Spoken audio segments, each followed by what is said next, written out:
just anyone. I'm not just anyone. I'd rather keep my hood up, walk the world alone, and make it on my own.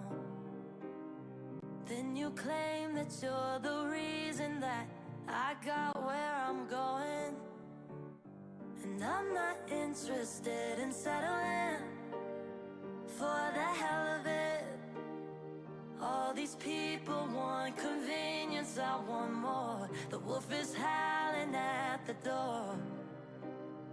And now it's up to the clock before the last lock hits the floor.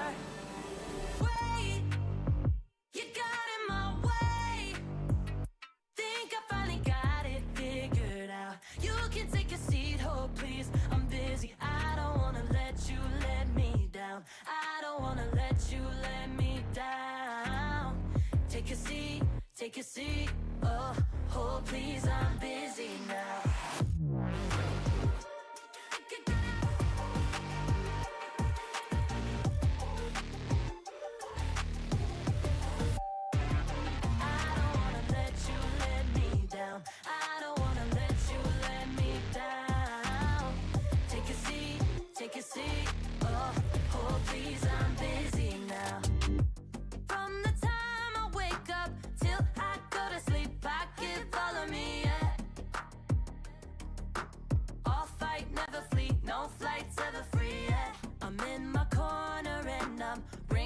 Handing me a water.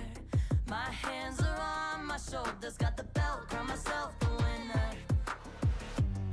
It's just the way you keep on talking about yours while I'ma make mine. And I'm the first one in the morning and stay late night. And you can get your tickets, watch me from the sidelines. Cause you're not even in the competition. Why should I listen to someone without a vision who has no backbone and isn't here for me at all? Yeah, they just praying and waiting on the downfall. You can't get comfortable where you are. Wait, you got in my way.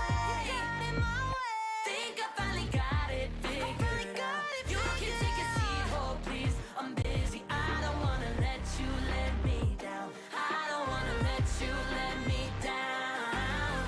Take a seat, oh please, I'm busy now.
لحظات البداية عاشت معنا،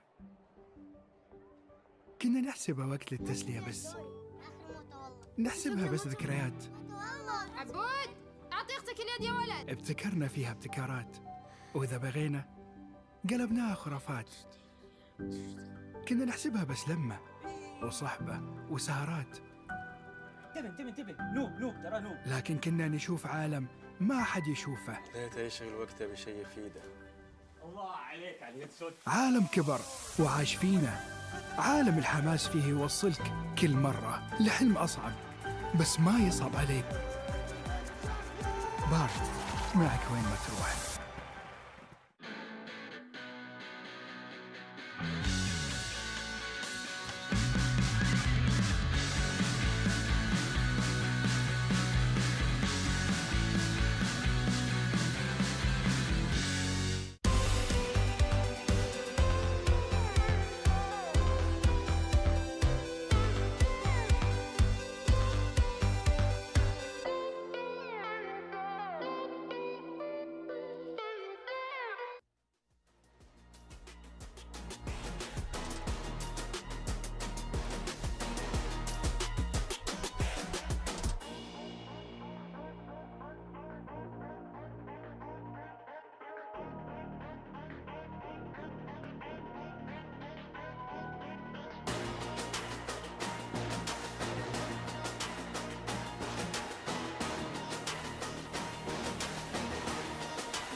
Two, one, go.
Champion, ain't nothing that can't be done. Oh yeah, I put it all on the line. definition of divine. Yeah, I feel like a champion. Ain't nothing that can't be done. They told me I wouldn't be nothing.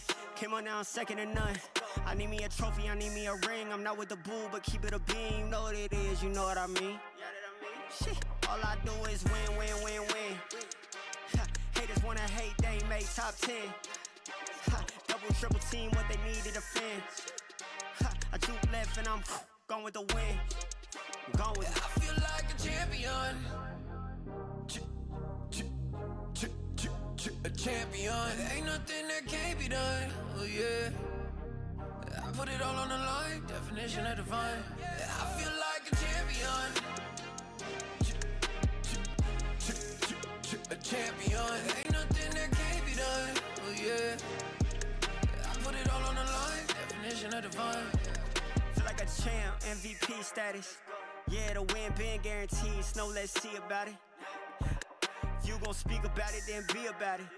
If you don't bring that energy, no, I can't be around it. Nah, I'ma shoot my shot, I'ma stick it, watch. At the tippy top, I cannot take no loss. 2 seconds on the clock, they gotta give me the rock. I got a game on what? Yeah, I got a game on lock. I feel like a champion. A champion. Ain't nothing that can't be done. Oh yeah. I put it all on the line. Definition of divine. I feel like a champion. A champion. Ain't nothing that can't be done. Oh yeah. I put it all on the line. Definition of divine.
I'm standing here with FNG from virtus.pro.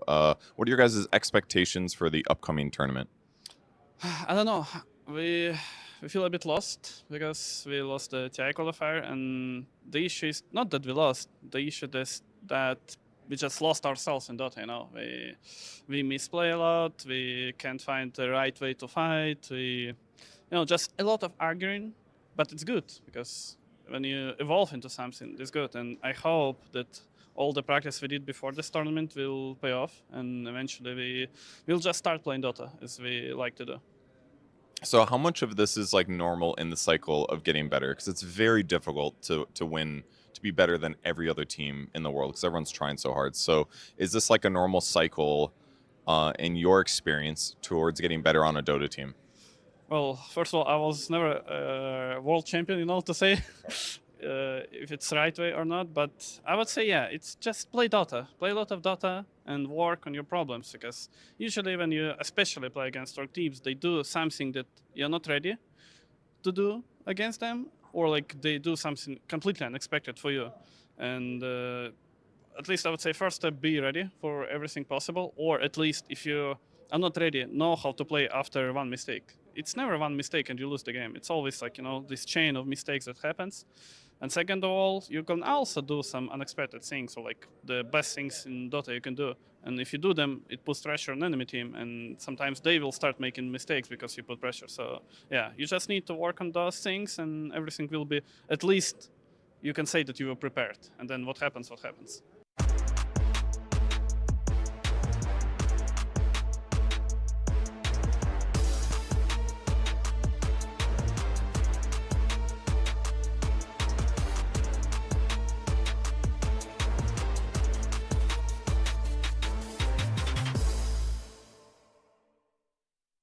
Hey, Purge here with Supreme from Team Mouse. How are you doing so far at the tournament? I'm doing good. I'm really enjoying the hotel and everything. It's amazing so far.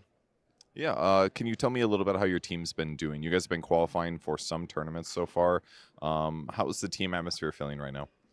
Yeah, it's been some up and downs, but right now we are working hard and atmosphere is good. I think everything is fine. We can do really good. In terms of meta right now, how are you feeling about the current meta in the state of Dota? Do you like facets? Like, are you cool with the patch? How are you feeling? Yeah, I mean, I love the new things for sure. I love the mid lane meta as well now. Like, all the spirits are good, so that's kind of my thing. I like that a lot. I'm very happy with the current state of the game. Which spirit heroes are your favorite? Storm Spirit. What do you like about Storm so much? Is it just that you can globally initiate? Is that you can scale as a right clicker? Like, what are things that really pull you to the hero? No pun intended. It kind of feels like the hero does everything. He is strong all stages of the game. He doesn't really lose lanes. He farms fast. His skills really good as well. He farms jungle fast. He does everything almost. Okay. In terms of your team's overall playstyle, how do you draft like an ideal lineup to fit with Storm Spirit? Like, do you care about mana combos, or are there other synergies that you prefer? Just a strong support that can fight for the runes, some fast playstyle, something like that, I would say. Perch here with Ulnit from Mouse. So what are you guys doing in this room right now? We're choosing jackets from ESL. Okay, so what was the process like for you guys? You're customizing patches and stuff, is that right? Yeah, they gave us these patches. We chose from them. I chose the Axe, the second one. I like it. And then just sizes. You an Axe carry player? No, not yet. What else did you pick out? Just the Axe one? Anything else cool that caught your eye? Some numbers? A knife? A good quality knife?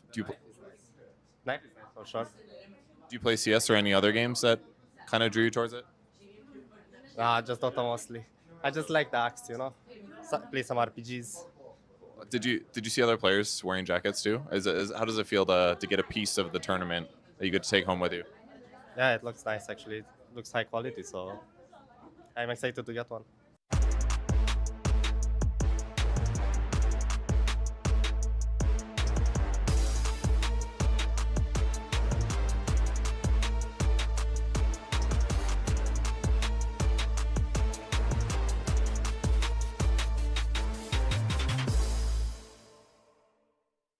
Hey, I'm here in the makeup room with the offlaner, I almost said mid laner, of Team Nouns, Gunner, getting his makeup done, looking beautiful.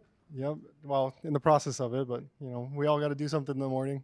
Before and after, I was trying to say that you're looking beautiful, my friend. So I already talked about briefly the fact that you swapped roles. How has that been for you so far in competitive? It's been a lot of fun. It's fun to learn new heroes, and I like the role. It's a lot of fun to lane with Ellis. You know, we got the TI last year together. Now we're laning together, so good synergy. What is like the discussion that goes on when you guys are looking to, because you've made a few roster swaps. What is the discussion that's going on where you're deciding, is it worth getting somebody in my current role to swap over? Is this just the best option available? How do you go about that?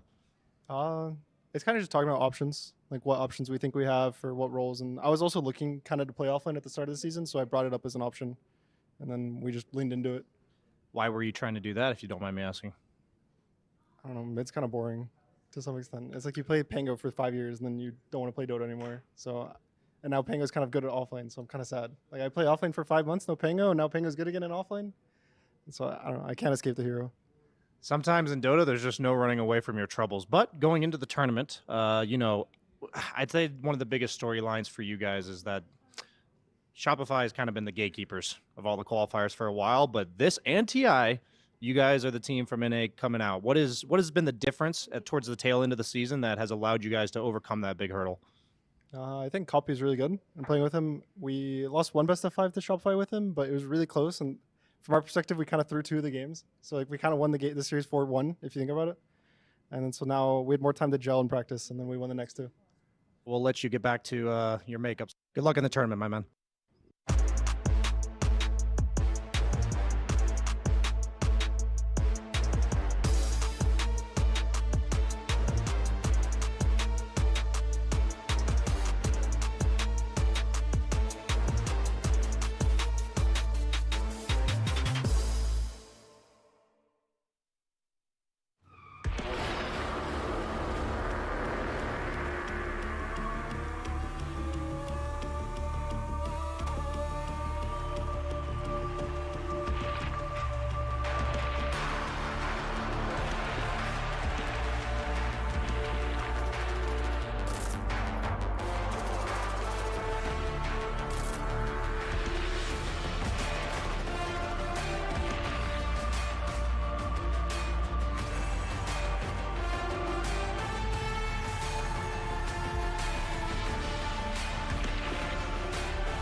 Hello and welcome to Riyadh Masters live from the Esports World Cup. You're joining us on a day where we are in the final stage of the play-in phase for Riyadh Masters, and we have got 2 best-of-3s coming your way today. It's going to be good. It's elimination series, and those are always extra spicy, extra close. And to talk about all of them, I am joined by Effie and Kezu. Kezu, how are you doing this morning? Doing very good. You know, group stage is always, I feel like it's a slow start, but when you get to the elimination matches, first of all, it's more exciting for us. It's more exciting for the players. There's going to be nerves and all that stuff. So, yeah, just happy to, you know, be moving forward with the tournament. Yeah, and it's like the pre-group stage, right? Because it's just still play-ins. But I am curious to see what happens today, because when they're put in 2 separate groups, you don't actually know how each fares, and I believe it's the middle of the pack from both groups that will be playing each other. So I do want to know if Kezu's theory was right at the start of the tournament. You said you think... Did I say B? You think No, you actually said you don't really see a stronger group. Yeah, we'll see. We'll see. Yeah, because normally, I mean, there's a lot of theories that go into which group is the strongest, and is it the group that has a top team that, you know, basically doesn't lose a single game, or is it teams where everybody splits series? We'll be finding out today if it's Group A or Group B that is stronger, or maybe it is very evenly balanced. That's, of course, an option as well. yesterday we had a lot of games. So today there's the decider matches, and they came to be through the games of yesterday and the 2 days before that, because the play-in stage had a group stage in it as well. And yesterday was the conclusion of those. We also had some tiebreakers played, but at the start of the day, and at the end of the day as well, we had LGD and G2IG, and I think this second game that we watched, Effie, I think that's one of the most entertaining games we've seen this playing stage. This is truly a banger of shoes. There was mega creeps, there were comebacks, there were throws, there was a banner being placed in a way where everybody was just screaming in the green room, kill the banner, and it definitely delivered. And actually that turned into a best of 5 later on in the day, but we'll get to that later. Yeah, we will, because we also finished our Group B, where there were no tiebreakers, by the way. And part of that was because, well, I think we got very lucky yesterday, Kezu. I feel like yesterday was definitely the day, at least for us, for our panel, we got the most entertaining games. This second game of Aurora versus Heroic, you could tell Aurora really, really wanted this. No, like we got, in the games, we just got everything. Like Mirror listed it all up, right? From good lanes, entertainment, and some slow stuff into like some anime comebacks where they just like doing everything right. You know, maybe Heroic with a little bit of throws, but it doesn't really matter. Like just pulling it all together and giving us this entertainment. I think you're getting towards, you know, the end of the play-ins. You start to slowly figure out your heroes, and these type of wins can really like push you forward so much as a team, because like, you know, the emotions, and it's like even when we're down this far, we can still win. It's just always an amazing feeling. Yeah, great feeling. And indeed, we ended the day the same way as we started it, because that first series of the day between LGD and G2IG was a tie. They had to play in a tiebreaker against each other. So they played another best of 3, turning it into a best of 5. And that went all the way. They played all 3 games. And I think most people, myself included, thought G2IG was supposed to come out ahead of this series. But at the end of the day, Effie, it's LGD that moves forward. G2IG was eliminated. Yeah, I speak for almost everyone when I say that people were surprised that LGD were the team to make it through, because IG was the favorite team in this play-ins out of all 3 Chinese teams. And in the past, they have managed to beat LGD with both iterations over and over again throughout the year. So for LGD to bring their A game and just completely outplay IG, which is what they did, really. It's not like, oh, they had better drafts, or, oh, they just, you know, slowly edged over them. No, they completely crushed them. Their early game play was so clean. I'm saying it was a 3-game series and it was close, but they crushed them in terms of just individual performance. That's what it felt like. They really did. And I feel like also that, so first of all, they already played this elimination yesterday, and I fully agree that if they impressed me quite a bit, because I didn't have high hopes in them. They did well. They're going to play another elimination today, later on, against Nouns. And I feel like when you go through those phases this early on in the tournament and you can fix your problems, this could be the reason why they maybe, if they move on, can actually do well in the group stage. Yeah. Because I feel like they have the potential now. I've changed my mind. Okay, no, I mean, change my mind too. I could totally see that, because this shapes a team, and if you find something that works, and I think especially if you find a way to exchange criticism and grow as a team that works, then you got, you know, your golden ticket potentially to make it very deep into this tournament. We'll see how they do, of course. Again, today is another elimination day for them. But let's first take a look at how the standings ended up yesterday, because Group A, Group B were fully played out, including those tiebreakers. So we now know how everybody is ranked, and we know which teams are guaranteed to make it to that next stage. And that's what I want to focus on, although I will mention Azure Ray and G2IG going out. Very painful. I think it's mostly painful that they're from the same region, and there's another Chinese team on the verge of elimination later today. Of course, there is still Extreme Gaming in the next phase of group stage, and we are having high expectations from them as well, but it's definitely a little painful to see. But let's talk about the 6 teams, Effie, that did make it through. Yeah, well, from Group A, Entity just completely dominated. And I think the biggest surprise out of yesterday was that they 2-would Blacklist. Everyone thought that would probably be a draw, because both of these teams did look very strong, but Entity just got better as the play-ins progressed, and they have surprised everybody. But it was a matter of time. I mean, this team with the players on it, eventually you can expect a performance like this. I feel like the improvement curve is definitely like very good, and I feel like they were very like flat, and now it's just like straight up shooting to the sky, maybe, you know, with the addition of the coach and like pulling stuff together. And another thing I'm very happy with is just to see both the SA teams like straight up making it through, not having to fight anywhere, not being eliminated. It's sad for China, but you know they still have Extreme later on waiting. But yeah, I'm happy for the SA region. Yeah, of course, Beastco is coming third in Group A and Heroic topping their group in Group B. Together, of course, with Quest and Aurora that also move through on Group B. And I'm very excited to see how all these teams will do against the top teams that will join us on Wednesday, because it's very hopeful for me to see them top the group, because I think it's such a confidence boost that they normally don't get if they're in group stages with the top 8 teams, that it's definitely potentially having a very positive impact on their performance there. But let's focus on today first. I'm getting way ahead of myself because there's going to be some tiers today.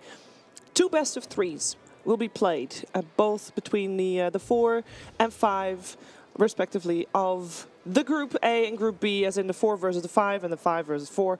You know what I mean. We got virtus.pro versus Mouse, and we have Nouns versus LGD. Both of these teams, all 4 of these teams, we're in the middle of the pack in their group, which, are we surprised by any of these teams that are in the middle of the pack? I feel like I'm kind of okay with this. I think that for me, LGD and Mouse, I thought they'd straight up be the teams to be eliminated from both of their groups. So that was, or just to be eliminated in general. Mouse doing as well as they did when a lot of people had no expectations for them has been a delight, but I'm not really sure how they're going to fare up against virtus.pro.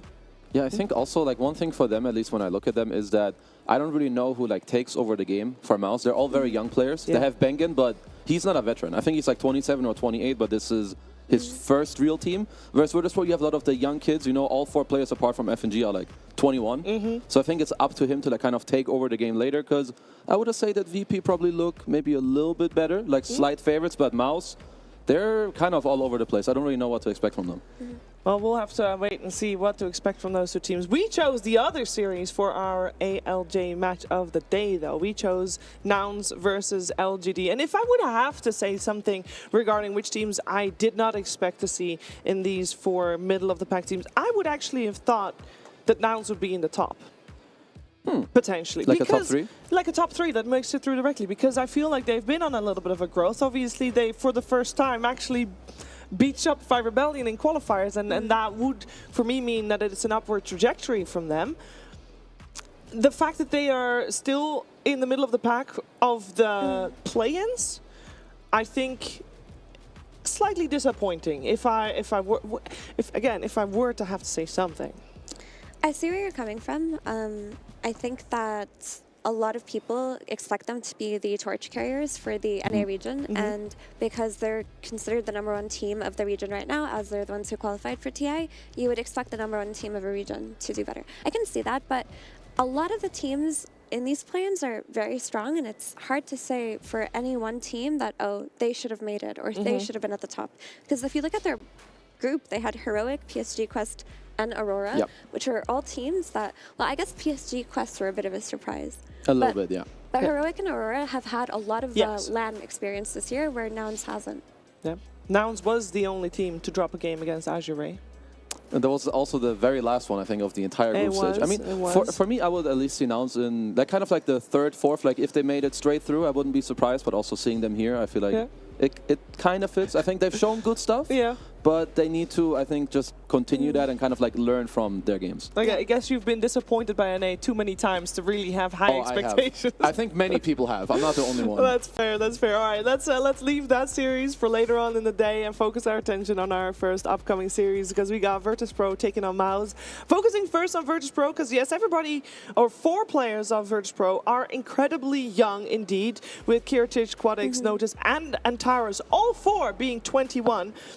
But I think the difference maker in this is that the veteran of virtus.pro is not just FNG, 28 by the way, in case anybody wanted to know, but it's also their coach G.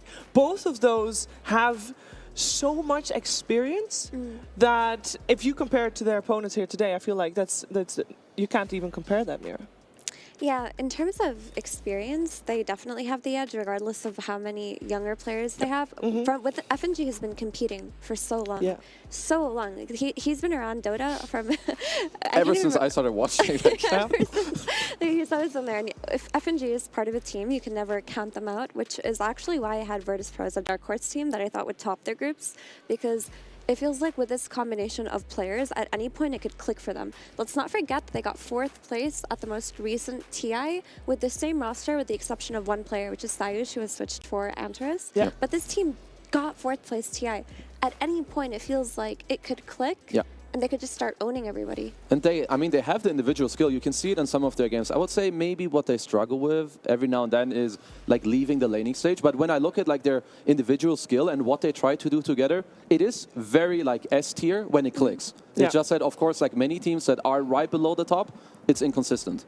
Yeah, I think the biggest question mark for me is just Antares, who is a very good player, but he was famously known on Nine Pandas for having like a 2 hero pool, right? He was like the sky player and the techies player. Yeah. Yeah. And he grandmastered his heroes and would pop off, but it was such a niche at the time that I do wonder how his heroes being out of meta would affect his gameplay. But so far it seems like he's just been playing all the heroes that everybody else has, but he hasn't impressed me yet.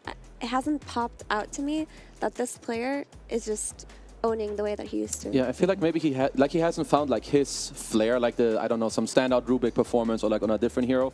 Because I don't really like using the term unplayable, but I think Skyrev is as close as it gets to being unable to play the type of hero, even if it's your best hero out of all heroes in the game.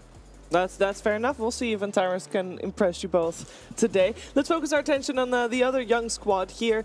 Mouse is a team that not a lot of people will have seen throughout the year. And every EPT, for example, they were not there. They could not qualify. Actually, this team is so young, they didn't even exist for the first part of the EPT for this season. They came together well, a little bit before the start of March, because start of March is when they got signed by Mouse. Under the leadership of coach Immortal Faith, this squad definitely has had success. I think they mostly impressed people in Wallachia, where there was a tournament they weren't even supposed to be. They weren't qualified, and then someone stepped out, cancelled. Then they were not the team that was first in line to replace the team. But the second place team could not go either. So they were indeed second choice and they made it. And I think Kezu, I mean, you were there too. They did impress. No, for sure. I think it's like not just with like drafts, but also like some gameplay. They had like interesting stuff going on. I think some Bengen Witch Doctor is always something you have to remember. It's absolutely his best hero. Like people knew him and pops from that.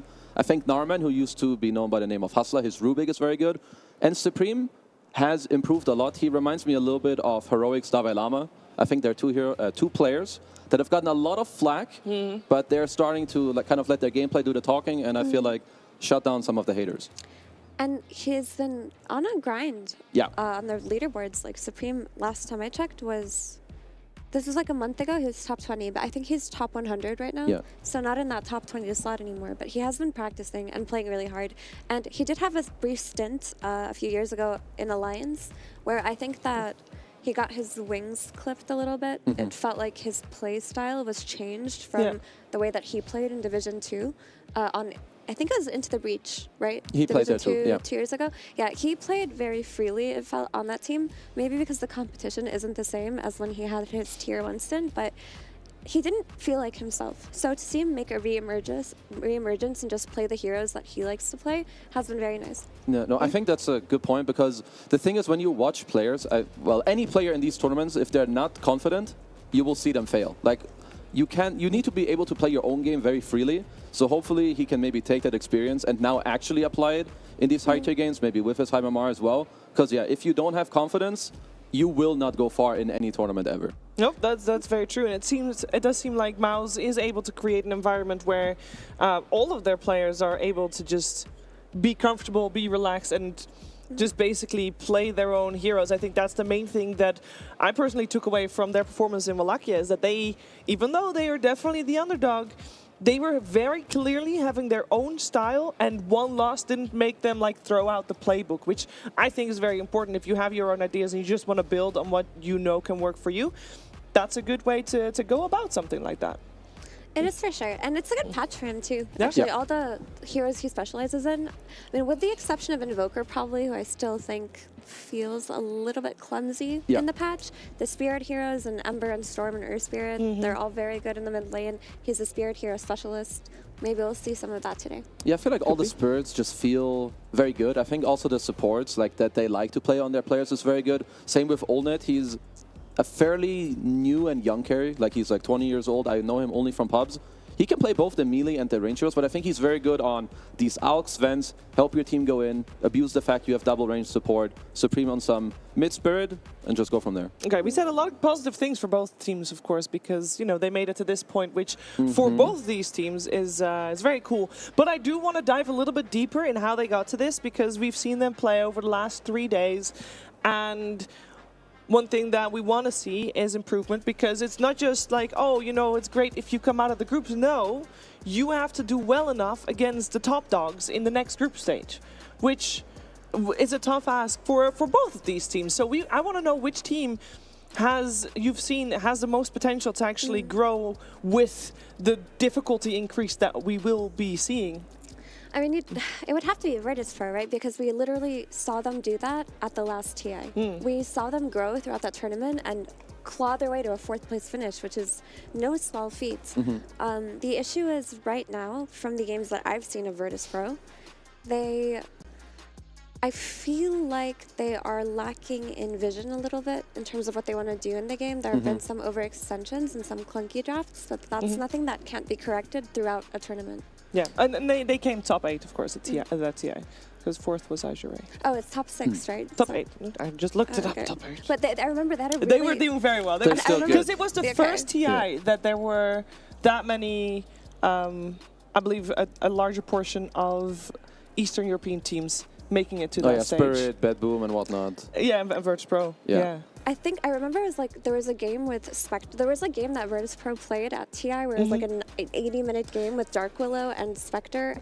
I think it was maybe top 6. I feel like that's what they should have won and they lost. I think it was something like that. I know that they've had like very good games because, of course, with their players they can do it. I think for a VP, yeah, it's also like what do you just want to be doing next? Like what you've been saying. Do you have like is everything set up for what you want to do? Is one guy like not ready for some? Because sometimes it's just one player who. Maybe he's like, oh, guys, I need my next item, when in reality you don't, or you don't have the vision set up, or some dude is out of mana for some stupid reason. Like, these things, they need to click together, because the other top teams that are waiting for you right now, they are doing this on point every time.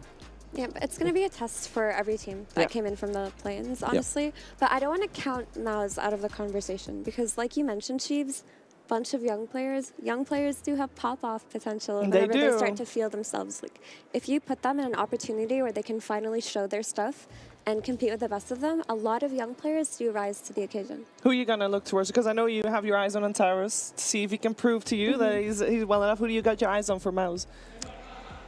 I think I would probably be watching Allnet the most, because I was looking at Mao's drafts and there are some interesting picks in there that with heroes that I don't truly believe in, like Which PA. Ones? Yeah, PA has not impressed. I mean, they really do love their PA and they have a vision when it comes to their PA, because they've run it, I think, 3 times at least, or is it 2 times? So 3 times with 1 win, but the 2 times they lost, it looks like they lost very hard. A 23-minute loss once. Yeah. I know that there's other people who are trying it, like Yatoro and Pubs, but you know, maybe I think this hero needs like it has a very fine line. You either do well and bam, or you do worse and oh well, it's over. Yeah, and I feel like that hero, it's if you keep trying to draft it, you have a vision, okay? And if the team has a vision, I respect it, even if I'm not sold on the hero. Like yesterday, when 23 asked for Sniper in the Aurora game, believed. we said, you know what, we'll trust you with your Sniper, you know, and Allnet will trust you with your PA. Let's see where it takes to. Yeah, I mean, if it goes to game 3 and they pull it out in game 3, it's PA you know, time, baby. they got a vision and they believe in it and stick by it. Yeah, you got to respect that for sure. Are you in agreement, Kazu? Is Allnet the one you're keeping your eyes on, or who do you want Mouse to be the responsible person? Who's going to carry them to victory? It's kind of hard for me. I don't really know who to look at. I feel like at least when it comes to the early game, I'm looking at Supreme and one of their supports to like maybe kind of like link up and go mid, and then I guess like the other 2 cores to take over. I mean, for me, I may be a bit biased because I know Supreme a lot from pubs, that I would be mainly focused on my bro. Because I think right now the game is just a lot about mid. How much can you go to mid? Can you mid move? Can you help other people around? So my boy Supreme, it's your day. Yeah, we'll see if he can. I actually personally, so last time we saw Mouse before him, it was before the patch that happened. And I'm keeping my eyes on Bangon because I always like that he picks. He's the only one that plays Witch Doctor before the patch. But I think this Witch Doctor, even though it got nerfed a little bit, is better than the previous Witch Doctor. So surely this is going to be a hero that we're going to see this series. We probably will. He's been playing a lot of Witch Doctor. Yeah. And he's been playing Headhunter Witch Doctor, not Voodoo Restoration Witch Doctor. So, I mean, honestly, if you have a hero that works for you, you shouldn't try to conform to other heroes sometimes because Witch Doctor is a very strong hero within his own right still. And if there is a patch to run it over something like a Hoodwink, this could be one. I think also, especially when you're like the newer type player, you should bring, not only are you bringing your comfort and like your knowledge, because you're going to lack in some other things and that's okay. You can take other teams off guard. Like we're saying, there aren't many people who are playing Witch Doctor. So suddenly, you know, you try some new stuff, there's some Maledict being thrown at you. Like he knows what's up, they know how to combo it. If you know how to make it work, just keep going. Just keep going. Now, you might have noticed anyway, that we haven't started the games yet, even though it's definitely past starting time already. We're fixing some issues. Hopefully, we'll be able to get on the way very soon. But bear with us. Thank you for your patience, of course, as always. But it does give us a little bit more time to dive a little bit deeper into these two teams. And Keza, when you say you're keeping your eyes on Supreme, I'm curious to hear how you feel he matches up to SquadX. I think they're both very good. I don't know if I give one the edge that could, like, maybe that's where like the pick priority will play like a lot of, you know, importance and like how the supports can move. Because I would say that their hero pool is like overlappy in quite a large way. Like there's a lot of spirits I think that come out. In Supreme might be playing some Invoker. I have seen it pop up a little bit more in pubs. I think SquadX has maybe a few other heroes that aren't in Supreme's pool. But I think it will be a very even matchup in the mid lane. Did someone try Invoker yet? I feel like they did. He actually, Supreme himself played it, and he did one with it. So 100% would Invoker. Wow. It would be nice to see teams make heroes work that they really like and they specialize in this patch, because we are still at the start of the ladder patch. Even though we know which heroes feel really good or look very good, it doesn't mean that there isn't space to try other things. So to have teams have a strong vision, like we mentioned before, that is part of a winning factor. It is part of a winning recipe for a team when you have the ability to follow the meta, but also the ability to stick to what you believe in. Yeah, and I think like Invoker can fit. I mean, he can, I guess it's like feast or famine against tanky heroes too. But if you know how to pair it up well, like an Alacrity on a Sven like they had in other games, he can kind of rinse through these tanky heroes. You can go Vessler early. Because at least from what I know, Wex Invoker seems favored over the Exord.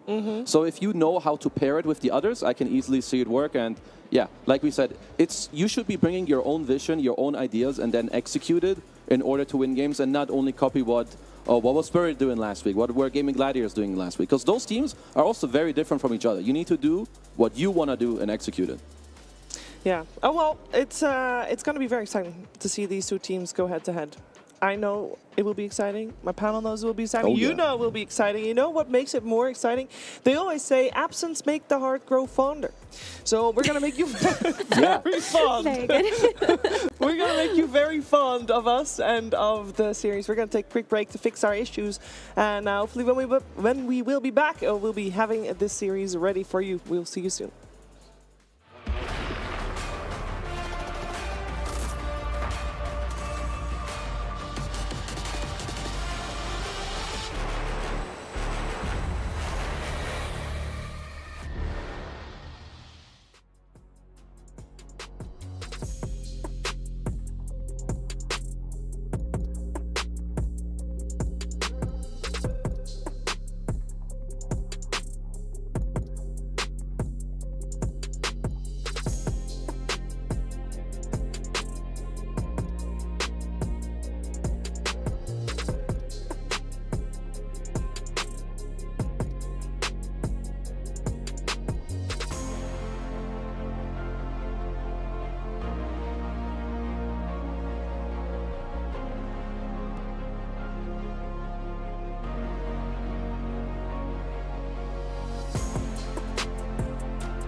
Welcome back. You're watching Riyadh Masters at the Esports World Cup, and we fixed our issues. We're a minute away from showing you the draft, so thank you for sticking with us and for the patience. It also gives me some extra time now that I've got 1 minute to tell you that this is the last day of the play-ins. Tomorrow and Tuesday, you will not be able to watch the Dota 2 broadcast because on Wednesday the next group stage will start. So make sure you mark that one in your calendars. And which two of the four teams are moving forward to join that group stage, we're going to find out today. We got 2 series in our deciding matches. Both are elimination series. At the end of the day, we have Nouns versus LGD. Right now, we are about to take you through virtus.pro versus Mouse. Both of these teams could really use a win here, obviously, to prove that they have what it takes to go far into this tournament and have a shot at taking the championship. It's a long way, don't get me wrong, but it's definitely 2 teams that are looking forward to prove that they have what it takes. We got ourselves virtus.pro on the Radiant side. Mouse will be on the Dire side for the first game of this best of 3. And of course, as you already just saw, I'm joined by Kezu and Effie. And both of them are going to say a lot of smart things about the draft. I will say one smart thing about the draft. Witch Doctor is banned. Wow. virtus.pro respect ban. Banging Witch Doctor. Well, I'm excited about that. I'm not excited. I would have liked to see a Witch Doctor, but of course you do your homework. One thing I did see from the player cams, we need to remember when Bedboom were, I think at least at Wallachia, they didn't have their coach. It did affect them quite a bit. Yeah. So unless Immortal Faith is invisible or Houdini, I don't think he is here with them. So that could, I assume that he's with them, like online right now in Discord or wherever it is. I assume that is allowed. But it's still, it can definitely set back your team a bit. I will tell you that I remember the Stockholm Majors a very long time ago. That's 2.5 years ago almost. It was the first one that, I don't know if they were called Gaming Gladiators, but that squad with Immortal Faith as their coach, they were there, and indeed Immortal Faith couldn't make it, and so Celery was thrown to the wolves. Is like, here, you draft now.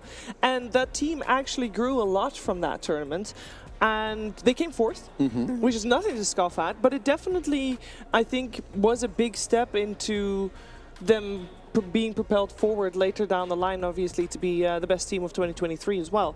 So maybe if he is not here, then it is definitely something that can shape the team for the better. Yeah, actually, I feel like that happens quite often when coaches go missing. Unless you're Bedboom. Unless you're Bedboom. Because I remember last year at the BB tournament in Armenia, TSM was playing without Moon Meander, and they actually made it to the grand finals. And all of their players had to step up individually and help with the drafting, and it made them all the better for it. And now you can see Tomato and Ari playing for OG and taking that experience when they were out to the Wolves and looking good on their new team. Yeah, I guess we'll see if Mouse are unshackled or shackled, depending on how the series goes with their, with the situation. But at least with the draft starting, Gyrocopter has looked very good. Good first pick, VP with Pangolier, who we will never get rid of ever. It's just good hero, can go mid, can go offlane, good items, team fight. Yeah, I've mentioned it a gazillion billion times. Yeah, and actually we've been seeing the Pango offlane flex quite a bit. Yeah. Whereas like 3 months ago, if you saw Pango, you knew he was most likely going mid. I think Falcons did some funny Pango offlane flex one time. Yeah. But for the most part, this year is a mid hero. But a lot of teams will opt to throw it on the offlane and get like a gotcha last pick from the mid lane. Yeah, it's just really good as well now with the shield crash being like more on some tanky stuff. I think it just allows it more on the offlane. And I'm a huge fan of the Firebird, as FNG does play it quite a lot. I think they have a pretty good win rate with it. Pango Phoenix together, as we all know, very good team fighting. You have solid laning, good foundation of your draft. So I think both teams, setting themselves up at least for an easy continuation of the draft. Yeah, and Pango is one of the better heroes at defending the egg, so it just nice little solid way. You hit the level 6 on Phoenix, you maybe make a smoke play with Pango, and ideally with the first Supernova, you run at the enemy carry and kill it. Yeah. The one thing is a lot of carry players really like Gyro against Phoenix because you can just flat cannon, BKB, hit the egg while you're also doing a lot of team fight damage. Yeah. So it can go both ways. Yeah, I would like if VP can try to find a way where, well, you need a lot of egg protection because there's a Marcy, or you try to play it maybe more in Sunray, like maybe more backline, prolonged fight, so you have more people going in. That is something they could look at. with maybe like some, if you have Mars or other heroes that can go in. But yeah, I think Marcy, of course, very good, all right? You have Sidekick with the Gyro, you're good against the Phoenix. Just seems like a solid lane. I think also with Primal, you can give a move speed to deal more damage with the trample. It's kind of nice as well. Yeah, I think having the Marcy in your draft as Maz makes it so that if you do flex this Primal Beast to the offlane, you have very strong lane synergy there. And if you choose to play mid, like they have done on Supreme, you can just go for another hero that Marcy enables. You could even choose to throw it as a 5 Marcy with Gyro. That's a really solid lane as well. Yeah, I feel like both teams are kind of getting what they want. We have seen VP run DK multiple times. I believe they have also run it as mid, not only as carry, but their carry DK has looked pretty good.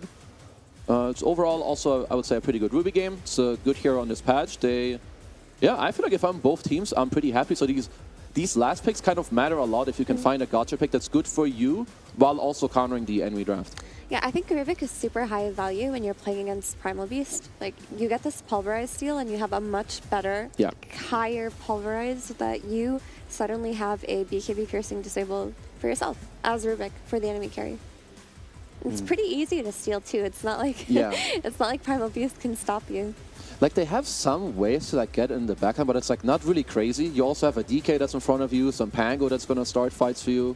So yeah, I think there's honestly some good stuff going on. I think both teams obviously prepared and they're kind of getting what they want. I wouldn't say there's some incredible counter picking going on, but rather just some good for us, good for the game, and we keep it that way. You can uproar while pulverizing, right? Yeah. So you just have to save uproar for every pulverize. Yeah. You just need to be kind of, hopefully you don't have to pick it. Like sometimes I guess you kind of get baited. Maybe you need to dispel something when you have the talent later to like take it away. I think it's very difficult to never give it away, but at least he has some tools to defend himself against the steal, because that is why Rubik was picked up here. Okay, so I guess that they're just going to go straight up for a... I mean, I would assume that the Primal is mid, unless they feel like the Darkseer can enable the Primal 2b4, but I feel like the Darkseer is just going to be your offlane. I would assume that they want, you know, just the auras, you have some damage mitigation, because you have VP's teamfighting, if you really look now, their damage is over a lot of time and very slow. So like auras are very effective against their spells. Yeah, and I'm pretty sure that's just a mid-primal. You know, you see the DK matchup, you have the Marcy Darkseer lane, a very, very effective lane. Very few carries can defend against it. Especially when you have Phoenix. Phoenix isn't one of the better position 5s at playing versus Darkseer lanes. Phoenix is not really, he's not comfortable when he's being dove under tower. Phoenix is the kind of hero that wants to, you know, get some levels and make some aggressive plays. When you have 2 levels in Fire Spirit, maybe a carry with a stun or something that can take advantage. But when you're constantly being pushed into your tower, that opens up plays from Primal Beast to actually rotate really early. Yeah, I mean, Mouse definitely have like a giga aggressive lane down bottom, and yeah, I'm happy you talk about the Primal, because this hero going down bottom can always like break open games very easily. But if I'm Mouse, at least I'm looking for perhaps even a little bit more team fight. I guess they're looking for another support. The Marcy, most likely 4. Is Gyrocopter still a support possibility or no? I think you always have to think about it when Gyro is there, especially because you don't see the enemy carry. But I don't think Gyro fits the bill of we need a team fighting support, right? No. You already see his value within this draft, which is he needs to buy his BKB, kill the egg, do overwhelming amounts of damage. Yeah. But the option is always still there, of course. What I do like about Primal mid, though, is that he rotates very early. I think I've seen Primal Beast players rotate to side lanes like level 3 even. If they're running to take a bounty rune at minute 3 and they see a dive opportunity from the enemy slave lane, there's such long reach with Onslaught to be able to do that. So having lanes push into tower is going to be very, very scary for VP. I think they need to have some kind of wave clear carry, something that can push out the lane to prevent that. Okay, so do you think the Pango is best up just in the offlane? You put the DK mid? Or are we looking for... I feel like they may be looking for a new offlaner, but I mean, anything is kind of open for them. But I would say they need to look for something that allows them to damage control these early moves that we're already kind of talking about. Darkseer will push in the lane. It's very easy for people to rotate and come dive under the tower. So that's something they at least need to be ready for. My assumption was DK offlane, but I think that you always have to think about DK carry too, especially when it's virtus.pro playing, because they've run it as carry before on the Fire Dragon. It's the Coddle and the Monkey that virtus.pro removed, so they still have their options open as well. I mean, at least VP have last pick, so they can kind of decide who goes where later on, because at least Pango is very flexible. I think DK for them is also quite flexible, so they can decide then. Whereas, I mean, VP are also not sure where the Mouse heroes are going. They're banning out Coddle, potentially going mid. I mean, I guess these are both kind of mid bans with the Coddle and the Monkey. But they at least think there's a high chance that the Primal is a 4 with the Darkseer. You have to cover your bases for sure. A lot of time also taken by Mouse here for their final ban. Ursa being the first one that they removed, so opting to take out a carry. We'll see what they go for last. And if Mouse are still looking for a position 5, a hero that they've been running often is Shakira. That's actually their most played position 5, but do you want to play that against Rubik? Other heroes that they've played are Oracle and Shadow Demon on Bangin. I don't think that Marcy fits the archetype of how they've been running their lanes, but gotta think about it. How about a Spirit Breaker? Okay, so you have the SB Darkseer, at least most likely in the offlane. You got the Marcy Gyro in the safe lane. Yeah, I think you have some counterplay for some BKBs later. It can be annoying for Pango with some BKB stuff. Obviously, your lane is good.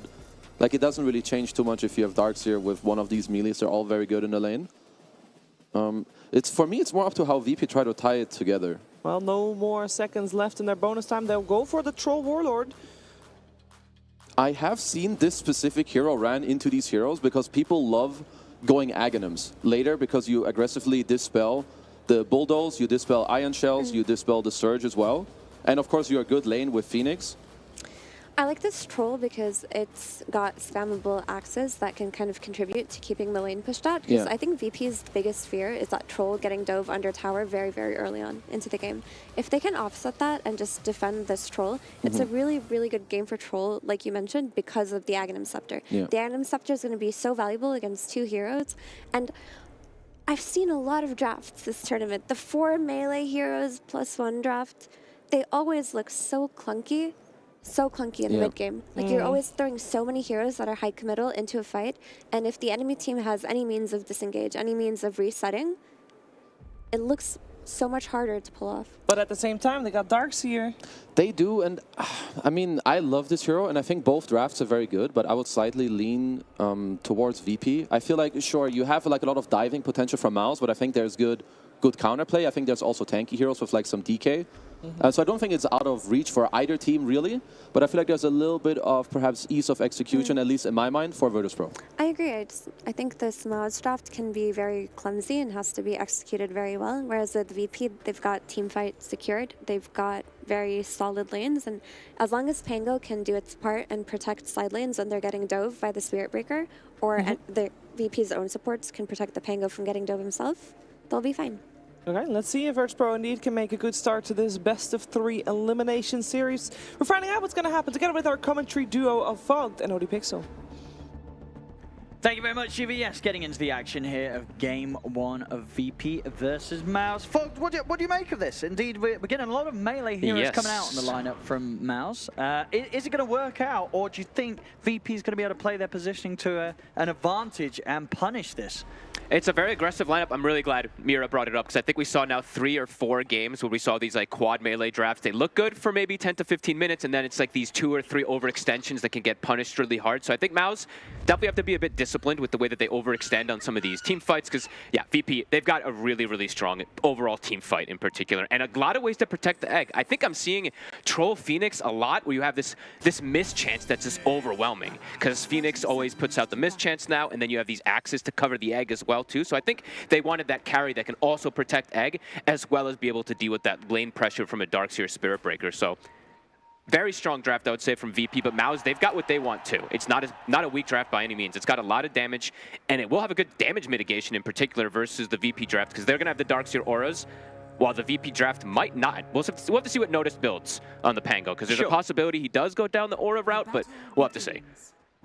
It's the early fight here around the bounty rune. Narman will be able to pick it up, but he has to skill charge level 1. He could just die. Probably going to pay with his life, indeed. So charge skill did get the bounty, but did give up first blood to Kiritich.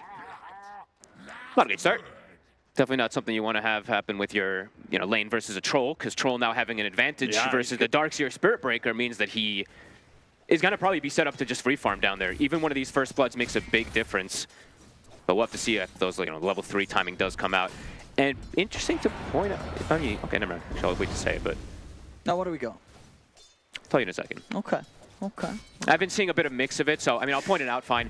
Darkseer went for the quick wit, so I've seen mostly people take the heart of the battle, but he's going for the attack speed. So, bit interesting, especially because he's playing versus Troll. So, how much are you going to benefit from actually punching in particular and stuff, right? Yeah. What do you want? I mean, are we going to see some cool next level builds? Not sure, because I feel like I usually see the movement speed one, especially because he's playing with the Primal Beast, who has the Romp and Stomp, who gives like the movement speed as well too around and stuff. So I don't know. We'll see. I like pointing out when I see people take different style facets. Because what is sort of the percentage of the facet picking this facet? It's like 50%, right? Oh, is it pretty 50-50? Yeah, it's 0.5. So. No, like 50% of your intelligence gives you attack speed. No, or what are you asking me? The amount of people that are picking it. Oh, yeah. Sorry. Actually, I should check that.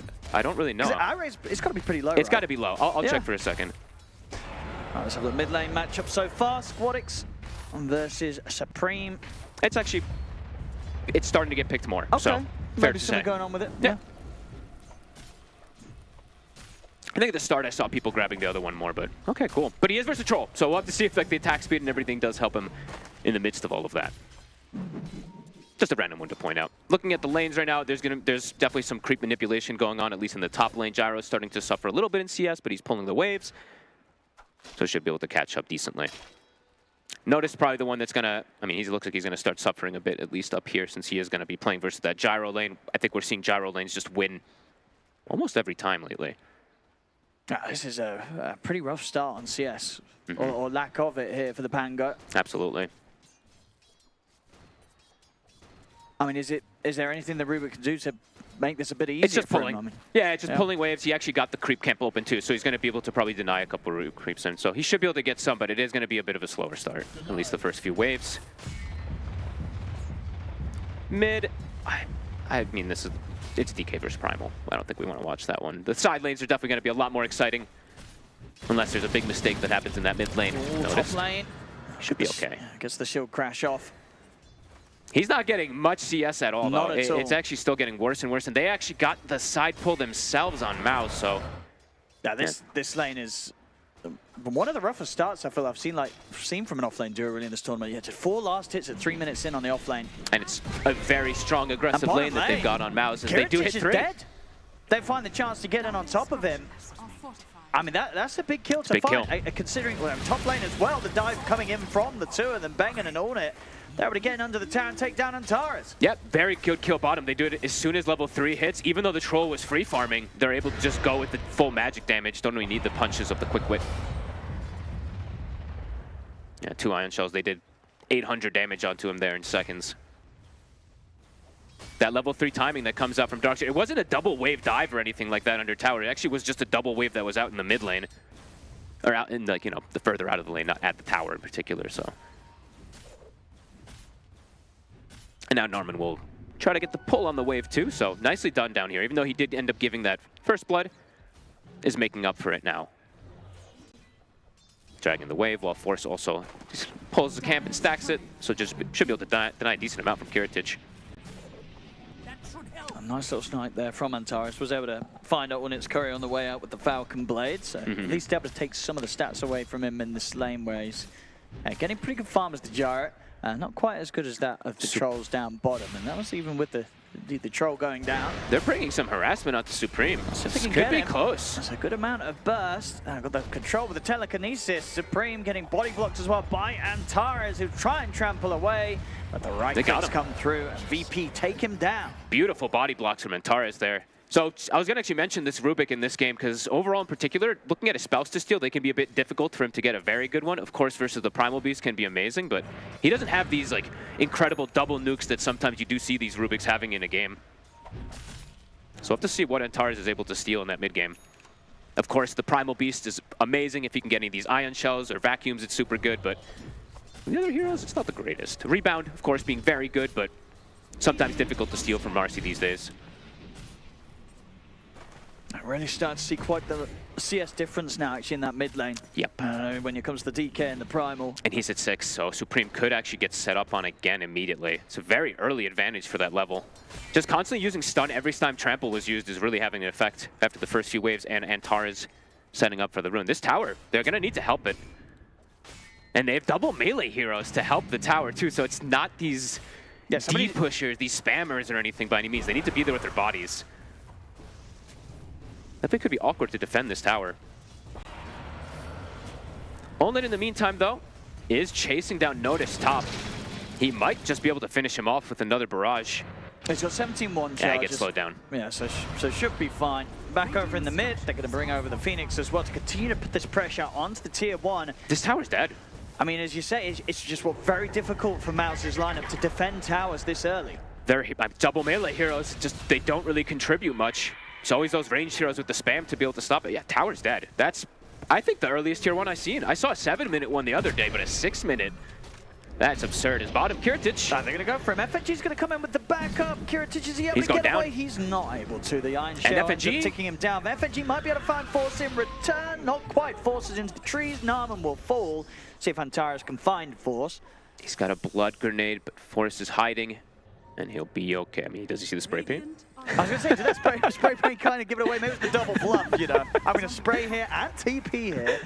He's like, I'm not here, you know, it's, I gotcha. But no, he'll be able to get away. Yeah, very early tower. Definitely going to be a bit problematic for the Primal Beast. So even though the off lane on VP is struggling, that mid lane Primal Beast is also suffering. So it's kind of the similar that we're seeing, at least on the net worth, coming out here after this laning phase here. Yeah, for sure. And I think you'd probably, you take your off laner struggling over your mid laner struggling. So VP will definitely be much more happier with this early state of the game, even though the gold is pretty much even in the kills as such. That mid tower, that's a big one. Yeah. And I'm just sometimes worried for some of these Primal Beasts, even though you're such a tanky hero, sometimes you can run into these problems where you overextend and you do get brought down because of it if you do fall behind, so. See how Supreme does recover. Does he have any stacks? He does have a couple, so should be able to just trample those down, but VP looking to speed up with Squad X having this power timing. He's gonna be hitting hard. He's got he's got the Blitz Knuckles already, he's got the 4-in Corrosive. I think if they can get a kill down bottom, they can definitely turn it into a tower push, and it's going to be a similar story to that of the push on mid, where Mouse may struggle to hold these early tier 1s. To hold tier 1s, they have to just show up for the fight. They can't just do it to spam or anything like that. They might have to bring the gyro for early situations. As Force. They're going to get caught by the telekinesis. They've got the control. He gets the surge off, but kind of an awkward back and forth run there he made that did keep him in range of a potential telekinesis. At the least, I believe, he bought the mech right before dying, so didn't end up losing that gold. So does have his mech finished up at a nice early timing, so they'll have that. If they want to take fights around it, now their fighting is strong around those towers. They just have to probably bring, they might have to bring the Darkseer and the gyro in some of these situations if they want to hold on to some of these early tier 1s. Because VP right now, it does look like they want to be able to get that advantage of pressuring with Squad X. He's bottom. So yeah, they're going to bring the Darkseer, they're going to bring the Primal. I'm going to go for maybe a wraparound here. It's going to be cool. See if it ends up working out. See Squad X, but he's very quick to turn the Dragon Tail stun over onto Supreme. They're bringing back in. They're going to have the full team here, VP. This is a dangerous fight for Mouse to try and take. Mouse is bringing the gyro as well. They've shot the wall down. Notice rolling in with Rolling Thunder. Doesn't want to go up to the high ground. Now VP's gone too far, maybe. I mean, they'll be able to leave Antares behind. If the rest of them get out, they'll take that VP at least. I mean, still Mouse. If they can get this kill, they can maybe take the tower. They might be able to get another. FNG has still got a dive available. See if Kiritich can help out at all. This is a pretty deep and slow movement here from Mouse. They're jumping in, they're really going for him. This is deep. I mean, Kiritich is going to start trying to turn. He doesn't get the ult off. Gets caught by the stun. Nice stun, Supreme. And absolutely timing that at a point where he knew that Kiritich would be holding off the and now last moment Squad to put the ult. He's running into 4. And now he's surrounded by them. Squad X, he'll put the one charge. He's looking for Supreme. He's not going to get him. Supreme's going to live. Squad X dies as well. It works for Mouse. They just go for it. I mean, honestly, I think this is like the mech HP regen or something that keeps Supreme alive at the end there, but they bring the squad. They bring 5 heroes. VP overextends for a second. Mouse overextends for a second. Then VP again overextends, and they get the wraparound. Good rotation from Onlit. It's a great way to defend towers. Now Supreme gets himself a nice regen rune on the way up. And he's fully back in it. Great usage there of the onslaught, of not allowing Kiritich to get the ulti off. Yeah, I mean, you see, I mean, we'll see sort of from what period of his HP it was kind of stun locked. It was from...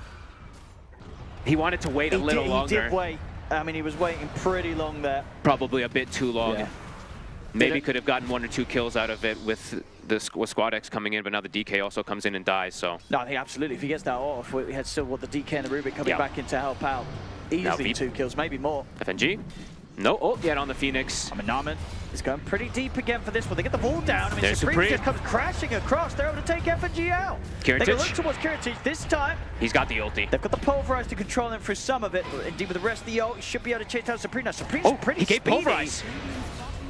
He actually ended up giving it. See if they can get out. Bengan's going to go for the TP away. Supreme, I don't know if he can get away from this. He's thinking about going back over to Kiritich, and he's very close to getting him. In fact, he's able to go back in and kill him. Oh, Supreme. He's going to get away with this as well. 5 and 1. He just goes back in with the 3 of them, takes down the poor old troll, and he walks off. Oh, such nice plays. Oh, meanwhile, though, his carry in the mid, on it. He's juking. Dodging the roll. I tell you what, very nice dodges. Oh, and he's too fast. Look how speedy he is. Now he's ready to turn. They've got a charge coming in as well over the way of Notice. Telekinesis is there from Antares to put a stop to the Pulverize. But they've lost FNG again. Antares will be able to use the stolen Pulverize on the Bengham. Will actually put a stop to the charge. Mouse is just outnumbering them. But indeed, and it's working. Antares is gone. Notice and Squad X, they're looking towards this, but I don't know if they want to get stuck into a fight. There's 5 heroes available on Mouse. VP's falling for just brawling too much into this Mouse lineup. And Mouse's lineup is perfectly fine with brawling when they have, what, double Ion Shell on all these melee cores running in. These supports now thriving, level 6 and level 7, while the supports on VP, I believe, just hit 6 on the Phoenix. Rubik did have Pulverize stolen, but he couldn't find an opportunity to actually grab and get a good usage out of it. Mouse snowballing out of control just in a matter of, what, 3 minutes, 4 minutes out of that bottom situation. Beautiful stuff, and it's all kind of at the back of a Supreme after having a bit of a tough start.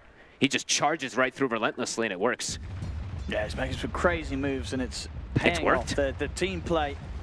And, you know, when one of them's all in, the rest of them are. You know, Mouse knows they have to back up one another, and, you know, they can't go for any of these plays half-heartedly. They're just all in, and so far it's working. Yeah, now definitely seeing a bit of lack of damage on the side of VP to deal with the mech and deal with the overall tankiness of the heroes of, you know, Supreme. Now that he's been able to kind of get these levels built up, he's going to be sitting, what, at 1,700 HP or more when he's got the Ogre Axe. And the damage from VP, Panel had mentioned it, it does come a bit slow. Especially when you've got this Battle Fury build that needs to be worked up for Kiritich. Gyro can get involved early. Troll needs time. See how VP does try to slow things down after Mouse gets that massive surge of momentum.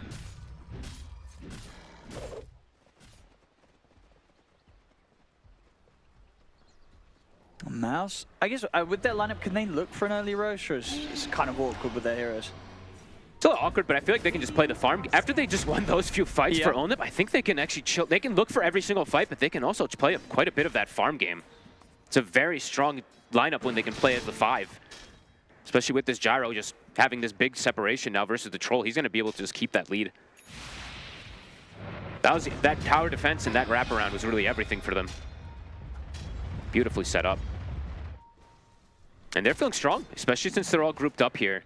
VP, now the ones perhaps who might have difficulties actually fighting around these towers themselves, fighting versus the 5 men of Mouse. Dire's top tower is under attack. Radiant's middle tower. They're getting away with this tier 1 VP. They don't have any interest in fighting right now. Just fully avoiding these moves. His Gyro's scary, because on top of the fact that it's a Gyro, which can fight earlier, he also has a Marcy. So he's going to be sidekicked up. He's always going to be buffed up for the fight as well, too, to have that in comparison to the Troll, who has no steroid built in on his team. Yeah, and he's going to have a million teammates between VP and him. You know, all these melee heroes around him just charging forward, getting stuck in at the front of the fight. It's going to be very difficult for VP to get around them and get to this Gyro. Absolutely, and Force is going to have the timing now that I think VP might not have damage for a while, right? This mech, this pipe is pretty much going to be finished at like the 16-minute mark, and VP might need a lot more time to be able to fight because their drafted damages come slowly. It doesn't come in any fast motion of burst, but they're going to look to smoke. They've got Mage Slayer timing for Squad X, so definitely trying to find at least some of these kills before that pipe does come online. That feels difficult though. They've got to try and get a good supernova off successfully. But they can disengage. That's the issue too, is they have to cover it kind of perfectly. If there's a surge and they get out of it, could be devastating. Let's see what Squad X finds. Oh, they know they're in here. Ooh, a little bit of a juke. Not gonna find them though. So looking unlikely that this smoke's gonna get VP anything. Force gonna show. Nope, just throws a shell. He sees them, and he'll back away. Now Mouse could perhaps look to fight down here, since they've got this information. I believe they saw the Pango as well in the mid lane. VP might have to just run away. They have a ward, so they did at least see the TPs coming down, so they saw pretty much everybody from Mouse on that one. So they'll be able to disengage and get some farm going. But Mouse getting much more out of the map, and now Supreme, his BKB is done, Owen. Damage does feel it's going to be very difficult for BP. I mean, yeah, this Primal's not going to die for a long time. Not until Troll's kind of got 2 items on top of the Battle Fury, it feels. Yeah. Hey, I don't think Troll's going to turn up until he has BKB at least, but even might not even show up before that. And they're just going to force the Roche. They're like, okay, we're not going to do it maybe at insanely fast, but a pretty decent speed actually with the sidekick and the gyro. Yeah. And there's not really a way for VP to come up here and contest. That's actually pretty damn fast. He got the Aghanims right before the fight, right before they went up here on the gyro too. So yeah, it's actually very quick. Yeah, it feels like Mouse with the way that they're playing and the draft they've got and the lead that they have. So think of the contention here with the ult. They do, and he's gone. Supreme coming up with the follow-up. Pulverize is there. Noticed is gone. But with the way that Mouse is playing, I expect them to try and get quite a lot done with this Aegis, right? I don't think they're going to sit back. No, they're so damn strong right now. Honestly, they can really look to pretty much take any single fight, especially with this gyrocopter if he wants to show up, and he can show up in every fight. He's got his core items. He's got all the core items. Same thing for the Primal, and same thing. All 3 cores, right? All 3 cores have their ideal items at such a fast timing. How is VP going to bring this back? I mean, the only real way is going to be time, right? It really does feel like it has to just be on the back of Kiritich being able to get that crazy farm for the Troll, and if Notice is able to get some good swing arounds with his Pango rolls, but starting to get more and more difficult. Always playing versus Primal Beast and Spirit Breaker as Pango can be difficult because they have ways to mess with you during your Rolling Thunder also.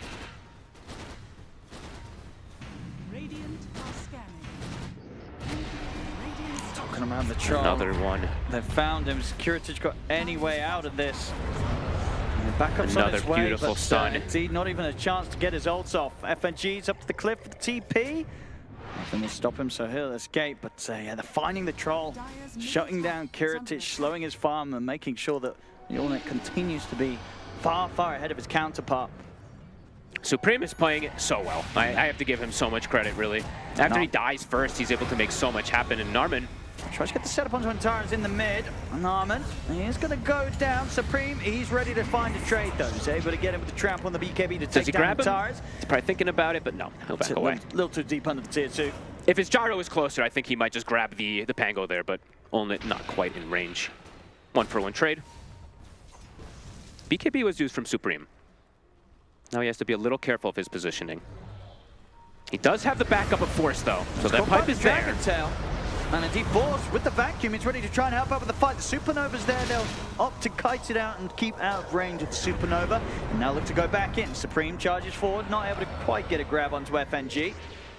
VP, they're still thinking about looking to go back in. Jump over the Dragon Tail somewhere, they're on the burst through Supreme. But Yorna, he's turned up in the gyro and he's ready to start dishing out the damage. Squadix and FNG both getting low, but Kiritich is here. He's able to reach in, take down Bengen, and maybe look for more. He's in on top of the gyro and off the darks here. Force able to surge away. Goes down. That's the Aegis gone. Squadix has a follow-up stun. His gyro's isolated. Round 2, they should be able to find him no problem with Kiritich in position. That was quite a rough fight for Mouse to take. They tried to get something done with the Aegis. They felt strong. The Supreme dying at the start, and this time VP were all in position. You know, Kiritich able to turn up, and a big fight for him to turn up to, as he's had a tough opening to the game so far, and that fight pretty much pushes him in a very, very good direction towards that BKB. After Supreme showed, I was like, okay, he's got the pipe, but then extended a little bit too far forward afterwards. They get the catch, and they're on the high ground. A great positioning from VP to just get every single spell off perfectly, and the Troll comes in for the cleanup. That's the BKB almost done. I felt like I think I expected, and I think Yuna expected as well, to be doing more damage on the Jar in that situation. But as it was, he didn't end up shredding through the heroes maybe as quickly as he was anticipating stepping up like that. I mean, it could perhaps just be like that miss rate that does come into play when we're mentioning, right? The Phoenix and the Troll do provide an absurd amount of miss inside these team fights. So we'll try to keep chance of how many stacks he does have on him, but game completely swung back for VP. They're going to look to go again, though. I think Mouse still has good timings to be able to take fights, especially when any of these ults are on cooldown, especially that egg. Dire are scanning. I did lose quite the lead there, though, Mouse. Dire's top tower is under attack. I'm going to take away the Wisdom Rune here, but looking at Torres, he's got a similar idea. He's like, yeah, they're probably stealing ours, so I'll go ahead and take theirs. So they will get that 1-for-1 exchange. They're pinging, actually. Spirit Breaker's coming in, but Antares has already claimed it. There's actually a second one. Wait, there's a second one there. Oh, he's got two. I didn't even see it. And he's out with the charge. Well, he got himself quite a nice surprise there. I don't even think he noticed at first, because I didn't. Was it like under it? Or? I didn't see it, honestly. Okay. Well, easy levels for the Rubik. Well, after that last fight and those Wisdom Runes, look how far. Look at their experience advantage. Yeah, this is it's looking like VPs now. That's quite the swing around. That's wild. And gold and XP in everything. We'll see the replay again here, Fogged. Okay, that was the original, and then the new one spawned under him while he grabbed it. That looks funny. Either way, Mouse looking for a fight. Supreme with his BKB still wants to try to get a catch, but Kiritich has actually found him first. Can he disengage? Oh, nice vacuum. The vacuum down, runs to the wall as well. Unit stepping up. Kiritich is there any way out for him? He's got the BKB and he's got the heals coming in from FNG, so they won't be able to push for the kill. He's kept safe. Awkward BKB. Maybe felt like they were going to full commit onto him on the high ground, but definitely an unnecessary one. That's a funny fight. I think we've seen now a couple of these vacuums, of course, on the cliff. And my brain, of course, is now starting to perceive why also on top of everything he did want Quick Wit, even though it's now the more one, he's also killing Egg, or trying to kill Egg. Sure. It took me forever to really, I was like, I mean, I watched him punching, but sense, for it sure. does. But it's still like, how reliable are you going to be getting right clicks in anyway, because of all the missed chance, but I guess you take what you can. Absolutely. Narman ults at the ready, Antares, he's got a force and a mech. He's actually quite farmed now on this Rubik, but might still get caught. Yeah. He's got a charge. He actually gets away. I tell you what, this Rubik. Antares is doing so much work. I was going to say, this Antares has got to be frustrating Miles with these plays. Getting away like this, stealing their wisdoms, so he's getting into their heads. I didn't think that he'd be able to get charge almost ever. It's one of the harder spells to get versus a Spirit Breaker, because he's almost always giving you Bulldoze, because you're using it after that charge. So impressive that he was able to get it and hold on to it for this long. It's now saved him in multiple scenarios. Supreme trying to find Squad X, but can't quite. Squad X went Yasha. Oh, that's interesting. I thought he was also just going to rush BKB in this game to be able to fight versus the heavy magic damage of Mouse, but wanted to get a greedy item in between. Dire's middle tower is under attack. FNG, an early gem. I think VP does this more than any other team. I'm pretty sure FNG does this in most of their games. He buys an early gem just to try to reestablish the game control. And he does have Yules now also. A very good pickup versus the Darkseer and Spirit Breaker. These next few clashes could be everything, since all these item timings are being hit on both sides. VP feeling comfortable to kind of run into the clash themselves here. Yeah, rightfully so. I mean, Kiritich, he's caught back up as the BKB on top of the Battle Fury, so he's ready to get stuck in. He is behind about 2K. There is full vision here from Mouse. VP's walking into the vision. They'll scout it, but an instant grab. Straight away, Supreme is going to go for the Phoenix. Grabs FNG. Good force stats. FNG. They can't. FNG's able to get the Yules off. He's able to live. He's got the egg. The Supernova. They couldn't kill him quick enough. As noticed, he's got the Rolling Thunder control on the backlines of Mouse. Good disengage from Mouse. Nobody to die. Nobody even got hit from the Supernova stun. They all just sped away. Drums plus the movement speed.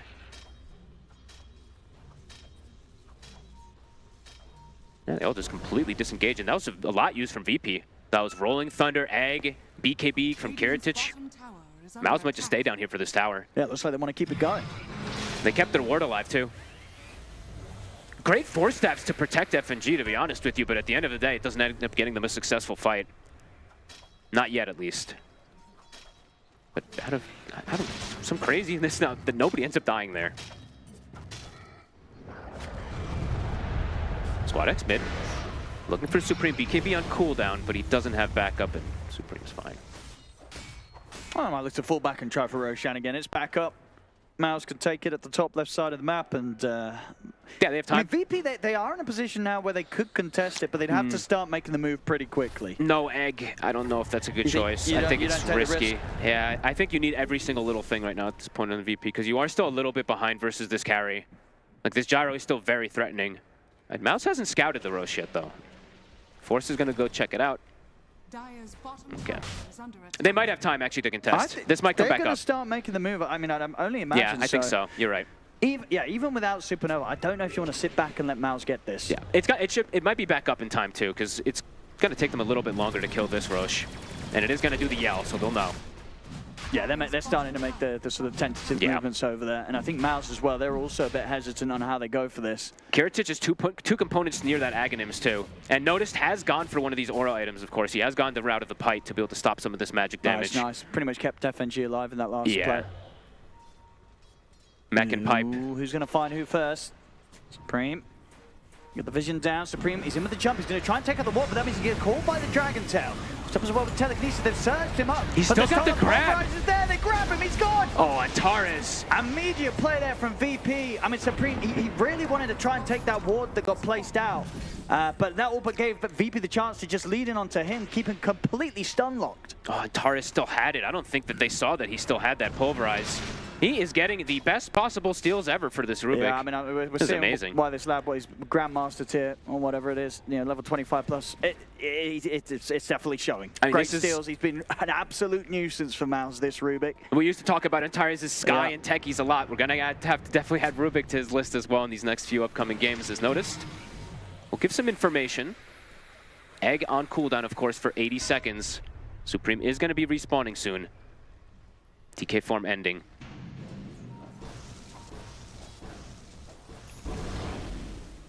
Very good patience from Noticed. Not using that Rolling Thunder in the last fight. They still have it available for this upcoming one. Well, they've got Blink on Force, so they can look for the setup. He could get a big vacuum combo. It's still not on him yet, though. It's coming out on the Courier. Wall still cooldown for 35 as well. Okay. Mouse, they're going to try and commit for the Roche. VP, of course, fully aware. 10 seconds or so till Dragon form. Oh, doesn't catch anyone with the shield crash. Missile's going to be sent immediately over in his direction. Roshan getting pretty low. He's going. No, he's not. There's the DK form back up. The DK form, they're going to try and go for Narman straight away. Narman's in with the charge. There's the vacuum onto the three of them. The wall dropped down as well. Supreme charges form, pops the BKB. He's trampling on them with the pipes out. They're into the pit. Roshan slow rolling. Thunder goes through. Oh, they gets it. He's able to grab the Aegis. Mouse, they're able to get the kill, get the pickup. And with that, can they get the fight though? Notice will fall. So if they can turn over towards Squadix. Squadix with this BKB though, he's doing a lot of damage. He's able to pick up a double. He's going to try and TP out with the remainder of it, and he will get away. Same to be said by looks of it for FNG. He's into the trees. He's able to TP escape, and Tyrus will not be as lucky though. So Mouse, they take the Roshan, take the Aegis, and they do take the fight. Well done from Narman there, controlling the troll right at the end of it inside the pit to allow Owner to get the finish last hit as well afterwards. Even the Rolling Thunder came in. Yeah, he got the last hit, got that Aegis as well, and they got the cheese, so they got absolutely everything out of it. Squadix, I mean, making another move on mid, but there's backup coming in. He's alone. Oh, and with his BKB already used, he does not really have any way of protecting himself. He's very dead. I mean, a bit of a kind of slip up in judgment. I guess they're going for that mid, not respecting the fact that Mouse could very quickly connect to him. A very weird play, especially when there's a Spirit Breaker, right? You know that Nasby's going to join instantly. As soon as you show, they're going for you. And they've just clearly seen you use BKB in the team fight. So yeah, a bit of a rare mistake there from Squadix. That was a really, that fight had so many different kind of things happen because there's two different little separate fights kind of happening. There was one in the pit and there was one on the south side that happened. So a lot of credit, like I said, to Narman, but also I didn't get to give credit to Force. He vacuumed as the shield crash was actually happening in the initial go, canceled it, caught 3. So the initiation from Mouse was pretty clutch in that last engagement. And there was no egg to point out, of course, since it was used in the earlier engagement from FNG.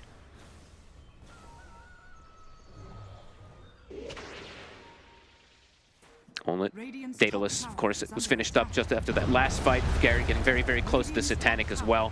The separation between him and Karatic really is the big difference, as we saw his damage in that last fight. Did, what, 8,000 in comparison to the Trolls at 4K. Eye on it. Then with the push, VP. What is the plan? Aghanim's now finished on notice. They'll lose their Tormentor here to Mouse.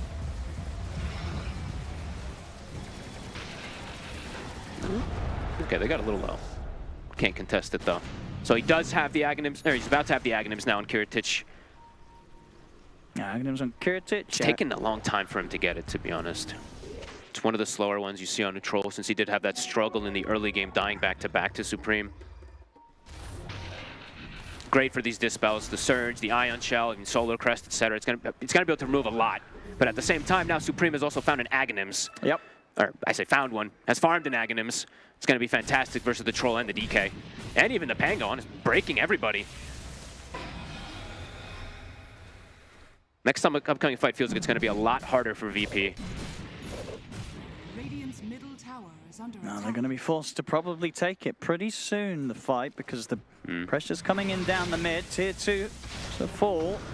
Yeah, only that's gonna pretty much be that Satanic. So they're gonna have to go through him effectively 3 times once he's got it finished and it's coming out. Super tanky cores on the side of Mouse. And it's just feeling still VP, even though they had a little bit of a comeback there, now feeling again like Karatic might need that next 1 item or 2 to be able to contest somehow versus the Gyro, but I don't know if they'll be given that space for Mouse. Does feel like Mouse is gonna look to continue pressuring this map heavily with this Aegis. Still 90 seconds.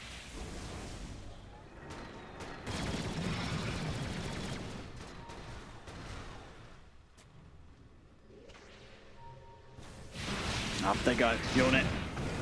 Gonna get caught by the telekinesis into the stolen missile. Sunrise will be able to force him in aggressively. That's get him pretty caught nice. Pretty far behind the tower, but there's the BKB and the ult. The egg? They're ready to take it out. They'll Egg's focus dead. the Supernova immediately, take down the egg, and keep this push going.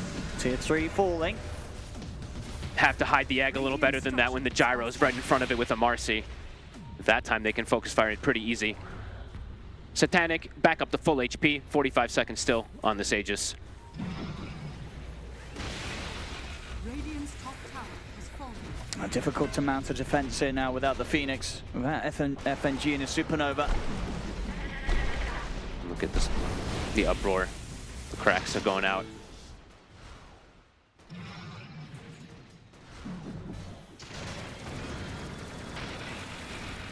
Probably just going to have to let this set go. Gonna try and do something, but within the last 15 seconds, Satanic's up again, they too. get control on the side with the vacuum into the charge over the both of them. Unit is falling low. He'll drop the ones. He kept the Satanic for respawn. Indeed, he's ready to pop it here for round 2. Supreme, he's got the grab onto the Pango. Grabs him out of the Rolling Thunder. See if they have the damage to take down. Notice they don't. The Rex still alive. Can they finish it quite off? Unit wants to get in to be able to get the job done, but the melee Rex have been protected. 100 HP. I mean, throughout it all, keeping the melee racks alive there. I mean, VP, they'll be pretty happy with that defense. Olnit's looking to go back in. BKB's up in 10 seconds for both him and they Supreme. really want it. Yeah, they have all their BKBs up in 10 seconds on Mouse. They want to force this. They want to get this melee racks. VP trying to get a wrap around here. They still have that wall stolen. I mean, VP knows how much Mouse want to go for this. Unit. He's going to get caught straight away. I think forced aggressively into the stun. But Unit's going to get the BKB and the Satanic off. They've got the stun control as well onto the Troll. Karatic, is he able to survive through this? He gets caught by these stuns, completely surrounded He's in gone. control. Karatic is gone. They get the barracks and they get a big kill on top of it all as well. On to the next one. Is there any creeps? It's coming in through top. They have plenty of time to be able to stay around here and push, and they didn't even use all the BKB. Supreme still has his available. 15 seconds for another pulverize if he wants to go. And now VP, they've got to consider if they need to use these buybacks. They will have to. He'll pop his. Karatic, he's still got 40 seconds. He had to as well. They get the grab onto Unit, but Unit's able to keep his distance. Dive forward from FNG, and with Yules, looks to set up onto the Gyrocopter. Unit tries to heal up. The stun comes in. They'll take Unit down. Nice Yules. Catches him as the Satanic goes off, and then follow-up stun right after. They do get the follow-up control. Cost them the buyback. It does. So Mouse, sure, they lose their carry, but they force out a carry buyback. They're plus fine with that. FNG's Phoenix buyback. As long as they retreat, lose no one else during this downtime of the gyro, they can just look to go again when unit's back up. Absolutely. Yeah, they made the call to just disengage. Supreme still at BKB. He could have perhaps gone in to try to save his buddy, but this was a call to make that, nope, we're just going to leave him. And look at that, they picked up double Wisdom Runes again. Mao's playing so aggressive at this game that they haven't even been backing up for their Wisdom Runes. As we saw now, 4 of them were kind of left over there. Let's see how much VP can get. I mean, ideally, they want to see if this is a situation in which they can force out the gyro's buyback, but it's feeling It's not unlikely. possible. No, He's no. going to be back in 20 as it is, and Mao's going to hold with the 4 of them. And you don't want to push up too far yourself, because if you do end up dying this game on over. Kiritich, the game's just over, yeah, so. Bengen will take advantage of this time that they were showing in mid. Very close to his BKB, and of course, once that's there, the supernova is going to be pretty much impossible for FNG. Yeah, he obviously has that and solar. He's been caught out on his own again. Deleted. I think didn't quite catch, but maybe was he making the walkover? Did he just pick up that Pick demon up the edge? demon edge, I believe, think he might yeah. have, yeah. He's just feeling like he needs any bit of damage that he can get, but that's a I mean, you're spending up on it, you dangerous don't have place. buyback. But also just a dangerous place to go for doing that. Indeed, dangerous spot, and you spent up, you don't have buyback. And the push from Mao's, I'm pretty sure it's going to come in pretty quickly. Oh, yeah. Or Roche. You know, you know that the Roche is coming back True. up in a few You got moments as well, options. too. So Mao's can probably look the pressure, but if they want to be really careful, can look for that. And, oh, man. Oh, they found another one. The charge connects just in time. The TP put to a stop, noticed. He's got no way out of this. He is gone. He does have buyback available, however. See if he's forced to use it. Dead for 70 seconds. It's a long Roche respawn. Mouse don't have to go for it, of course, so can just look at the pressure in this mid lane. Ulnit. They can just step up and start the siege once again. Yep, throw all the buffs onto him. As the buyback from Noticed. They'll give respect to it. And now probably the backup and check for Roche. Yeah, check it out. Pick up your tier 4 neutral items since those have just come up as well, and there's some pretty damn good ones for your team. So much gold on these supports now at this point, too. I mean, it's been like that for the majority of this game for the side of Mao's, but Narman now also has a Shadow Blade if he'd like to go for it. Or he can go down the Yule's route to have this Wind Waker later on if save. They've got tons of options on Mao's. A minute and a half till the Roshan. Ulnit, a full butterfly, and how close are we? Is it looking at any MKB? Yeah, Kiritich is going for it. They just swapped it up, right? Squad X had the crit chosen, and then he's now, yeah, switching up toward that MKB, but they're quite a way away.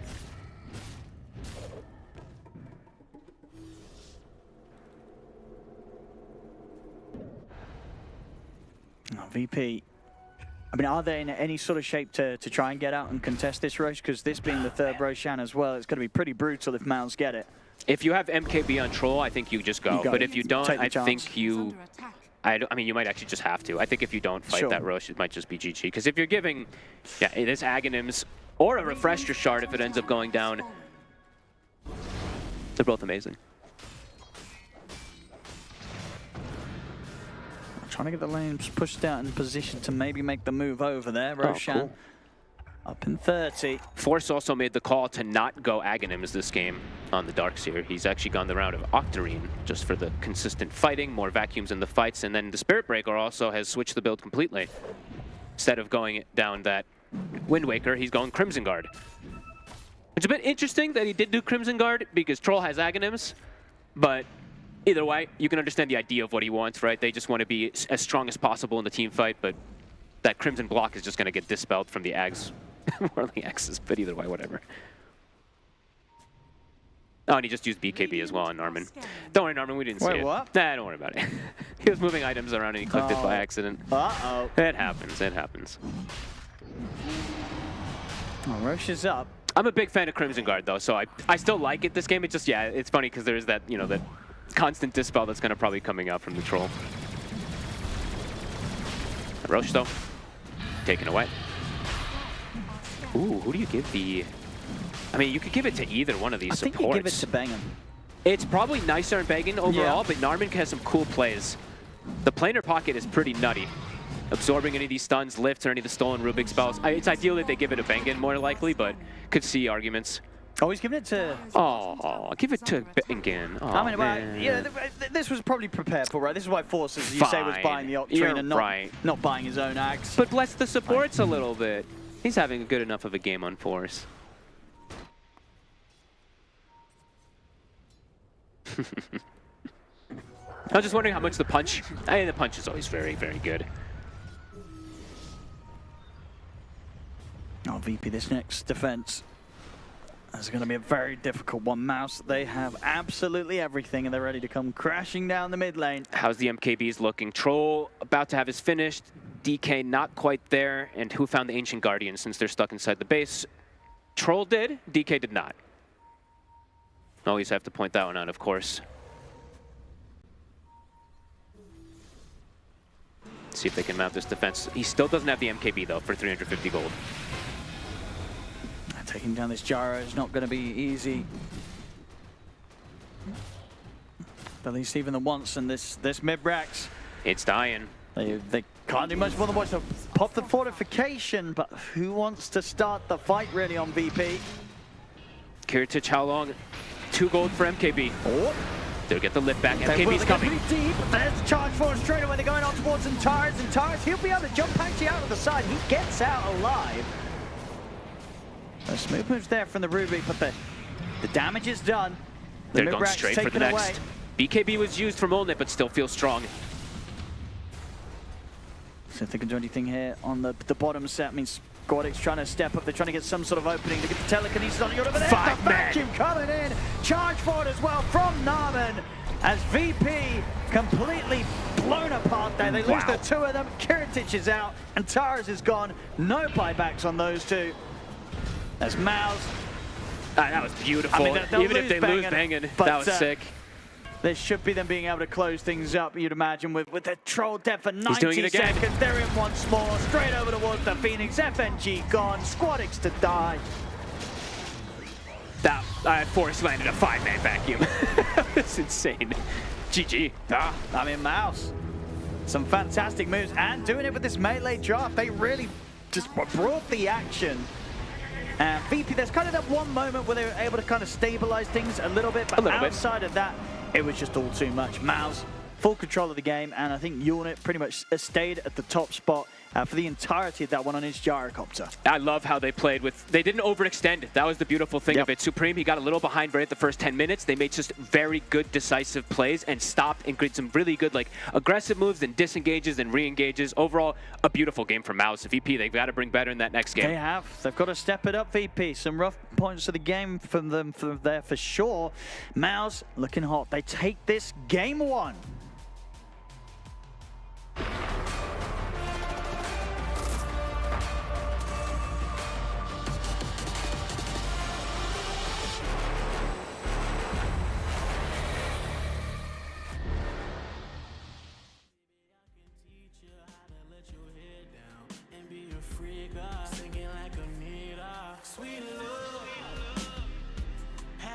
About a preacher, also how I need her. Girl, we can kick it. Have you ever had Chinese after 9 on a Friday? It gets so different.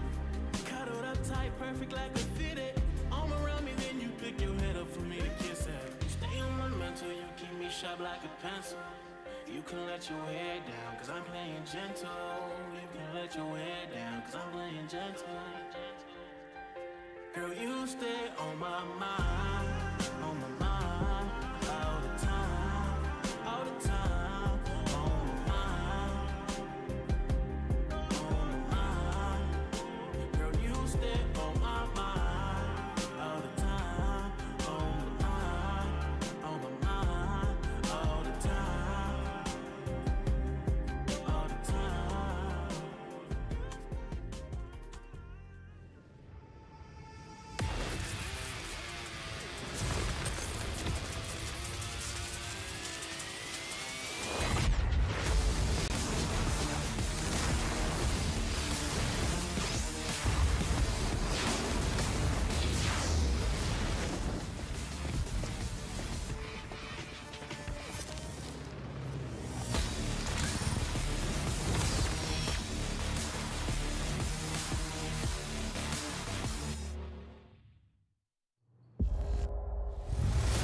You ever wondered how a Hollywood movie is shot? On a Sony. You review it on a Sony. And how do you make that sound epic? You record it on a Sony. Lunch break on a Sony. So why wouldn't you watch it on a Bravia by Sony? Have you got what it takes to get to the top? It doesn't matter how high you climb. To reach the top, even the biggest champ needs a break. So you can recharge, dive back in, and dominate.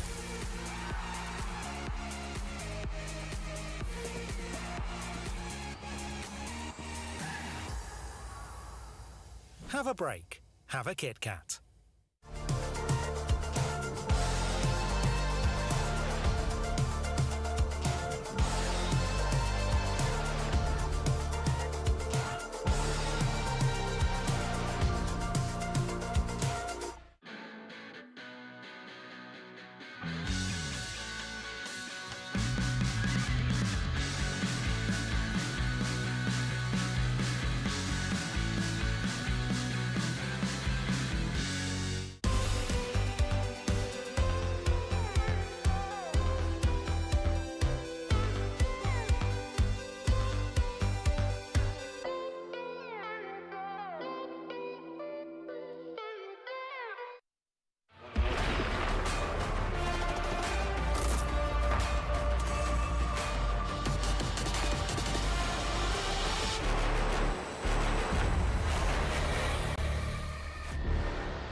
It is Mouse that take game one against virtus.pro in the decider match here for the play-ins at Riyadh Masters at the Esports World Cup. And that means they're one game up to make it to the group stage. Is only one game away, whereas virtus.pro is one game away from potentially elimination.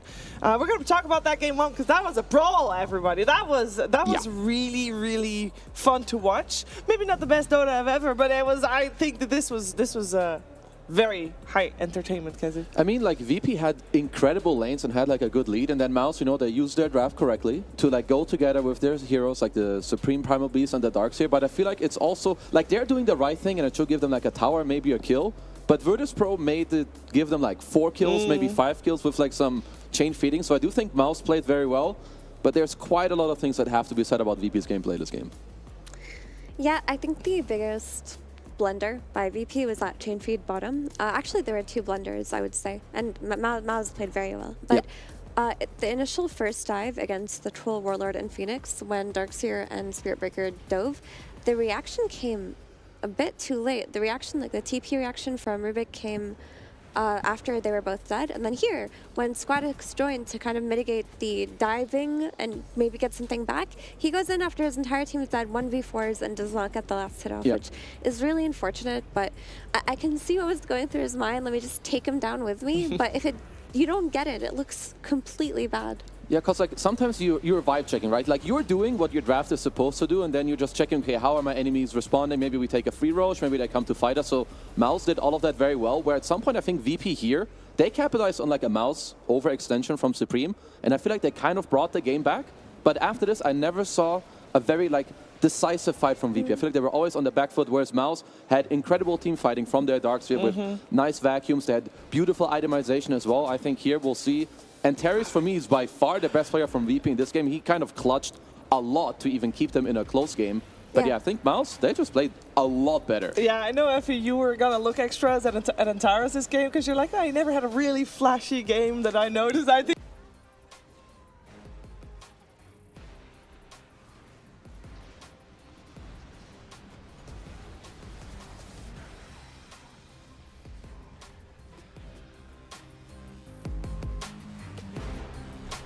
like this, I will become a huge fan. But for the most part, I think Mao is played well. Their draft is not easy to pull off, but when they do pull it off, it can look so snowbally, right? Because you have all of these big boy heroes just running at you, and a very, very difficult means to defend yourself.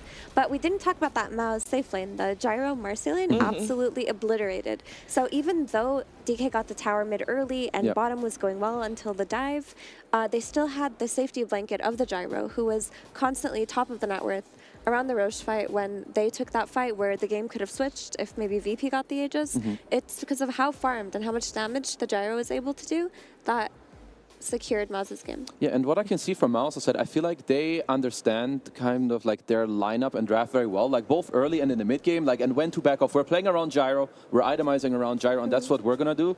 Whereas that's exactly the thing that, in my opinion, VP were lacking. I don't know, there's no blink on Pango throughout the entire game. Like, at some point, you know Gyro is the entire game. You need to itemize and play to kill him and burst him, because if you can't, you will lose. But I never saw like that translate into their gameplay to try and make that happen. So I don't really see how they would win this game ever from that position with that type of gameplay. Yeah, and I mean, you can predict all you want, and if you want to predict all you want, you can head over to stcplay.gg, of course. But there's one thing that you can't predict, to a certain degree anyway. You can't predict bad play, and I kind of feel like I don't think the top lane should have been that one-sided. I feel like we always talk about Pango being in a good place because he's got to be in every game. He's never a bad pick. I felt like he was a bad pick this time around. I mean, I think they should lose that lane. I don't quite remember now how hard it was. Maybe it's like slightly harder than it should be. And I feel like then after it maybe just has to do with how VP were responding. Like instead of making those bad rotations bottom to like help their carry, maybe they could have gone top to salvage the Pango game. But when those two things happen together, then I think Gyro just, whoop, he's cruising and chilling. Yeah, I think it's okay for Pango to lose that lane because eventually he gets level 6, joins a team fight with Rolling Thunder, and is back in the game. All he really needs is experience. The issue was both supports went mid. They secured DK's game, they got the tower early, but they didn't react to the dives fast enough. Like they did end up reacting to the Darkseer Spirit Breaker dives, but it took way too long. And then it looked like a chain feed. If they had just been a little bit more alert and helped a little bit earlier, it would have been different. So I think that one is just misplaying that snowballs very negatively. Well, it also seems like a couple of changes will put them back on track. So I'm hoping that the speech that they've got from G in the meantime is going to be a strong one to put them back on track for game number 2, which is coming your way after a break.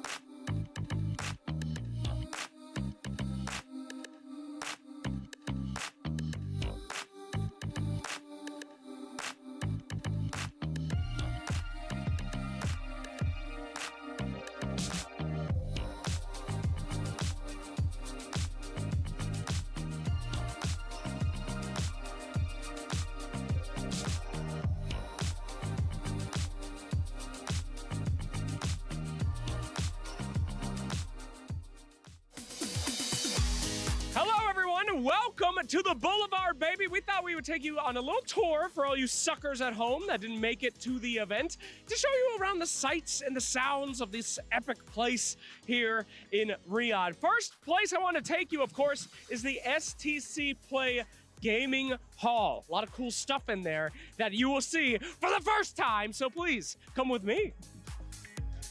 Oh. Hello. This is the Team Liquid hut where Blue is supposed to be here. Let's go take a look at some of the things that Team Liquid has won. May we enter, please? Thank you. Look at these grand trophies. The Aegis and the lesser trophies. Here's the horse we were supposed to talk to. The only reason I came! Not a big deal, though. We'll wait for Blue, I'm sure. He's real busy eating hay or something, but we'll wait. Thank you, Team Liquid. Please let us know when Blue arrives. Thank you. Where's Blue? Where's Blue? Is Blue here yet? How long till Blue comes? Where is he? Please tell me. Okay, we'll be back.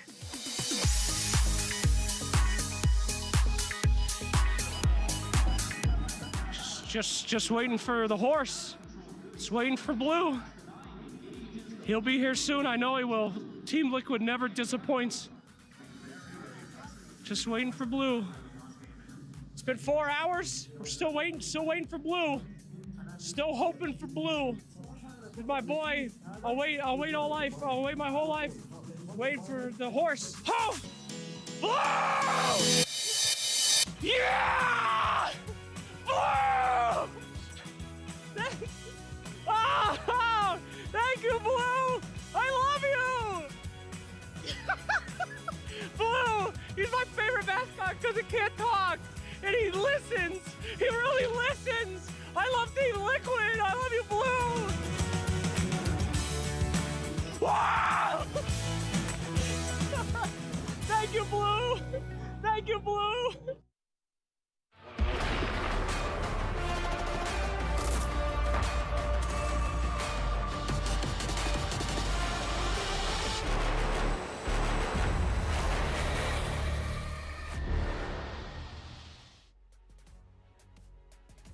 We got game 2 coming your way between virtus.pro and Mouse. This is a best of 3 to decide which one of these two teams will move forward to the group stages and which teams will be left behind in play-ins. Now, it's Mouse that's one game up, but as you heard my panel before the break, just a couple of things and fixing it will be easy for virtus.pro. Let's see if they can do it. Kezu, moving into game number 2, what do you hope virtus.pro is going to do differently?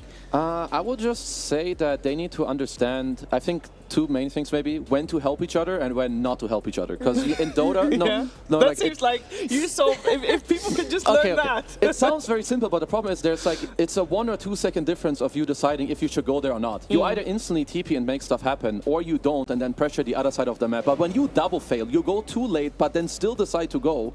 You're now feed your buddy syndrome. Yeah, like you're losing pressure here, and then you're feeding there. Like your whole map can just explode. And Pro Dota is won and lost in the matter of a minute or seconds. Yeah, I mean, that was just chain feeding. That looked like a pub. And whether or not that's easy to fix, I'm not sure. But typically, that's not the kind of Dota that we are used to seeing in the play-ins, where it's just a 1-by-1 SCA snowball type pub scenario. So there's probably a lot to talk about, but I think resetting is more important right now, because that had to hurt, because they were in a very good position before that happened. Yeah, like I think maybe just that, like resetting, then like talking about, okay, what timings we want to play around and do that. Like maybe DK can go Blink and then you play around him instead of going Mage Slayer, and just like understanding what you want to do when, because Mouse did that very well. They made the draft look very simple once they were ahead.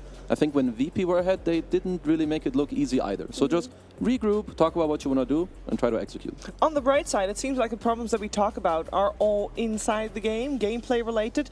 Not necessarily was it an issue with the draft. So that is something that they can still be confident in, right? Yeah, I mean, it can be easy for a draft to look bad when you lose, but I still think they had the easier and better draft. The issue mainly in that game with what happened is that when Troll falls behind and he's 4K net worth behind Gyro, and it's a game where you have to buy Aghanims on Troll, you pick the hero to buy Aghanims to deal with the Spirit Breaker and the Darkseer, you have to buy this 4K item after your BKB that doesn't really help you fight. It doesn't defend you, it doesn't give you damage, whereas Gyro is just comfortably 1 item ahead of you, dealing so much damage in the game. So that was a game for Troll where that hero looked worse and worse as the VP fell behind. Yeah, and then when you think about the draft, it's the last pick. So obviously that's not their idea. They think that he's going to snowball, he's going to do that because, itemization at some point becomes a problem. Gyro's the biggest problem. The next item you build doesn't help you deal with that. So, it just doesn't really go all that well in together. Because, I think at least with the draft that both teams had at hand, either team can win. So I think you can look to make it slightly easier, but focus has to be on the rest, make it simple, talk about some small gameplay, reset, and go next. Just play better. We'll see how that goes for both teams. As we head into the draft, we have got ourselves a little bit of a swap up. It's Mouse now on the Radiant side, virtus.pro on the Dire side, and we have got Primal Beast, first phase pickup for Mouse. In terms of bans compared to previous, we don't have the Templar Assassin, but we do have actually exact same bans for Mouse. That's that. And Weaver gets let through as a difference maker, where Gyro was the ban, of course. We saw Mouse go in that first phase previously, so Weaver is the one that is left in compared to the previous game. And Darkseer, right? Still in the pool. They have to decide on VP what they want to do versus this Darkseer. it makes it through the first phase, but if it gets through the second phase of banning, I'd be very surprised. I mean, you should be banning it, right? As VP, I feel like it's probably just too good. I like this response pick from VP because you can just match the monkey to the primal no matter what the deal is. He goes mid. Whether he's a 3 or 4 doesn't matter. He's still in the same lane as the Monkey King as well. So I feel like this time around, good gyro ban. You pick the monkey. I feel like VP should be pretty happy. Yeah, and they can ban Beastmaster, sorry. Well, they can also ban Beastmaster. They can ban Darkseer in this phase, virtus.pro, if they indeed wanted to. We got ourselves Mouse getting some bans first, and they're the ones to ban out 2 offlaners with that Darkseer there as well. Would you have expected Mouse or VP to ban Darkseer? I didn't really entertain Mouse potentially doing it. I think it just depends on who gets the pick after ban. Yeah, I can see that. They can respect that, because VP are the ones to pick out of phase. Yeah. I'm pretty sure both heroes on either draft in Primal Beast and Monkey King would have benefited heavily from a Darkseer. So whichever team gets the pick out of phase has to be the one that doesn't ban it. Yeah. Okay, I mean, I wonder what Mouse want to do about the situation, because you already, I mean, you now see in the draft that this monkey will pose a problem to the Primal Beast. Do they just want to be like, yeah, if I go mid against him, it's kind of whatever, I'll lose my lane, but I can come back with like rotation. So like, are you picking supports that will then make it easy for him to get kills? Is there some like weird idea where you just put the Primal 4 with some range 3? I wouldn't really love that so much. I think you just try to make the Primal work with the supports and like the supporting cast that you give him. I think so too. You just pick supports that give you a lot like lane security and team fighting. You know, the Phoenix style heroes. We didn't see Phoenix play to success last game, but any kind of ranged spellcaster type to back up Primal Beast later in the game will be enough. Because even if you're getting completely stomped, all it takes is one successful rotation with a lot of burst damage coming out of your support to put you back in the game. Yeah, no, I think that would make the most sense. As VP go for another Rubik on Antares. I mean, looked very good. He does see the Primal again. And he did have a couple of pulverizers in the game, onslaughts too. So obviously there was nothing wrong with that. Yeah, it's just a comfort pick for Antares. It seems like his best hero right now that's currently in the meta. I mean, let's see for Mouse. I mean, there's like Hoodwings, Phoenix is kind of in. Because I think, you know, maybe FNG wants to kind of redeem himself. Phoenix, very good against both these supports. You lane well against Rubik. You're annoying for Monkey in the game as well. Yeah. There's also still Weaver that was left in the pool, but that's the nice thing about this Rubik pick on VP is that you cover for a potential Weaver by having a hero that can steal Shukuchi and be just as annoying.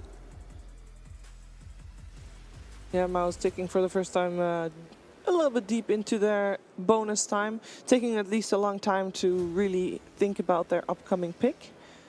They could decide hereby if they go to a similar route that they did previous game. If they want to pick up, for example, Marcy again or something like that. I don't know how much Snapfire they've played, and I know that like Rubik can be pretty cool against Snap, but when I see tempo heroes like Monkey who rely on good laning, I always kind of like Snapfire. I think he can abuse these type of heroes. It can work well with Primal. I do think they have a lot of options, but that's at least also one that's kind of on my mind. Oh. Phoenix Sven. So they take the Phoenix away from virtus.pro. I think they needed a Phoenix for themselves too, right? We talked about the ranged support type that can teamfight and do follow-up damage to Primal Beast.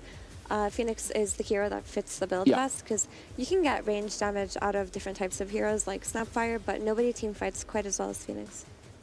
Okay, let's see. I mean, they should be pretty happy with this. And what I see Mouse do every now and then as well, I feel like on the slot they have like some soft flex going on. You know, their Primal can be 2 and 3, Sven most likely 1, but could be 5 if they really want to entertain it later with some, you know, just going further down the draft. So I'm kind of liking both drafts so far. Yeah. Do you think VP could look at a Snap or a Marcy for themselves? I think so. I'm not too familiar how much FNG has played those two, but I think they're definitely two supports that, I don't know, should kind of come to mind. Surely FNG's played everything at this point in his career. Yeah, he should.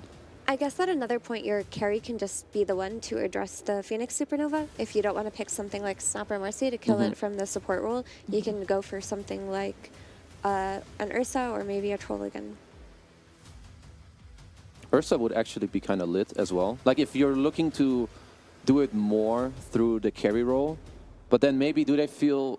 Maybe there's something awkward about having both Monkey Ursa shown after your first couple picks. So maybe this is just more simple and keeps it more open. They go for the Snap, which, you know, looks very obvious. And you see a Phoenix, for the most part, the enemy team will counter with a Snapfire.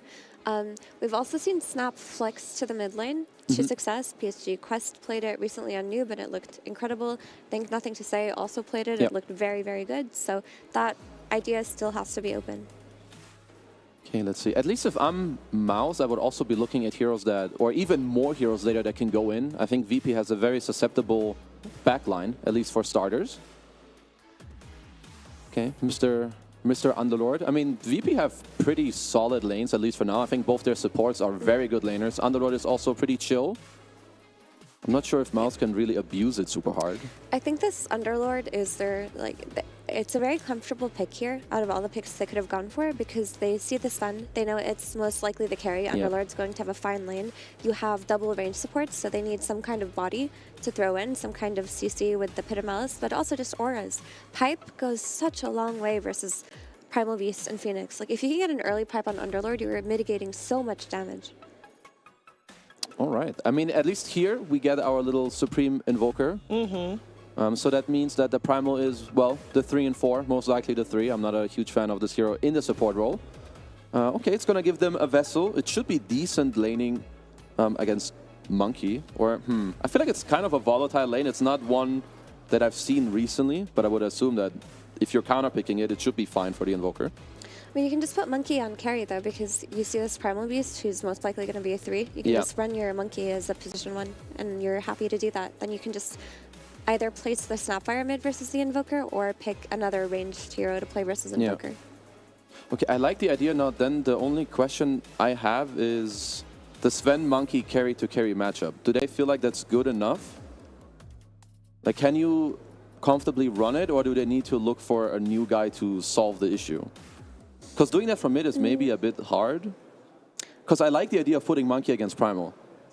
I think that it's fine. It's just a matter of which carry can be enabled better. Because if your mid hero is setting the tempo and running into this Invoker and you're not getting much value out of it, then that puts a lot of pressure on the Sven carry to join fights earlier. And if Sven is joining for fights earlier, and we already know Monkey King is going to win his lane against Primal, then that's a worse position for Mouse already. At the moment, it does seem like virtus.pro is assuming the Sven is going to be a position 5 or something like that, because we have them banning out carries instead.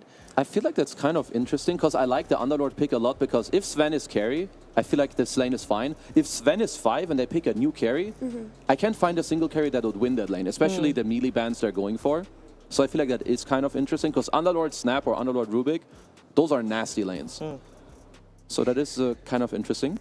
So Allnet has played PA, Terrorblade, Sven, Ursa, Gyro, and Alchemist so far, these planes. And if we assume that the Sven could be flexed to 5, which heroes would fit this archetype? Gyro's already taken out. I don't think PA is a good hero. Maybe they think Terrorblade, but I don't think that's a good hero versus Underlord either. I don't like TB. It really might just be the Sven carry here. But if they bust out something new, that would be exciting. I mean, I would be most happy with the Sven, unless there's something I'm kind of overlooking. I mean, you want someone... It would be great if your hero can go in, abuse Sunray, deal a lot of damage, and use Alacrity. I feel like Sven kind of already checks all these boxes, unless there's a different one that I'm not seeing. Yeah, it's a bit awkward, though, for Mouse, because VP have the overall last pick, and they can still choose to run the Snapfire mid if they wanted to. True. And just get a gotcha pick here.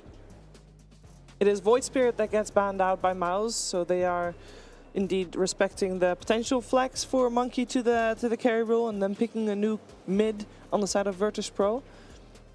But Mouse is the one that has to pick up next, and both teams actually are pretty out of bonus time. It will be the Sven carry, and we'll get the Willow coming out for Norman, most likely.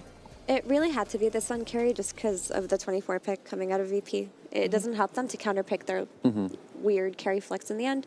Dark Willow is a very nerfed hero, but she is still very heavy in control. Like the Thorny Thicket facet with the Shard, with Octarine Core later in the game, she's just always stopping people. And Puck comes out as a response. Puck is a very good hero to lane versus Invoker, and this is a hero that can bring the tempo early on, which is what VP needed to tie the drop together. No, I think both the last picks, I guess the Mouse one was a bit more obvious, I think, as well with the support.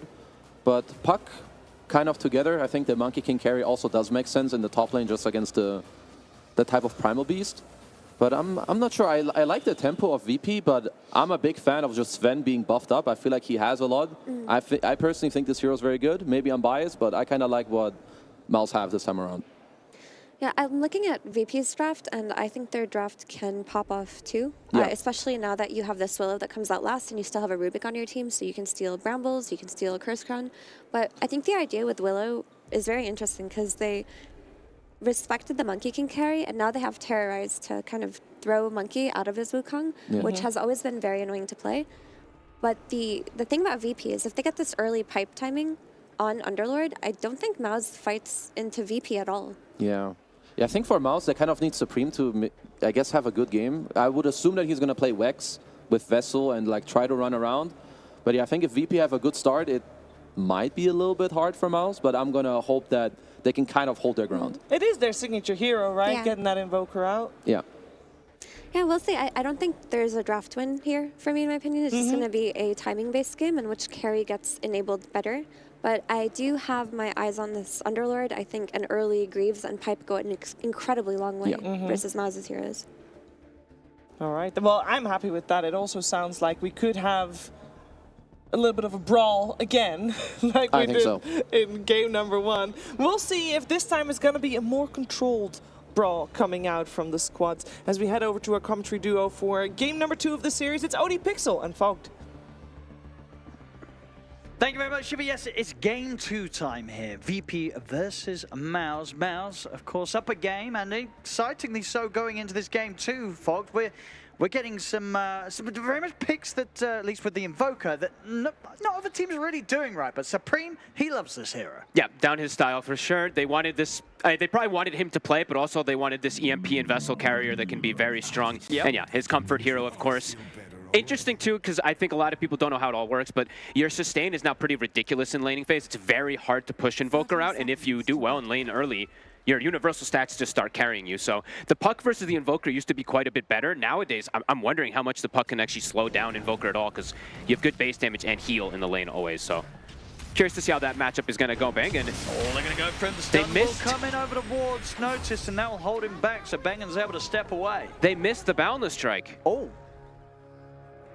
He whiffed. He tried to hit the Phoenix, he just didn't connect it, and they didn't get the follow-up chase after. Less unfortunate. Yep. Quite a bit of mana used. Was that like 2 Firestorms, I believe? Oh no, sorry, he got hit by an EMP, plus he used one of those Firestorms. So Notice is actually kind of started the lane with less than half mana as an Underlord. Not the ideal. And how is that lane anyway when you look at the matchup he's in? How does this go? They have, I mean, they're going to have this damage, double damage mitigation that comes from Rubik and Underlord at some points versus the Sven and Phoenix. But Sven, I don't know. We'll see. I think the first few levels are going to dictate a lot of what happens down here, because I've been seeing these Svens have a much better time than in the past.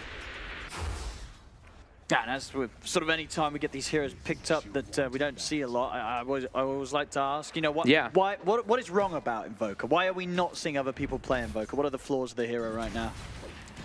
You know that Invoker used to be that late game beast? He's not. Everyone just has 80% or like 60% magic resist as the game progresses. So you still can get there if you do have, if you get your itemization, you have control, but your damage has gone way down. Sure. So them picking it up says to you that they probably want to play this quite fast, Mouse. I would imagine so, but also he does have a buff up hero. I think that's the other thing you want to look at if you want to play Quaswex is you have somebody that's really good with Alacrity, and they have one of the best.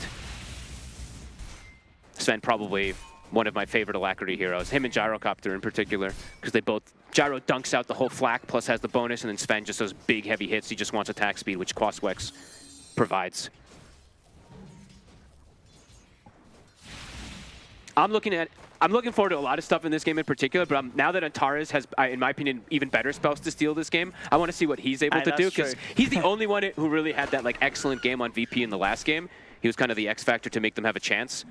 So looking forward to see what he's going to be able to get. And this lane in particular for VP is the one I'm looking at, is how Noticed is able to do, like the panel was mentioning, if he's able to get these early auras to mitigate damage.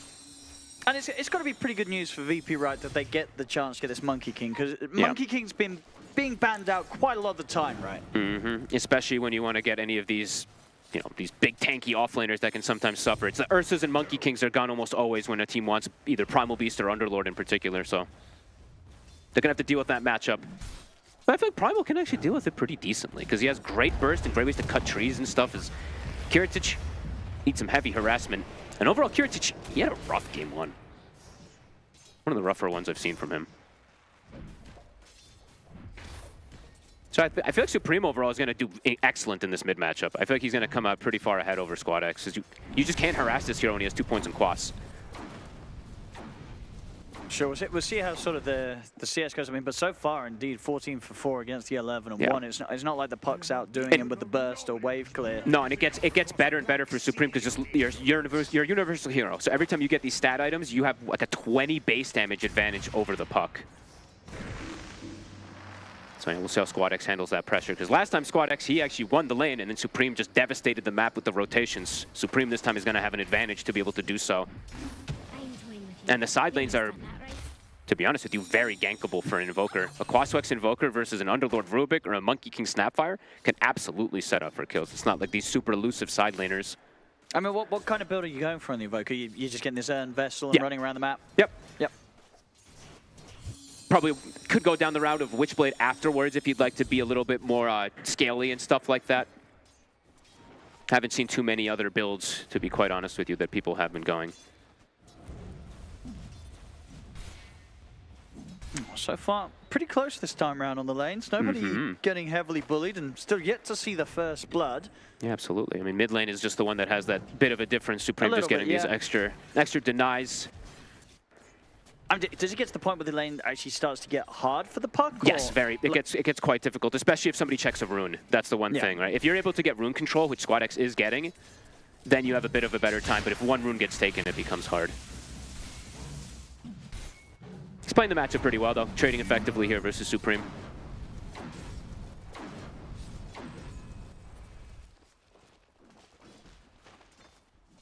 Yeah, I mean, I'd imagine as well this top lane.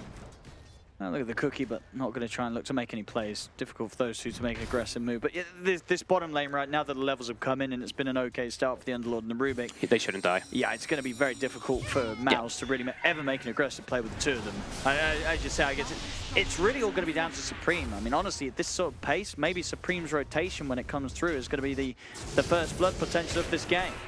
You're going to look towards They bring a third hero. They bring the Dark Willow instead. That'll do it. So they want this kill. Can they get it? They should. Oh, I say no. He's got backup. Is that another? Oh, they got him. They do. Let's see if VP can get anything in return. They'll find Bengen. Looks like they won't be able to have anything else to throw down onto Narman and Yunus. So they get the trade, but indeed first blood going the way of Mouse. Bringing the numbers in first. Was that an FNG Lotus as well? It was. Okay, so that Lotus makes them go for that last hit over there. And Taris steps up real far. He does. He's not going to get caught by the second round, but just the one though, so will manage to walk away. He had Fairy Fire Stick. He actually was fine. Squad X, I saw Glyph usage there. He actually did a great job of blocking Supreme's Tornado in one of the last instances, so did end up blocking a bit of damage. And yeah, he's holding his own. Even though there's those denies that are coming out, he's doing pretty well in this matchup. Sven is actually getting slowed down, even though he did get a kill down bottom. Constant spam of the Underlord, since he is, of course, that strength hero. Firestorm percent damage does start to add up. Absolutely. Just a super annoying lane against the spam. Firestorm and the Fade Bolt. The damage reduction as well, too, starts to add up, right? 14% from Atrophy Aura, then you have 15% from the Rubik, so... In the mid. A nice coil.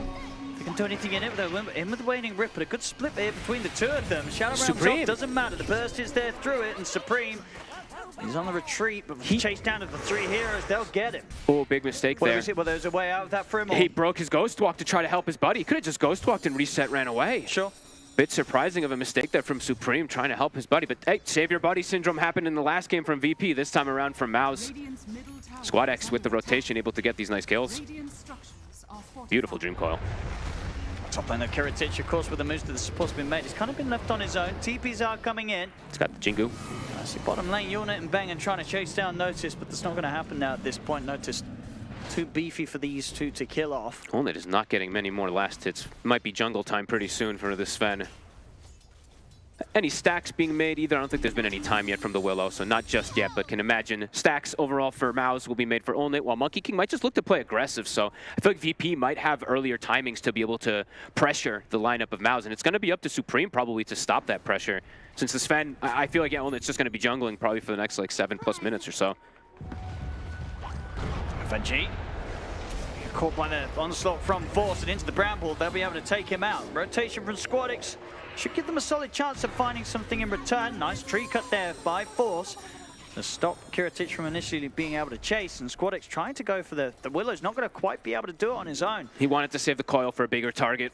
Could have probably just killed the Willow with it, but saving it, trying to maybe go for Force if he steps up again. But now Supreme, it's a good rotation he's trying to make here. Oh, there might not expect this one, VP.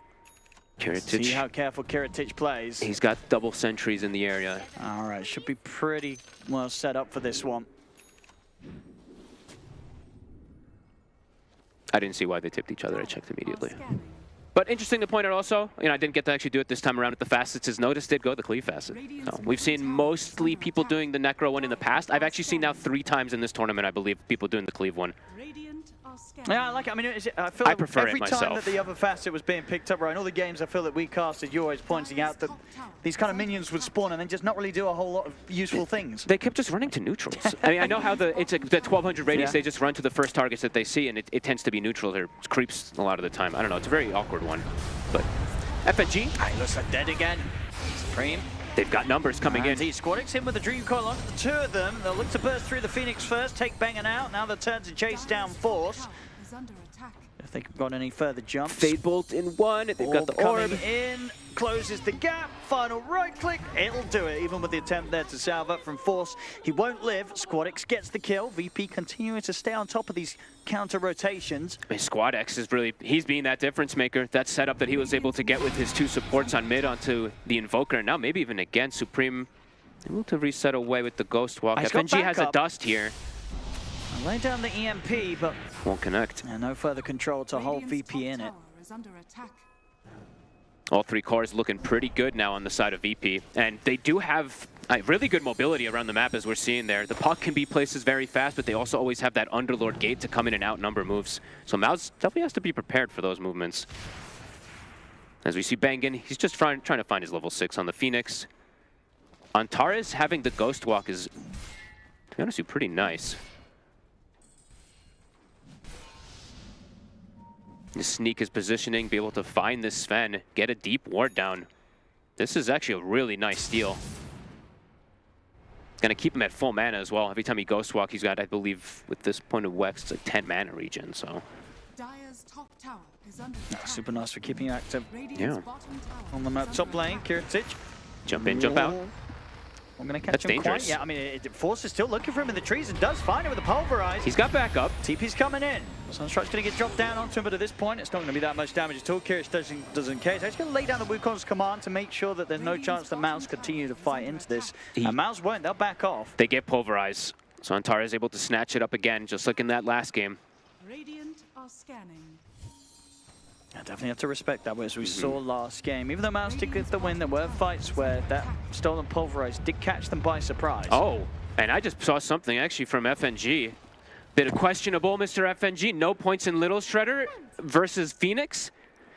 I think you always see 3-1-1, but you know it happens. I guess he saw Phoenix isn't 6 either, He's not right? 6 yet. He's not 6 yet on the You Phoenix. can say that, but when he hits 6, it's going to be kind of We'll funny. see. Yeah, we'll see if he's ever find a fight indeed where he turns up with a supernova. See if it There's no Little matters. Shredder to take it out. Antares? I mean, Antares indeed with the stolen Pulverize able to grab Force. Force will be able to turn and grab him with his own. Fear's coming out, but not in time to save Force. As Force goes down, and now VP they can turn and look towards Narman.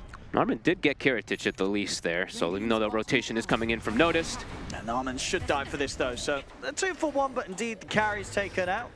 Supreme maybe seeing if he can clean up something. Hey, I mean, them slowing down Kiritic is important because he's not really that big farming hero. He has to go for Battle Fury to farm, while Onit is a Sven. He naturally farms, and he does have the stacks to go back to, so anytime you slow down he's Monkey coming King back is into nice. the lane. Can Supreme do something here? He saw the Ghost Walk. Kiritic's got to play it careful. Supreme's going to reveal himself. Supreme didn't have the greatest secondary spell invoked there for a second. He still had Sunstrike invoked after the Ghost Walk, so. If he had Cold Snap, perhaps being able to switch into like an Alacrity or something could have maybe gone for it, but didn't have that much backup. And okay, so diverting the build a little bit, feeling like the vessel's not that important, wants an answer to the puck. He's going for Orchid.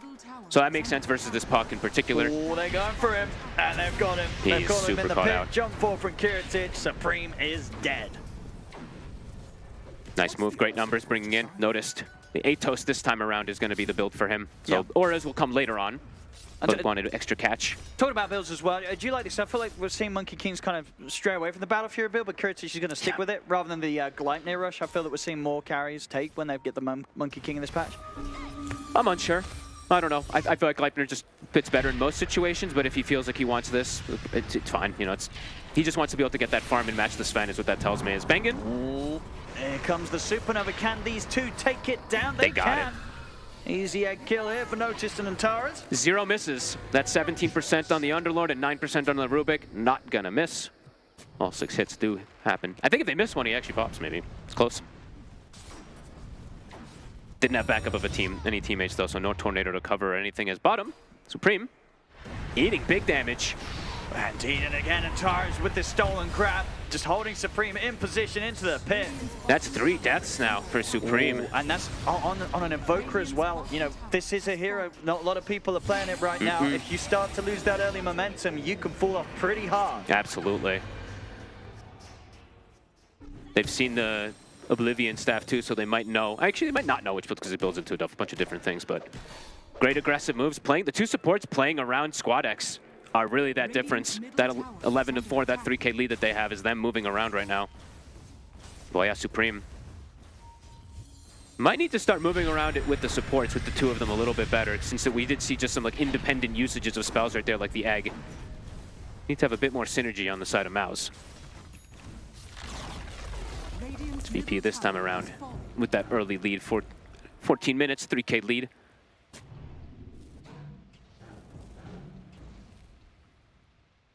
Should give a good amount of space here for Kiritich to get a decent timing on the Battle Fury and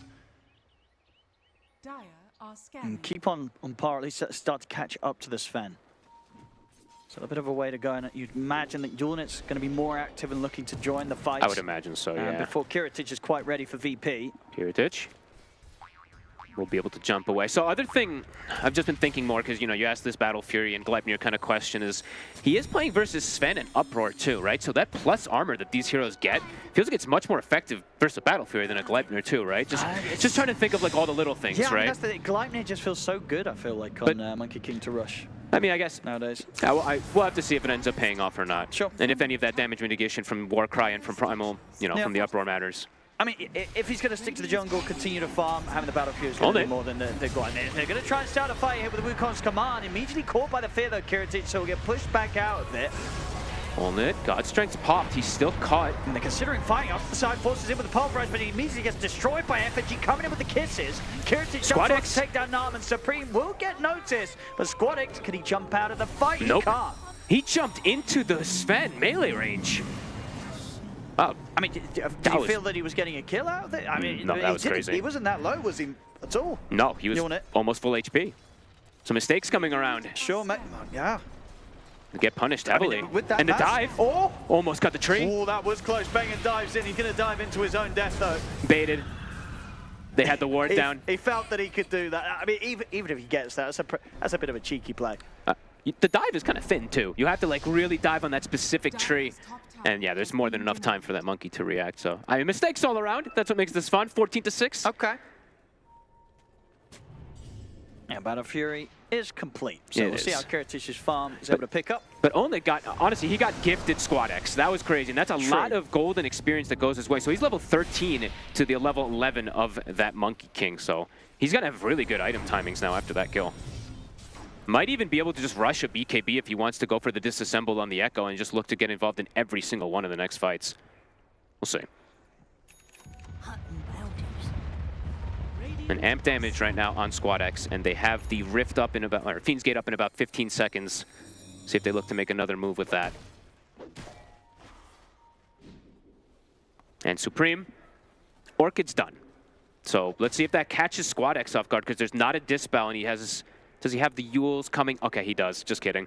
It just got finished, so. Okay, he's got that. Yeah, he's got it at literally the same exact time as the Orchid, so that could be pretty devastating for Supreme's first usage.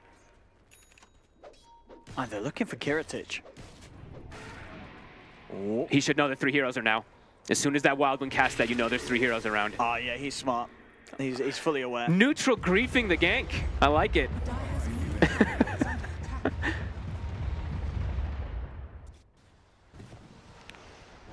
Pretty hot. On it. He's got BKB. He's feeling strong. He's super strong. Supreme's gone on first. He's not quite as strong. They get him with the coil and the kisses. Supreme's gone. He got nothing off. Unit's ready to come in from the side there and try and find some kills in return. Looking caught in the pit. Pots the God Strength. Still able to close in onto FNG, but no, FNG's able to jump out the side with the cookie. Finally, FNG will fall. As SquadX, he cleans up Force and maybe see if he can jump in for more. No, he's not going to. This time around, he's not going to jump in on top of the Sven, that's for sure. So he'll hold back with the rest of VP. Happy with taking the 2 kills there, only losing the 1. Supreme dies without doing anything. He keeps just running in. I think now he just has to be way more careful with position. He can't run in Ghost Walked anymore. They've got the sentry coverage always. I think he has to just start playing way more backline. Caught in the front. Sven used God Strength too. Well, noticed. Trying to take some of these Ancients, pretty greedy. We'll see if he gets away with it. He's got SquadX and Antares by his side. He will not get away with it. He is dead. SquadX and Antares, they've got to retreat. They've got to get out of it. Force, he's ready to onslaught forward, see if he can close it onto Antares, but the blink's back up. Antares is away. He also still has Pulverize on Antares. He just keeps stealing it the entire game, so they're unable to cover it. The positioning from Noticed, so aggressive on the Ancients, just trying to steal them away, Sure, I guess. that's one of the downsides of having the cleave faster. You get tempted in these situations. You're like, well, I've got cleave, I can farm some Ancients nice and quickly, but yeah, not quick enough. I feel like the graph tells the tale of this game kind of beautifully already. It's just up and down and up and down and up and down and up and down, because even though it's 8-16, VP do have the advantage at the moment. This Sven is big. That's true. That's the thing at the end of the day. Yeah, you're on it, and as you pointed out before, the level advantage, sub 15 and 16 in the mid force. He's going to get caught by the coil, but the BKB's there, so he'll back off. And the other thing I was mentioning with Olnit is he's got a steroid. That's always what I like to mention. Is if you do, you have this type of farm, and you're going to have an alacrity thrown on it. Pretty scary. That's true. So at the end of the day, if Supreme does continue to get caught and fall off, as long as he can press alacrity on his carry, they should be still in a good spot. Yeah, but you ideally want a little bit more out of your Invoker, of course, too. But yeah, absolutely. Yornit's ready to solo carry this.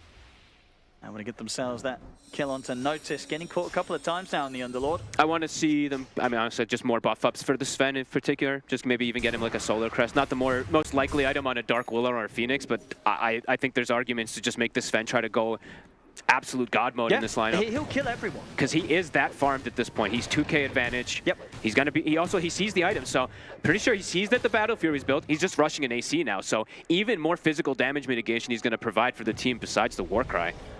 Yeah, it feels like it's just sure with the Battle Fury and then the BKB on Kiritic, he can turn up to the fights, get involved, but there isn't going to be this explosive amount of damage coming out the carry for quite some time. Even after that, he's obviously queuing up the Aghanims.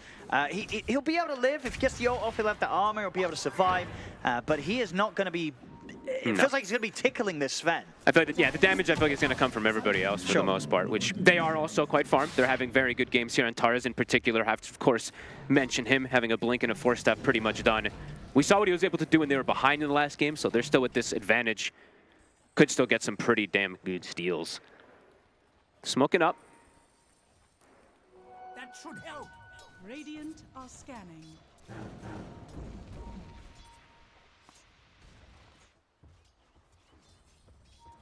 See if they can get forced with this smoke. They'll get the jump. BKB is back up, but they're chain stunning. Can he get out? He can't. Not even drop the Dream Core to secure that one. Nicely done. Found him isolated. Dire's top tower is under attack. 2 cores. Mouse is definitely having a troublesome time on those two, even though Olnit is having such a free time. Radiant's bottom tower is under attack. BKB done on Kiritic. We'll see if that does cause VP to try and find some fights with the Monkey King involved. Definitely strong in the 5v5. But can they kill this Sven? If they can kite him out, right, that's going to be the ideal game, which it kind of always is versus a Sven, right? Just kind of kite, reset positioning. So I'm looking at their items, and if they can just acquire many 4-staffs in particular, that's probably the answer. And then the Lotuses come from there. That used to be the ways to always deal with the Sven. So they've already got double force on the supports to be able to disengage and re-engage. Mao's looking for a fight themselves with these last few timings. Vessel was done now on the Invoker. Catching SquadX is pretty difficult. Do they have any type of blink? No. Radiant's middle tower is under attack. A little bit awkward for them to start the fights. Can they start the Roche? They might not expect this VP, right? Mao's just straight up walking Very into unexpected. Roche. Yeah. They've hit it with the scan though, so they will know what's going on now. Can they make it in time? I don't know, it's going to be pretty quick with the God Strength. They're going to TPing. smoke up. Half HP. It's taking some time. Can they make the jump in time? It's taking time. Kiritich. He's already looking in for the side. He's going to get caught by the bramble. Oh, the silence is there. Before the onslaught comes down, they look to burn through the dark Willow Norman. He's gone. But the Roshan has fallen and Unit's been able to claim the Aegis. He just wants to get out. His God Strength is wearing off. He does not want to just fight. Full retreat. Let one hero, two heroes die. If they can get the cores out, they're going to be happy. Short force. He's going to try to leave. Get through the twin gate. He won't make it out. So they will lose 3 heroes, of course, including Narman at the start of the fight. But they get the Roche and they keep the Aegis on the Sven. No, but you don't take that. I don't know. It took him a bit too long to really bring it down. VP made it in time. 3 big kills. BKB's usage as well. They get the rush, but it's costly. I feel like VP's very, very happy with that type of trade. We'll check the replay again, as you say. It's just taking a little too long. They get it now. But at this point, the fight's already kicked off and VP ready to go. And you can see straight away, really, Supreme and Unit, they noped out of there very quickly. Yeah. Force, he didn't have TP up, so he was trying to BKB and go through the gate because he couldn't BKB TP out and does get caught at the end of it there. Way too early of an egg also from Bengen inside the pit. Nobody was there. Dude, we're seeing, look on the net worth. it's all on Unit. It's literally all Unit. He has to 1v5. At the top, and then there's 4 heroes, 4 players of VP right behind him. You know, Antar is, of course, stepping up, taking over the farm of both Noticed and Supreme. All on the Sven. Get the Solar Crest, buff him up, absolutely everything onto him. Well, let's see if this pays off. It's always a difficult kind of position to continue from when all your eggs are in this one basket. Yeah, and your Invoker has no game whatsoever. Even the Rubik, as we said on Tares, he had an insane game last time. He's having an absolutely crazy one this time. 10K net worth on this Rubik. And yeah, he can go for the itemization, just further deal with the Sven. He's got the Lotus already queued, so we mentioned the 4 steps, the kite. They're getting many of these answers to deal with the Sven. They're going to smoke again. They want to try to get a fight off of the AC timing with this Aegis. I mean, he is still very strong. He is level 18. It says, can they get the angles for this Sven? And can they get the control out? All they need to do is just let him hit targets. It's just, can he do that? Squadix. And they jump in, he's going to get caught by the silence. We'll be able to remove it with the Yules. But he is dead. Straight down into the root. Ooh. Can they get more? They're trying. Quick jump to the side from FNG. He'll get back. Tier 1 tower should fall. How much more can they claim with this Aegis? 2 minutes for them to keep swinging around as a team. And with Coil on cooldown, Mouse can definitely look for a fight if they can catch somebody on Tares. He's cutting the wave. It's a kind of cute play there from the Rubik to stop them from going for a tier 2 push. And he'll TP to not get caught. Good awareness. Mouse wants to get as much as they can in these 2 minutes. No surprises there. Very fast on the AC. Faster than the patch. Fastest by 9 seconds. Still quite huge, but Kiritich is catching up very quickly here. 15,000 net worth now on him, almost the same level. So the Battle Fury, just for the farm aspect, is absolutely paid off. It has, yeah. Instead of this Gleipnir kind of route. That's, I guess he just felt, I just want to farm, and it's definitely worked. Warcry stolen. A very good steal, to be honest, with this game, since he does have the shard also finished up on the Rubik, so everyone's just going to have that +6 armor on top of when he pops that Warcry for 15 more to deal with the Sven. Radiant are scanning. I was only going to, actually, only killing people is going to be very difficult versus this Warcry. They own it.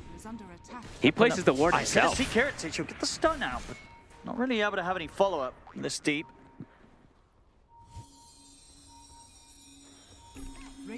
He was the only one who felt safe to walk up the hill. Understandably so. The rest of his team continue to sort of fall behind.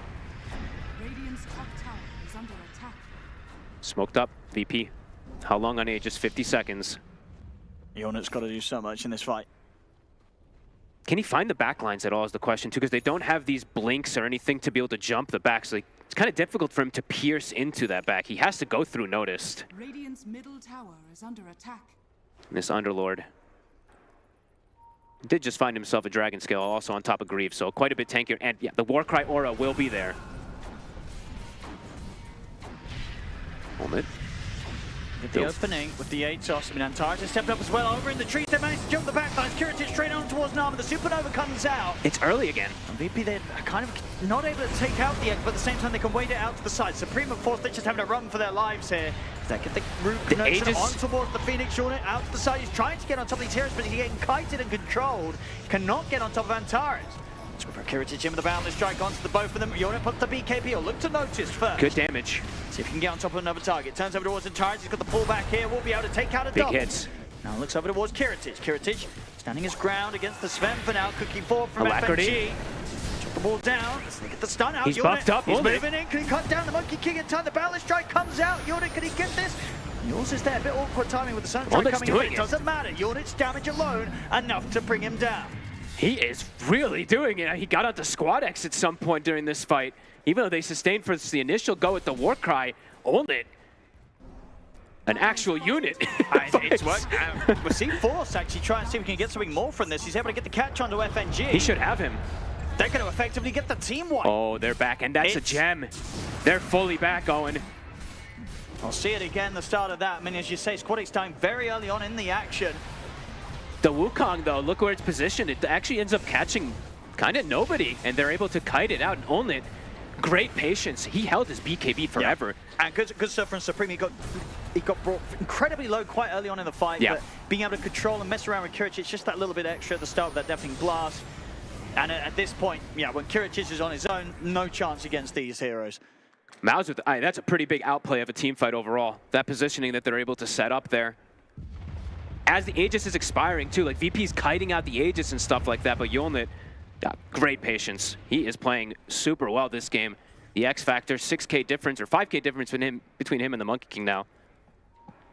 Getting closer and closer to having the Satanic as well. That was sick. BKB on Supreme, so it's going to be even easier for him to get the chance to cast his spells without being blown up by VP. Yeah, the egg actually, I thought the egg maybe was a little bit too early, but it was actually quite good. It ended up catching up Kiritic and splitting up the fight completely, so overall, Mouse. Yeah, there was definitely a bit of kind of chaos caused at the start, because you saw some of VP, like I think like the Underlord, he was in under the egg trying to get some hits on it, but the rest of them were kind of like they wanted to keep distance from the egg. So definitely caused a bit of panic for VP. And they never dewarded the ward too. That ward that Onlit literally ran up and placed before the fight started, it was there the entire time. So they had full vision of the complete fight. So some things do matter. And they knew that ward was there. It was there. Absolutely. They saw him place it. With the fact that he ran up and threw the stun out the Monkey King when he put it down, they knew it as clear as day that ward was in position. And vision, it helps you, like in fights, it lets you just do so much, right? It lets you like pick and choose pretty much everything, get pre-casts, pre-orchids, etc. and stuff like that, so. Mouse. Perfect timing of a team fight for them to recover. And Mouse, they're more than ready to go again around Unit. Sure, the overall net worth lead is there for VP, but we saw last fight how much Mouse could do. Unit's now got the completed Satanic done, so it just finding the damage and situations to kill the Sven. Sure, you might be able to kite him, make him run around the fight a little bit, but actually killing this Sven, it seems very difficult. You're gonna have to isolate him. You're probably gonna have to, like what they tried to do last time, right? Kill the rest of the team and then find him afterwards, but they just couldn't finish off a couple of these heroes, so he did have the backup. And yeah, afterwards, as you said, Force found FNG, took the gem, so now they have that great vision advantage for these next upcoming moments, and they have a blink, so they have an actual way to start fights, which they didn't really have before on Mouse. They just kind of had to walk in. Now they have Force being able to blink and pulverize, perhaps. I think this ward caught Kiritic. I believe it saw him for a second down bottom. Force, he's looking for him. Yeah, they knew. They see the monkeys. They're following these statues. Couldn't quite find him. Squadix has gone, early boots of travel. So wanting to just deal with the lanes and kind of pull Mouse apart is what that tells me, and then just join the fights afterwards. Interesting approach. Wants to kind of stall the game out is what that would tell me, and just get a bit more farm. Since right now, as we were saying, it is really just still Yulnit who's getting that farm. So maybe just wanting to get that 3 cores scaling in comparison.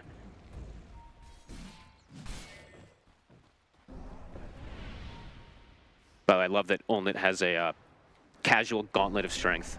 I don't know why it amuses me so much, but it just looks really funny. They'll soon be ready to swap that out for an Aegis. They're going to look for the Roche. It's going to be back up in just 40 seconds. Radiant's middle tower is under attack. You did see earlier, of course, VP able to bring a fight down here and able to make something happen out of it. We'll see if they get the chance to come down and do so again. They're starting to get to the point where they will have the damage to take down the Sven, especially when Kiritich is able to finish off the Daedalus. Yes. Once that's there, this Monkey King is going to be slapping pretty hard. And they have all these items in order to try to counter that, Sven, as we were saying before. The kiting and the Lotus Orbs and whatnot to just protect each other to ensure that the Monkey King can try to, so. And I'm watching Antares. He's been holding on to Warcry for the most part, but is trying to get other spells, but have to keep tabs of this Warcry.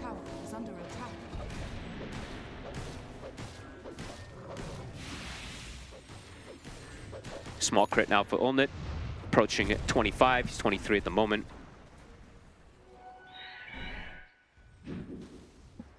FNG goes for the blink, so egg hitter, right? That's what that would tell me for the snap. They probably feel like nobody else can actually just commit to hit this egg at this point, so FNG now has just a blink that he can just blink into the fights and go for it with the Shredder, now that 15 talents online. But Roche looks it's going to be free here for Maus. And this time VP not able to make their way over here. Looks near quick enough. Looks like it maybe was a call from them to just play the eco game, right? Like I was mentioning, the puck went for Boots of Travel, and they've just been kind of forcing lanes in, and the gold has definitely gone up drastically for them. That gold lead went from, what, 4K back up to that 9K because of them just split pushing and doing just, yeah, map control. Maus, with this timing, though, do want to look for a fight. Since I think they are looking, and they're seeing VP heroes split up all over the place. But VP, when they have the Underlord and puck split, they can always join back in. So they will have the 5-man in most of these situations anyway on VP.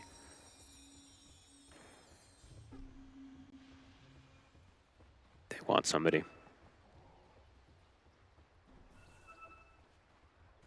That would be the dream. Force has a blink. There's the opening. Then with the pulverize, onslaught to follow, dragged back here. The Lotus reflects. Sven, Unit, he's able to put the BKB though, stand his ground against Kiritich, or at least Is he's he trying though? to. It's close, He but is. he will succeed. Unit takes him down. He has the Satanic, made the difference there.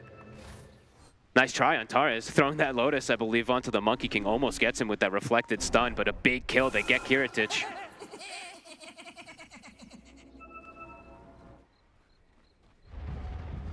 That was literally smack in the middle of the Wukongs. All 5 plus the statues that were popped out afterwards also beating on him and still couldn't stand him. But almost. He said they were very close to being able to sort of just fully control him. We're getting the chance to BKB pop his ult. Definitely gave a little bit of a scare to Unit, but not too much. He knew he had it. The Satanic and the Paladin Sword, just that little bit extra. That physical damage, right? What you're saying? I mean, so much armor that this Sven's always going to have versus it, so. And Supreme now at this point, he's had a pretty quiet game, to be honest with you, but now it's much easier for him to play the fights. He has BKB. So overall, Supreme can get his spells off pretty much every single time in these fights, unless he just makes a mistake. Same as last game. They're already getting pretty deep, but he has, of course, got the Aegis ready for round 2, even if they pop him the once. Satanic is popped. Can he hit a creep? Nope, they'll pop the Aegis. A nice fake pot there from Antares to secure that. And they get the banner with the little Shredder as well. So that push, they'll be able to stop it for now. Full Daedalus delivered out on Unit. He's very close to 25. Might want that for the next fight, unless it just comes to them around this ward.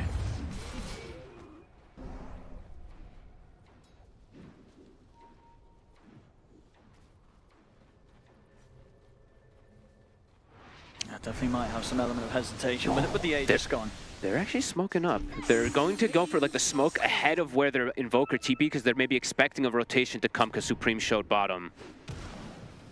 Let's see if they can find the jump here. They have VP's this ward. Coming. They break it.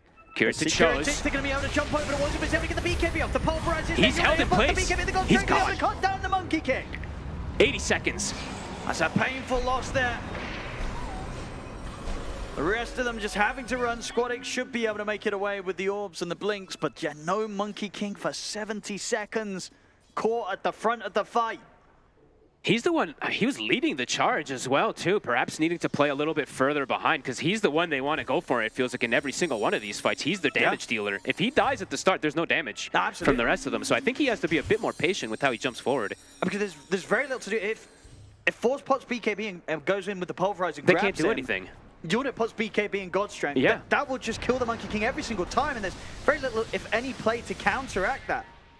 No way to stop him from being grabbed. You can't get that Force Staff or anything out of that. So now 25's been hit on Olnit too, so even more damage that this Sven is going to be dishing out. And can even start going for these Tormentors and his own Shard, which is going to be fantastic. If because he doesn't have the Shard versus the Monkey King yet too, which is just going to make him even tankier. And he's literally the only Squadix. Oh, they've got the opening on him, and was he able to jump out of this one? He's got the phase shift. Should be fine. See if he gets cut off. The might keep. Nah, Supreme's not going to go for it. It's too far. It's too far. But Supremo has a Hex now too, so that's going to be the actual full cast for the puck as well too. So they're starting to acquire these very, very strong items on Mouse. I mean, there's just no way that Kiritich can go in first. No, it's got to he be cannot. At the least, Noticed or Squadix. Even if the puck dies, right, someone else has to go in, tank this sort of lockdown so that the Monkey King can actually get in, get that Wukong's command down, and do some sort of damage. I think, honestly, they might want to wait for Squadix to hit 25, get the 25 Dream Coil Pierce so that they can actually just grab a target, throw a Wukong's afterwards, and just have them isolated. They probably have to wait for this timing. Otherwise, I feel like those next few fights look very difficult to just try to deal with Olnit. Because, yeah, the last few, just blink, grab Monkey King, and he dies, and there's not a save. I guess the only way, right, is what if Antares is able to steal the pulverizer and pulverize it back. Exactly, yeah, but use it on the primal, but that's... Yeah, at this point now especially, I think I think he covered it the last 2 or 3 times that I saw as well too. Yeah, I'd imagine he's going to be keeping on top of that because that's pretty much the only way that they can stop Mouse just completely controlling and killing off the Monkey King. And also Antares at that point is in the front of the mix, and if he gets hit by any disable, it gets stopped. So it's pretty unlikely. They can't really let the Monkey King get grabbed by the pulverize. Mouse sticking together as a 4-man unit. Invoker, the only one really split up, finishing up that Hex, which is going to be very strong pretty much versus that puck in particular, but also just any type of extra disable, as we've seen. That should help. Tense moments. Mouse, ready for the fight. Spends up for the Hex. They have this vision bottom, so they see Notice pushing up a bit far. They're getting a bit split up, though. Olnit wants to go for mid, while his team wants to go for bottom. Oh. They look like they saw the Monkey King for a second there, right? They pinged it. I think so. They might have. Believe that Olnit did see him, but VP's already on the disengage. Can Notice get out. He's quite slow. They're just going to go straight for him. He is too slow. And with the pulverized unit, he's ready to go for the God Strength, ready to run down the 2 of them. The Noticed and FNG cleaved apart. Oh, an attempt to save that ward on the right side there, still catching Noticed, and Underlord, one of the slower heroes, he just crawls and attempts to crawl back to safety, but it really was a crawl. Let's see if they can do anything else. Probably unlikely with the God Strength soon coming to an end. Mouse, they'll settle with that, just continue to get these next set of items done. Oh, see, indeed, just not a chance. Anyone that gets caught close to this Sven right now, disappearing in a couple of hits. Bam! Was that 2300 crit coming out there from Unit? It looked higher. I thought I saw like 3K, to be honest with you, but I don't know. It's insane. Banging. He's got ult.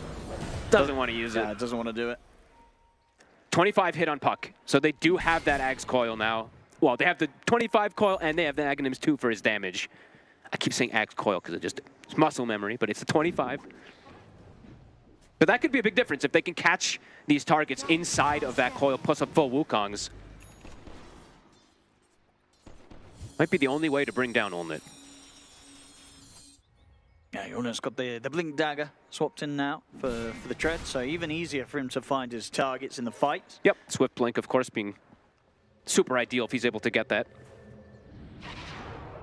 30 seconds, no Phoenix. VP trying to catch them off guard here. Kiritich, he's got to be careful. Can't be the first to reveal. No. It's got to be Squad X to start that fight so he can get that good Wukong.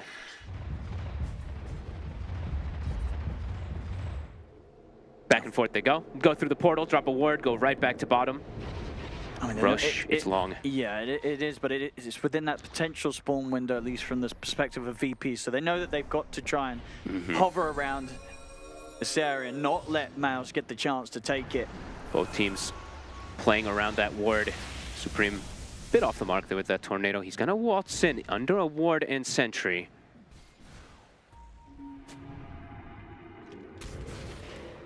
Scouts out the area. They know there's vision there. They know where everyone on VP is.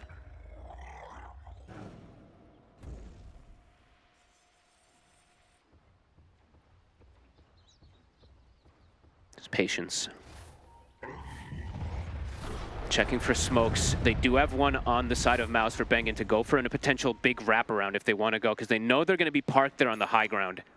While on VP, do they have a smoke left? They don't, at least on top of themselves right now, so can't go for a wraparound themselves. And I see the line drawn, so they are thinking about it right now. Best way to approach these type of fights is just to get that angle. And VP with the high ground should have at least a chance to react, but may not fully expect the attack to come in from this direction. Squad X and Kiritich. Radiant are scanning. They seem to know. Mouse. Squadish, yeah, just staying right back out of the action, ready with the counterplay. Full refresher was just bought from Force, so he could double pulverize, lock someone down.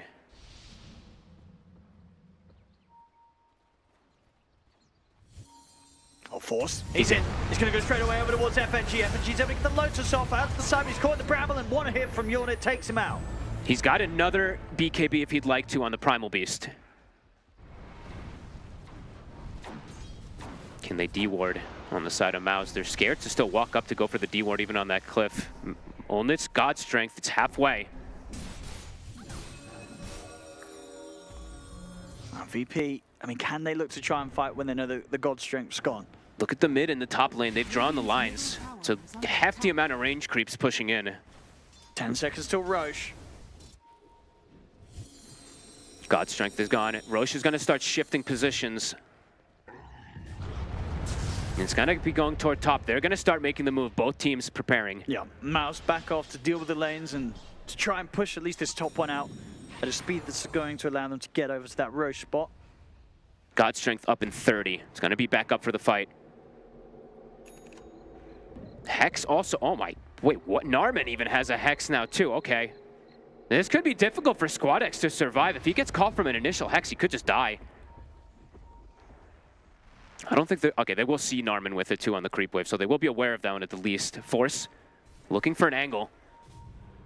He's waiting 15 seconds for his BKB. He does have the refresher if he feels needed. God Strength's back up. Again, VP camping on the high ground.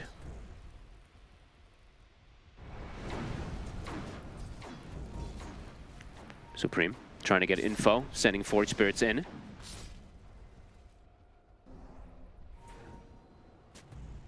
Sunstrike for vision every time it's up as well.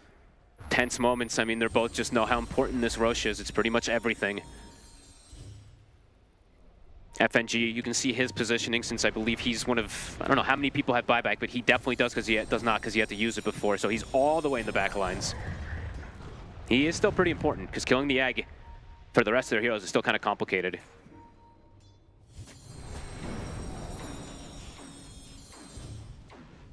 Constant spam of these waves.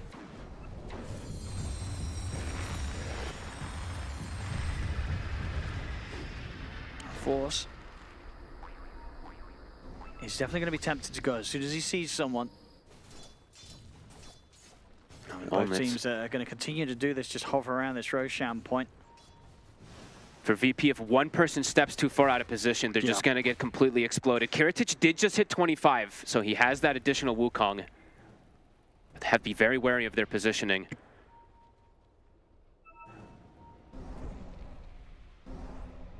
Forge Spirits to scout. It's been, what, almost 3 minutes, it feels like that both teams are just staring at each other.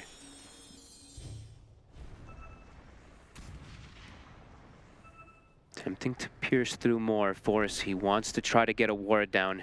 They've passed one over to him. This is so tense. Gonna start working on the Roche, all right. I mean, he can and knows he won't, it'll be slow. Of course, he doesn't want to blow the God Strength for it, but he's not going to really lose much HP doing this. And this is now set to get the grab on the Primal Beast at the top. Let's see if they can start on a Force. They're unnoticed. The God Strength turns straight over towards the Underlord. He's trying to chase down Notice, but Notice is forced to the side. He'll survive. The egg will fall. Yornit jumps back in with the Blink Dagger. Still hasn't quite been able to kill off Notice. The Sunstrike. It hits. It will. That will finish up the job. On it. He still wants to fight with the BKB's ready. I Force, he's back in.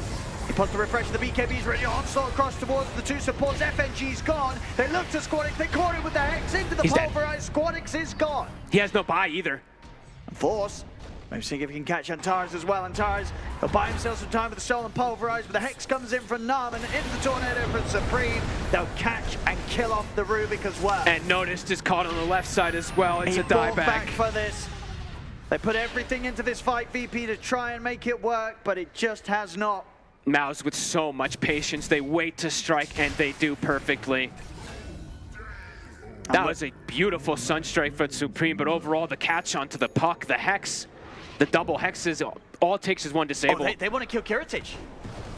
They're making the move straight down towards the bottom. They don't want to go and finish up the Roshan. They know that the Monkey King's still out on the map. They feel that they might be able to slip him up as well. He's ninja geared. He's going to break. He knows where he is. Kiritich doesn't expect this. He expects them to be trying for the Roshan. See if he can get away from this one. Oh, the Simeon stride. He's quick on the retreat. He'll get away. Meanwhile, Yornit and Bang, and they're bringing in the top wave, so they're ready to start doing some damage. The building's got strength back up. There's no buy from the Underlord. They might just be able to push forward here, at least for 2 sets. He might even go tier 4. He's asking for it. Oh, he is. Here we go, straight away. He's looking to end it. We've got 10 seconds till Antares is back up. You know, Squadix 20 seconds, FNG 10 for 15. They might just be able to end it before they respawn. Think they might. Fortification comes out. Does come back. See how scared he is of the two supports. BKB's back up in 8 seconds, so it's getting close to Unit just being able to pop the BKB and looking to win the game. The tier 4s are gone. He's onto the Ancient, found his forward. He's ready to get some kills on the way out. He's able to take down Antares, turns towards the Ancient, pops He's just the killing BKB. the throne. Unit's ready to end this one, and this game is over. This series goes the way of Mouse, 2-0. They'll be moving on. Wow, Yolnit, what a beast this game. We said he had to deliver. He did. Stayed at the top of the net worth the entire game, and he absolutely did deliver. The backup of his team, of course, helped, but wow, what a Sven performance. 11-0-8. I think they'll be putting the eggs in the basket of Yornit very, very often. Yeah, I definitely think so. All on the Sven. Make sure that this Sven has a good game. He's going to be ready to carry them. Of course, the smooth moves around them from the rest of the team, but very much all in on the carry strat, and it worked out. Mouse, they take this game, and with that, they take the series. 2-0 against VP.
Wow, what a performance from Mouse. They move forward to the group stage. It's a 2-0 finish over Virtus.pro here at the Riyadh Masters. I'm joined by Effie and Kezu, and we're going to break down this game. This was what we wanted to see, though, Kezu. It's a game where we see Mouse basically leveling up, I felt. Yeah, no, for sure. I feel like VP, again, had kind of a good start to the game, like good mid-game too, but it's been a while since I've seen a game where I felt that one team, even though they were behind, outplayed the enemies for like 30 minutes straight. I think they all played very well as a team. Olnit, of course, incredible performance on Sven too. But damn, if I'm VP right now after this loss, I feel shook. I feel like we played like very disappointing. Yeah, it felt like at any point in this game, VP still could have won. They were still high in net worth. They still had the means to take fights, but they played into Mau's hands over and over again. And honestly, Olnit felt like a one-man army that game. His Sven performance was incredible. There was that one fight after they got the Aegis where it looked over for Maus, but then Sven, who saved God's strength the entire fight, pops it, cleans up 3 heroes, and he just single-handedly keeps Maus in this game. And at some point, he just became a force. It was too difficult to deal with. And I just said Force by accident, but Force also played a really great game on the Primal Beast. It felt like his jump initiations, he caught the Monkey King twice. Yeah. One time with the smoke where they found Monkey King hitting the big camp in the dire jungle, and the other time when he caught Monkey King as VP smoked into Maus. Those were very, very pivotal as well. So well played to Force and to Olnit this game. And like something really cool they did, especially with Force, or depending on who called it, he always had a slot open because he's the one that's going to go first out of smokes. They give him a ward, he can place it, and that's what can like really allow them to get these initiations. But yeah, the way they fought and everything, man, I feel like they made VP kind of look like fools in this game. Yeah, I mean, Olnit never had a slot open. He always had his lucky gloves of strength. Oh, yeah. There, ready for him. No, it was pretty interesting to see VP, when they had a lead for the majority of the game, trying to find a way to deal with the Sven, but at the end of the day, they weren't even given the chance to deal with them because Maus always made the move first, I felt. So that was a tough one for Virtus.pro to deal with, but of course well deserved for Maus moving forward. And it is Purge who gets a chance to talk to the man of the match. He's standing by with Olnit. Thank you, Shiver. Yep, I'm here with Olnit of Maus, the guy that died 0 times in the last game. Very impressive performance. How are you feeling after your win? Feeling good, hyped. I got to play one of my favorite heroes, so feeling very good now.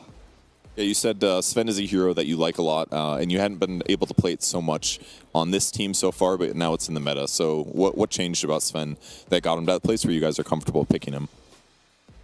I think meta changed a bit, and our whole playstyle before was a bit more like tri-core, so Sven is kind of ruining the draft if we pick it. Now I'm finally getting it more. Were you worried at all that game? I know you said after the match that you didn't realize that you guys were behind on net worth, but us watching it was like you had immense net worth. Were you concerned in the game that you would just make one mistake, get chain stun, die, and you guys just lose? I mean, if you're scared, then we would probably lose. So I was just playing my game, chilling. So if I play good, I will win. That's kind of my mentality. Didn't you tell me you were a little nervous or shaking when you got here after you won, though? So was it really chill? I was just excited. I'm happy to finally get to win with Sven, play it more. Okay, in game number 1, you played Gyro. You also had like a huge net worth advantage over your opponents. I noticed you went phase boots Gyro. Is that like one of the ways to do it? You're just getting from camp to camp faster. Why do you prefer phase, and how are you farming so fast?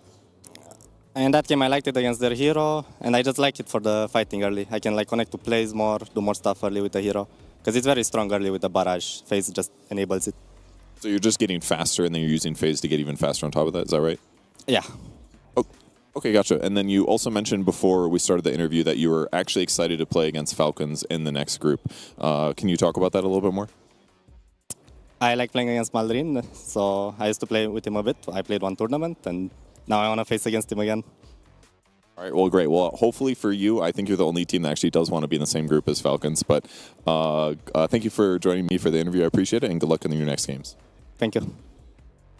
Yeah, if Mouse is in Falcons group, that's Group A, it's also the group of Spirit and Gimme Gladiator. It's a tough group. Well, of course, the drafting of the groups won't happen until tomorrow, so that's when we'll find out who goes where. But first, let's talk a little bit more about the man of the match, about Olned, because he is awarded our PlayStation MVP of this series, this best of 3 series. I mean, obviously, he had a zero-death performance on... The Rubik. The Rubik, He paused really hard that game. Definitely not the right one there. I mean, okay, Antares played well on the Rubik in game 1 and game 2, but Olned on the Sven, of course, in game number 2, and also on the Gyro in game number 1. That's what I wanted to touch upon, because yeah, we obviously sing the praises of the Sven. Yeah. But his gyro performance was really strong as well, I feel. Yeah, his gyro performance was also incredible, because in that game 1, VP did stabilize the game and bring it back to even, but still, Gyro is topping the net worth by 3k or 4k by the time they were fighting for that first Aegis. And because Gyro was able to double the amount of the enemy carries damage and troll, they were able to win that fight. And in that game too, I mean, is there more we can say about his Sven? Every decision that he made was the correct decision. And the decision to hold God's strength until the very end, until the Aegis was over, in this last fight is what really put them ahead. So hats off to him. And I can really tell that when he said he felt chill, I think you can see it in the gameplay, because it is hard to make these kind of clutch decisions over and over and over again. And also with how clean they played, it's not just his gameplay. I'm pretty sure he was leading the team on what he needs, when to farm. I'm going to go first. We need to do this, because both games just looked very clean. And in both of the games, they just played mainly around him, because he's the centerpiece of the draft. And yeah, honestly, very, very impressive 2 games from this team. Yeah, we saw the trust put in him from his team as well. Of course, at some point it was the Olned show, and it seemed like everybody was on the right page, on the same page, and they understood that that was the case. It's like, okay, you know what, we'll follow Olned's call, and it's very promising to see them do well here. And of course, they move forward, where it is a virtus.pro that will fall. Now we have another series coming up. Of course, there's 2 decider matches at the end of this play-in stage. Nouns versus LGD will be our upcoming best of 3. It's also our ALJ match of the day, as we talked about it at the very start. It is a series where we're expecting... It could be very polarizing, I think, Kezu. Yeah, don't really know where to go. I feel like it will be a 2-1. After yesterday, I feel like LGD leveled up a lot, but I will also say that people, and myself included, very likely underestimate Nouns. So for me, it's kind of a coin flip on just who shows up more. I mean, if you asked me before yesterday, I would have said Nouns easily takes it against the LGD, but LGD proved us wrong. I mean, we thought that IG would have their number, and LGD showed us that they could outplay them every step of the way, and it's not so clear-cut today, because if the LGD from yesterday shows up today, and they're still evolving, who knows what could happen. I mean, I didn't think Mouse would have a chance versus VP simply because of experience, but that wasn't the case at all, so... who knows? Yeah, it's honestly really hard to tell, because I think just what we saw from LGD, that they are really clutch. I have not caught as many Nouns games. I feel like maybe for them, you know, they also need to make sure they show up and have a good draft for themselves, because gameplay-wise, LGD are really scary. Well, it's 1 best of 3 in between them and the next stage here for Riyadh Masters at the Esports World Cup. We're going to find out who will join Mouse in moving forward today. We're going to take a break, but when we're back, it is time for Nouns versus LGD.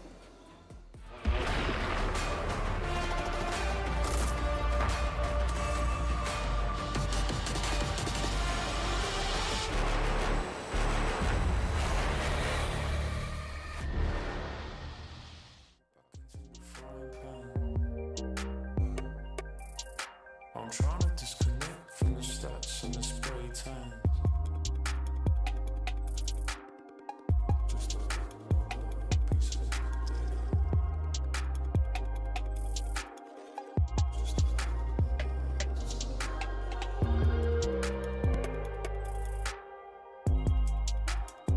It's just the numbers again.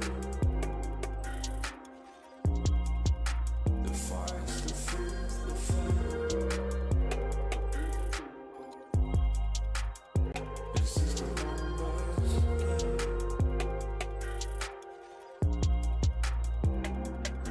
It's just another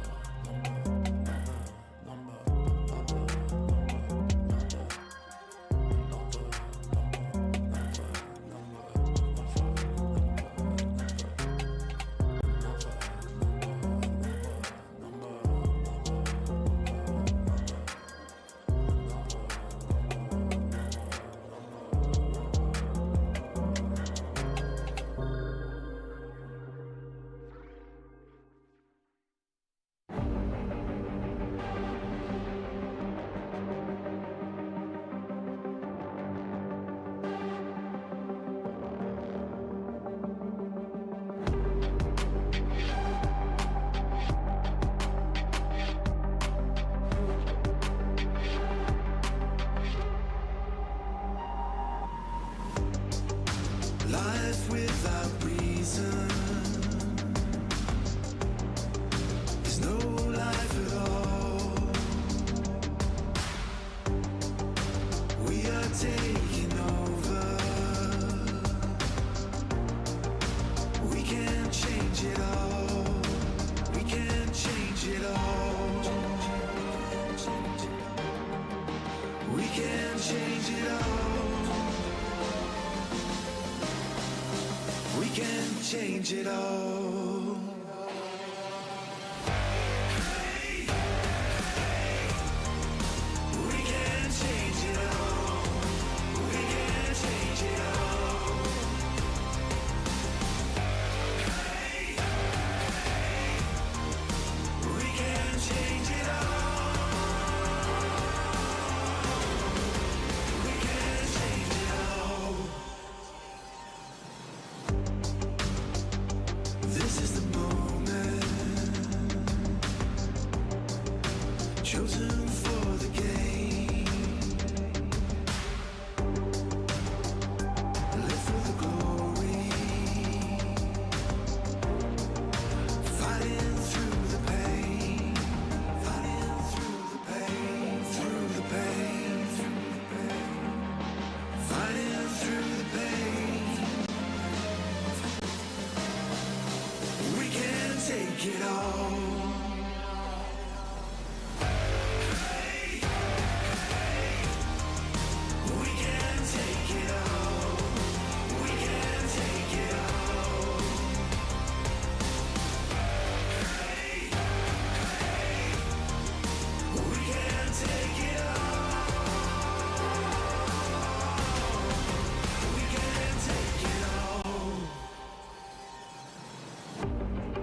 Feel that air conditioning, my friends. Feel that power of the gaming hall, where so much gaming is happening right now. Very exciting. Let me welcome you with an extended arm and a big smile to the gaming hall. Look how big it is, baby.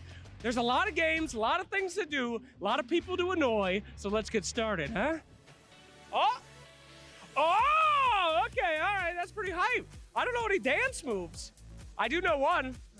There's no way. Do I have to face her or can I turn? Okay, I know an American dance move. It's all good. Yeah. She's so happy. That's great. That's the most cringe that character has ever been. Wonderful. What about the lawnmower? You can do that one. It actually looked kind of cool. They have a streaming studio here. You can actually live stream to your chat. There's someone on there right now. And then other people could just stare at you streaming like this. I've never had such a close parasocial relationship in my life. Oh, wonderful. I love you. Thank you, chat. It's me, chat. Oh. You can also do VR here. It's fantastic. This guy's in a VR experience right now. He has no idea what's going. I can get as close as I want. He doesn't know. Absolutely. He's fine. He's having the time of his life in there. He doesn't know how close he is to death right now. Wonderful. Thank you. All right. Are you having fun, sir? Yes, yes. Fantastic. So, welcome to the middle area here. This is where people can chill out. You can play games. They got PS5s. You can watch games and watch mobile games. You can play board games if you're like 90 years old. Team Liquid also trains their players here at the Team Liquid booth with this beautiful reaction game. If you want to get on the Dota team, you have to get all of them correct. And you can't grab the wrong one like Insania. You actually have to grab them all correctly. So we'll see if I'm Team Liquid worthy here. Hello? How many do people usually get? The best one gets 7. 7? Yeah, 7 out of 1, oh, out of 8. I don't have to count. That's very good. Thank you. How hard is it? Very hard. How many can you grab? I tried it. I grabbed 6. 6? You're quick, man. You'd definitely be able to be on the PUBG team or whatever. Dota, I'm not sure, but we'll check. Okay, you wanna, here, can you hold the microphone while I do this for me? Thank you. Now, good microphone etiquette. You have to get right in their face. Just like that. Can you do that? Yeah, I can do that. Great, all right, you got it. All right, 7. You can do it 7. I can do 7. I'm ready.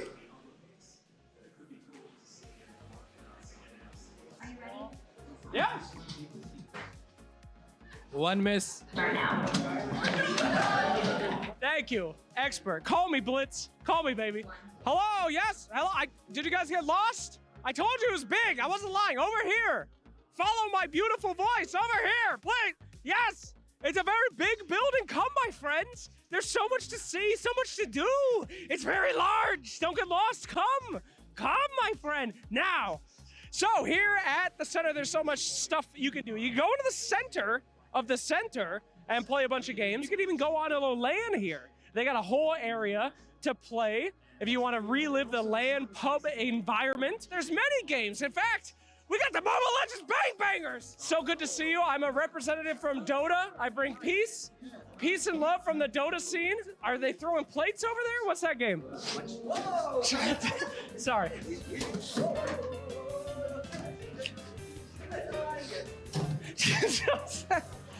Good aim. All right, let us spin the wheel. What are we hoping for? We got t-shirt, normal skin chest. Oh, epic. Oh, chest. Come on, bang bangers. Oh, okay, we got the t-shirt. Very good. Thank you. Thank you so much. It was very hard. This is an extra small. What are you trying to do to me, brother? Ain't no way. I'll put this on for you. All right. You want me to have a small? I'll put on a small, bro. It's fine.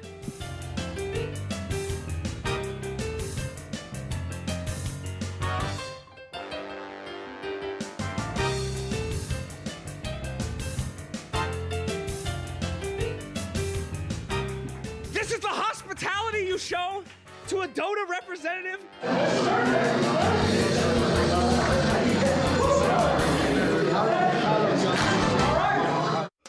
there's a PUBG area.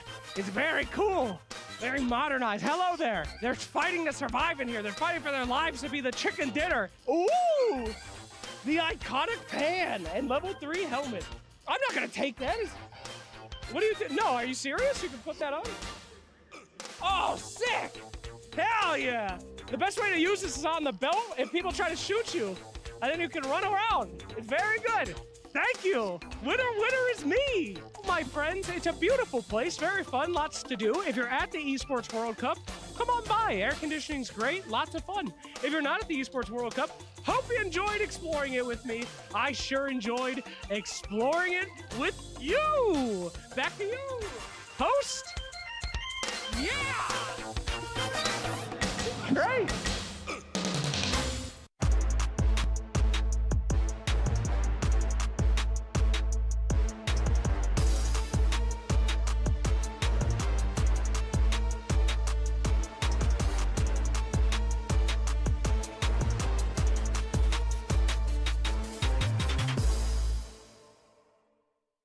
Hey, I'm here in the makeup room with the offlaner, I almost said mid laner, of Team Nouns, Gunner, getting his makeup done, looking beautiful.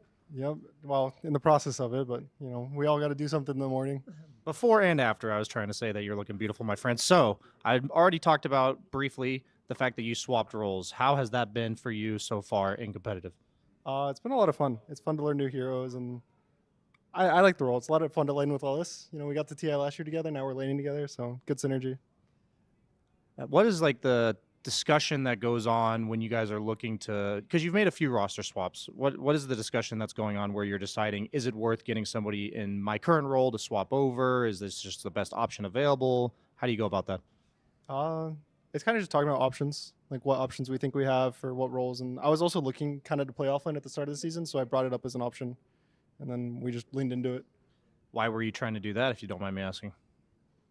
I don't know. It's kind of boring to some extent. It's like you play Pango for 5 years, and then you don't want to play Dota anymore. So, and now Pango's kind of good at offline, so I'm kind of sad. Like I play offline for 5 months, no Pango, and now Pango's good again in offline. So I don't know. I can't escape the hero. Sometimes in Dota, there's just no running away from your troubles. But going into the tournament, you know, I'd say one of the biggest storylines for you guys is that Shopify has kind of been the gatekeepers of all the qualifiers for a while. But this and TI, you guys are the team from NA coming out. What has been the difference towards the tail end of the season that has allowed you guys to overcome that big hurdle? I think Copy is really good. And playing with him, we lost one best of 5 to Shopify with him, but it was really close. And from our perspective, we kind of threw 2 of the games. So like we kind of won the series 4-1, if you think about it. And then so now we had more time to gel and practice, and then we won the next 2. We'll let you get back to your makeups. Good luck in the tournament, my man.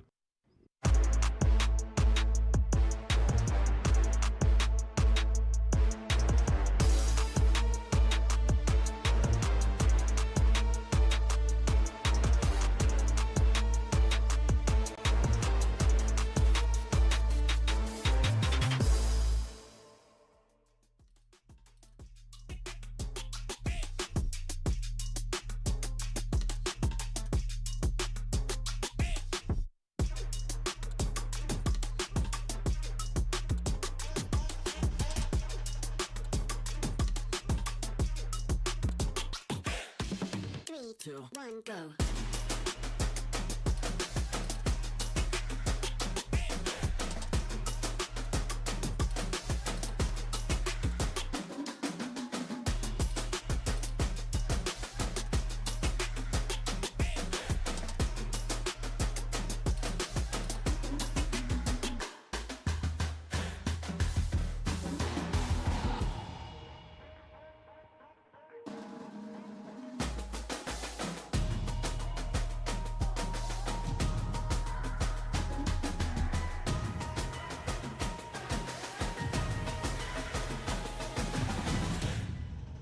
Three, two, one, go.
1, go.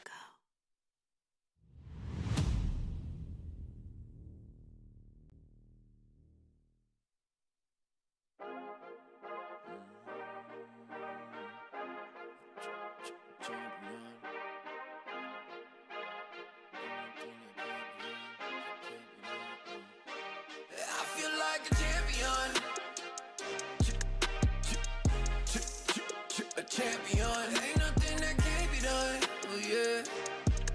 I put it all on the line. Definition of divine. Yeah, I feel like a champion. Ain't nothing that can't be done. They told me I wouldn't be nothing. Came on now, second to none. I need me a trophy, I need me a ring. I'm not with the bull, but keep it a beam. You know what it is, you know what I mean. Shit, all I do is win, win, win, win. Haters wanna hate, they ain't make top 10. Double, triple team, what they need to defend. I juke left and I'm gone with the win. I'm gone with it. I feel like a champion. A champion. Ain't nothing that can't be done. Oh yeah. I put it all on the line. Definition of divine. I feel like a champion. A champion. Ain't nothing that can't be done. Oh yeah.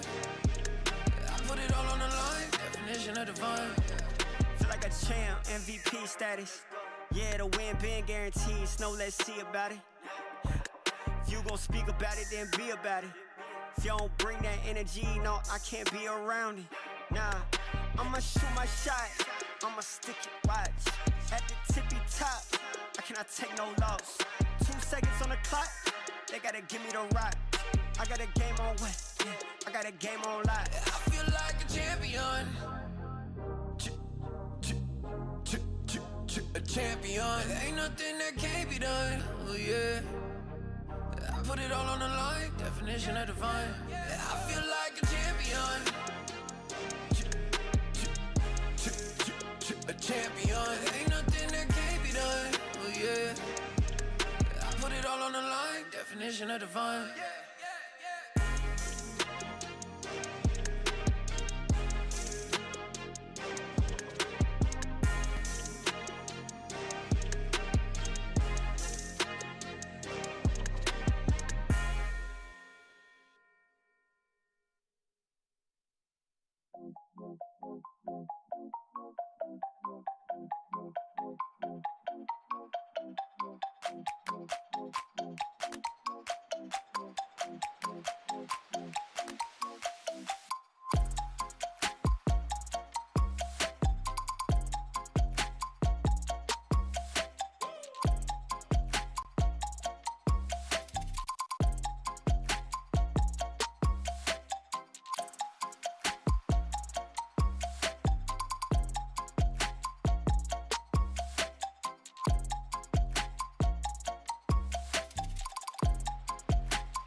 Welcome back, everyone. It's time for the final series of the play-ins here at Riyadh Masters at the Esports World Cup. It's Nouns taking on LGD Gaming, and me, Tsunami, BSJ, and Fear are going to walk you through it for the culmination of now 3.5 days of Dota gameplay being summed up in this one last series. what have you learned over the past 72 hours? About anything. Oh, about anything. About anything. Doesn't have to pertain to Dota. I learned about the importance of fish oil. Ah. Yeah. As a vitamin supplement. Get your nutrients in. Yeah. Because I'm vegetarian, I take flaxseed oil as a replacement. Oh, nice. What does that do that fish oil doesn't do? It's got the Omegas? Yeah, the omega fatty acids. The omega-3s. Yes. Smart. What did you learn over the last 3 days, Fear? I mean, mainly Dota stuff. Okay, to that's be fine. honest with you. We can talk Dota stuff if you want to. What Dota stuff did you learn over the last 3 days, Fear? Well, for the last 3 days, I mean, I learned more about these teams that are going through the play-in and their relative strengths. Okay. And which teams we can expect to do well and through the group stage, and the ones that still need some improvement. Sure. Right? So I got to learn a lot about the meta as well. Okay. A lot of new heroes. Like, some of them I'm still trying to figure out, like the Monkey King. We just saw it lose last series. It's been first pick, first banned. I'm not entirely sure. It hasn't really looked that OP in most of the games I've seen. Will this carry on to the group stage? I'm not entirely sure. So the meta, I think, is still shifting for a lot of these teams, and what's good and what's going to be bad has not been fully figured out, especially for these play-in teams. I think there will be quite a bit of bleed through from the play-ins to the group stage, though, because half the teams that are going to be showing up in the group stage are here competing in the play-ins right now. Yeah. And one of these two teams, Nouns Esports and LGD Gaming, will get the privilege of moving on to the group stage, but they got to win here. And LGD was already backs against the wall 2 times because it was yesterday that we were seeing them face off against G2IG in an elimination series in the tiebreaker. They squeaked through by making their Game 3 victory, and now yet again they're facing elimination. It just doesn't get easier for I mean, them. I'd argue they were on the chopping block 3 times because they were first at the last game of the group stage, and then they were down 1-0 in the best of 3. So we've been harping on Echoes pretty hard throughout most of the group stage, but he turned it up a notch yesterday specifically. And so the biggest part about this is the game ended up being inconsequential because Aurora had secured their 3rd slot in the group, but Nouns dropped their last game to Azure. Correct. That was their Azure's only win of the group stage. So I'm just thinking, like, that has to get to your head at least a little bit because they had lost before Aurora's game finished, so they thought that game mattered. And then on the other end, like LGDs, I think they're even surprised themselves that they're still here after the start to the group stage. So I just think momentum, it's a mental game. I know both teams have had like a day to kind of collect themselves, but I just think this cannot be ignored, the fact of like how these 2 teams group stages concluded. I will say at the minimum, Nouns has split basically all of their series, and this is the first best of 3 that they will get to play. The only 0-2 that they got rather was against Heroic. Every other series that they had in the play-in stage was a split.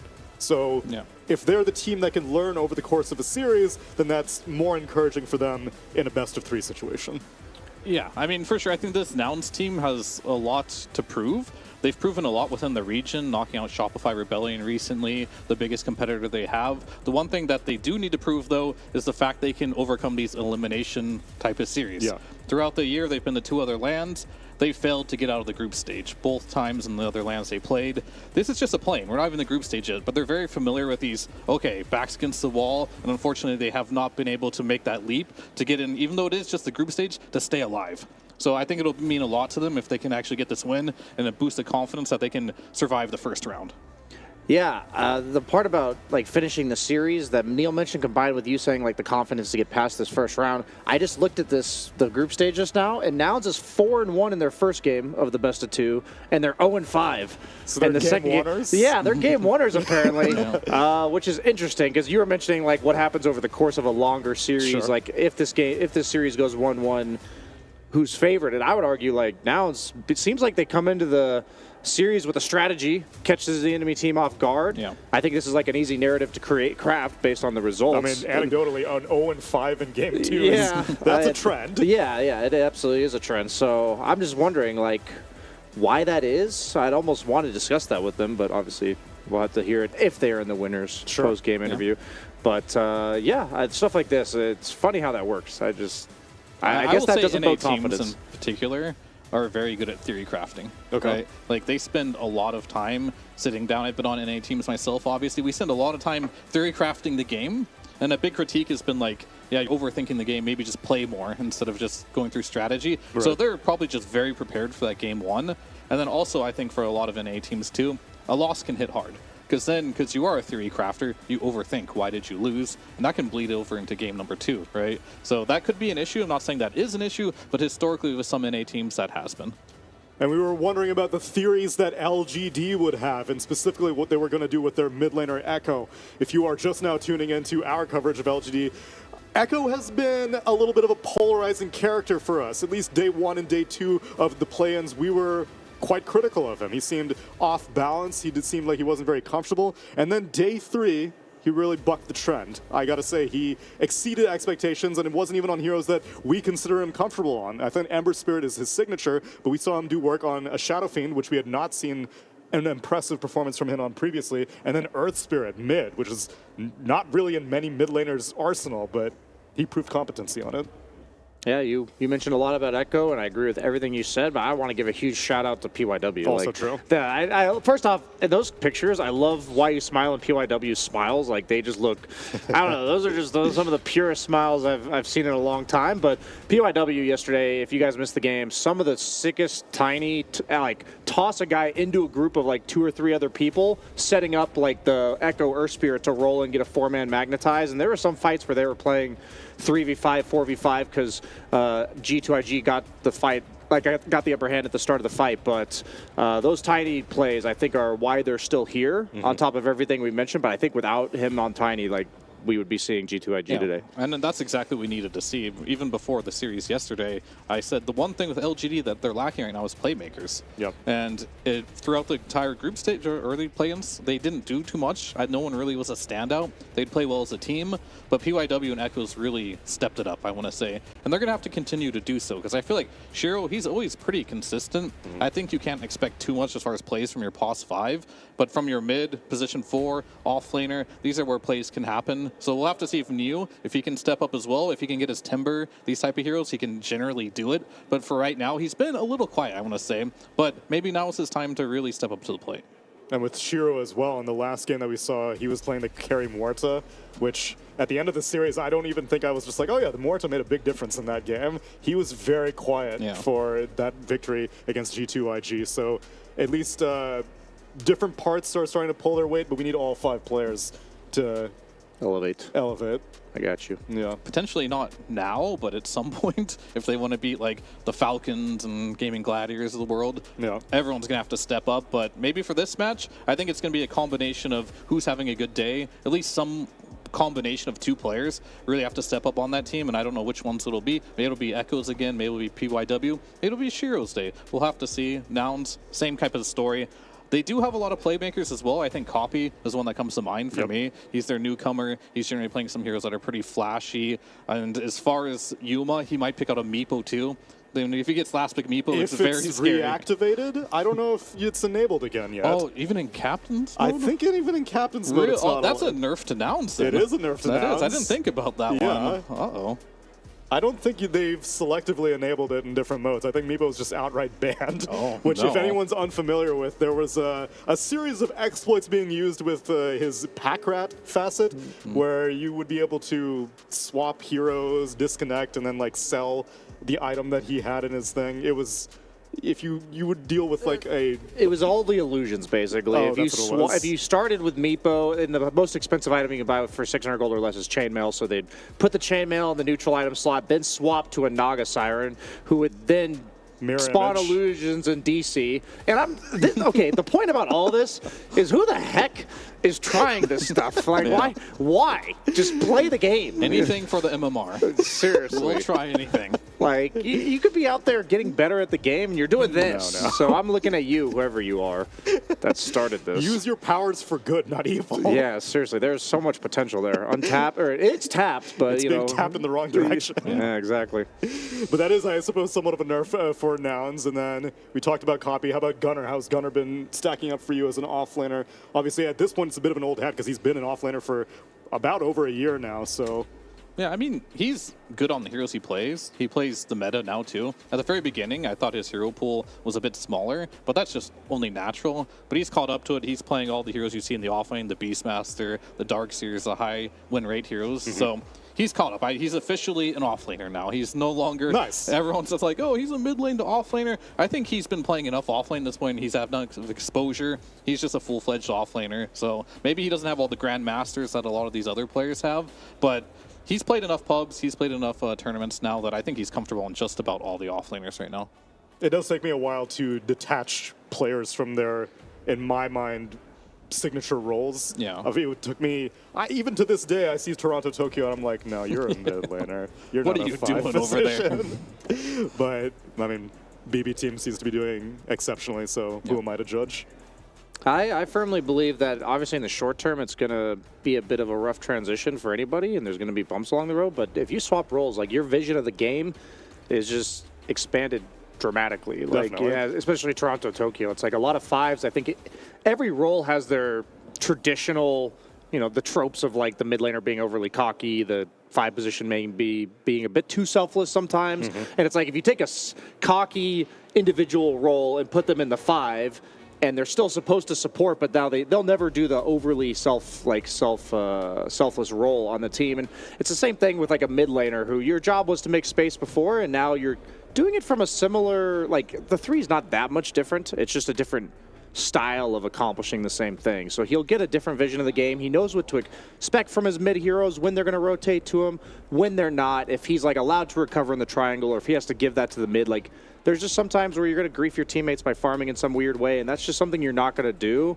when you've like swapped roles like this. So I tip my hat to people like this, like Gunnar, that are swapping roles, but it's also I think it's about the time it's going to pay off. You know, what has it been, like 3 or 4 months? No, longer than that. I think definitely longer. Oh, I thought he swapped when Copy moved over, because Copy joined in March. No, they also had a Stormstormer. That's right. That's what it was. Okay, so it has been longer. You're right. Yeah, I think it was basically after the end of Seattle TI. Yep. It was after that. Okay. Well, then way longer than I said, and now it's definitely time. At least it better be, because they need to make it out of play-ins soon. It's all going to come down to this series as we start the draft for game number 1 of Nouns versus LGD. LGD banning out the Enigma, the Phoenix, the Monkey King, and the Darkseer. Nouns that take out Beastmaster, Weaver, and Tiny, and first pick up a Shadow Fiend, and LGD respond with a first pick Spirit Breaker. The Echo SF block pick. This is the first SF game for Nouns at this tournament. So really? Yeah, they haven't got their hands on it yet, and we have seen this response many times into the Shadow Fiend, the Spirit Breaker. You have no way of canceling the charge, and I think when Echoes did play it earlier against the Spirit Breaker, we saw kind of the issue with the matchup. He felt very pressured into going Yules on that hero, which means you're not going for the Kaya Yasha build into the blink and just getting in there right away. And it kind of feels like the Yules build really sets you back, as then you need a blink, then you need a BKB, then you need Ags, and it feels like you never get to that Kaya Yasha timing. So we'll see if they still goes for that Yules build, because it is a great item against Spirit Breaker, but I'd love to see someone else buy the Yules for him so he doesn't have to, because I really feel like Yules is not an item on Shadow Fiend that is very inspiring for his item progression right now. Yeah, one of the post-game interviews we talked about this matchup, and I think it was no one saying that like this matchup for SF's just near unplayable now that the Spirit Breaker charge by default goes through BKB, because the whole point of this hero is the BKB Requiem combo now, and even if you buy a Linken's in the middle of the fight, like you could theoretically have it be broken during BKB by any other spell. And then they were saying like, oh yeah, like you mentioned Fear, you go the Yules for the charge, but then Spirit Breaker has a Shadow Blade and he's like bulldoze Shadow Blade, and he's like, are you really going to Yules the guy that's invis 1200 move speed charging you? So I know Spirit Breaker does this every game, but against SF specifically, you need a combo breaker, and Spirit Breaker, it's in the freaking name. It says breaker. It's exactly what he does. So he doesn't break anymore, actually. True. That's true. Yeah, that's a good point. I'll put my foot in mouth there. Got him. Spirit Basher. And it's also the fact that he roams on mid, right? As a 4 position, he's one of the best, like, let's pick on this one guy heroes, and SF wants that 1v1.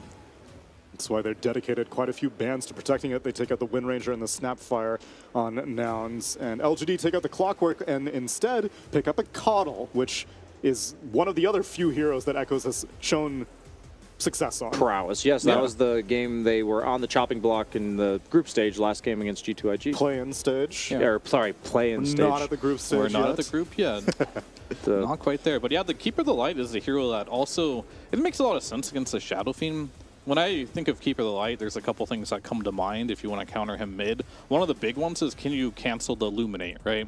So just stop it early with a stun, whether it's a cold snap or a Monkey King stun, whatever it might be, and that can be very annoying for him. Shadow Fiend can't really do that. Another thing is you got to contest the stacks a little bit. Sure, Shadow Fiend can do that, but if you have vision there, maybe it's not going to be so easy. And of course, when you're playing versus Shadow Fiend, the last thing I'm looking for is, are you going to get owned in lane and can you recover? And Coddle, he might lose the lane, but he can always recover, right? Just by going to the jungle there. And as a hero he is good at, we saw the Wind Ranger banned out. And I'm not entirely sure if Echoes fancies the TA, not the Wind Ranger spam. Maybe he felt this is the best possible option for me. And it could work. And one other thing that Coddle really enjoys is stun. So it pairs incredibly well with the Spirit Breaker. So I do like the synergy so far. And they're going to pick up, I think there's 1 and 2 most placed heroes right now for Laylis and Fly. Fly has really been gravitating for the Phoenix and the ET right now as his favorite heroes. He wants to provide the team fight for the team. And Laylis, he's been playing a lot of Tusk and Hoodwink. I think he just wants to be like that stun roamer and kind of win the lanes for you. So sticking to their guns right now. So my concern, okay, so I'm looking at the 2 drafts right now, and I see this Coddle Spearbreaker as like a pretty, okay, I see exactly what they're doing. They're responding to the SF, like you first pick the roaming 4 that kind of disrupts the team fights, and then you pick a hero that does perfectly fine in lane against it, won't lose terribly or anything like that, and SF's entire point is to lane well.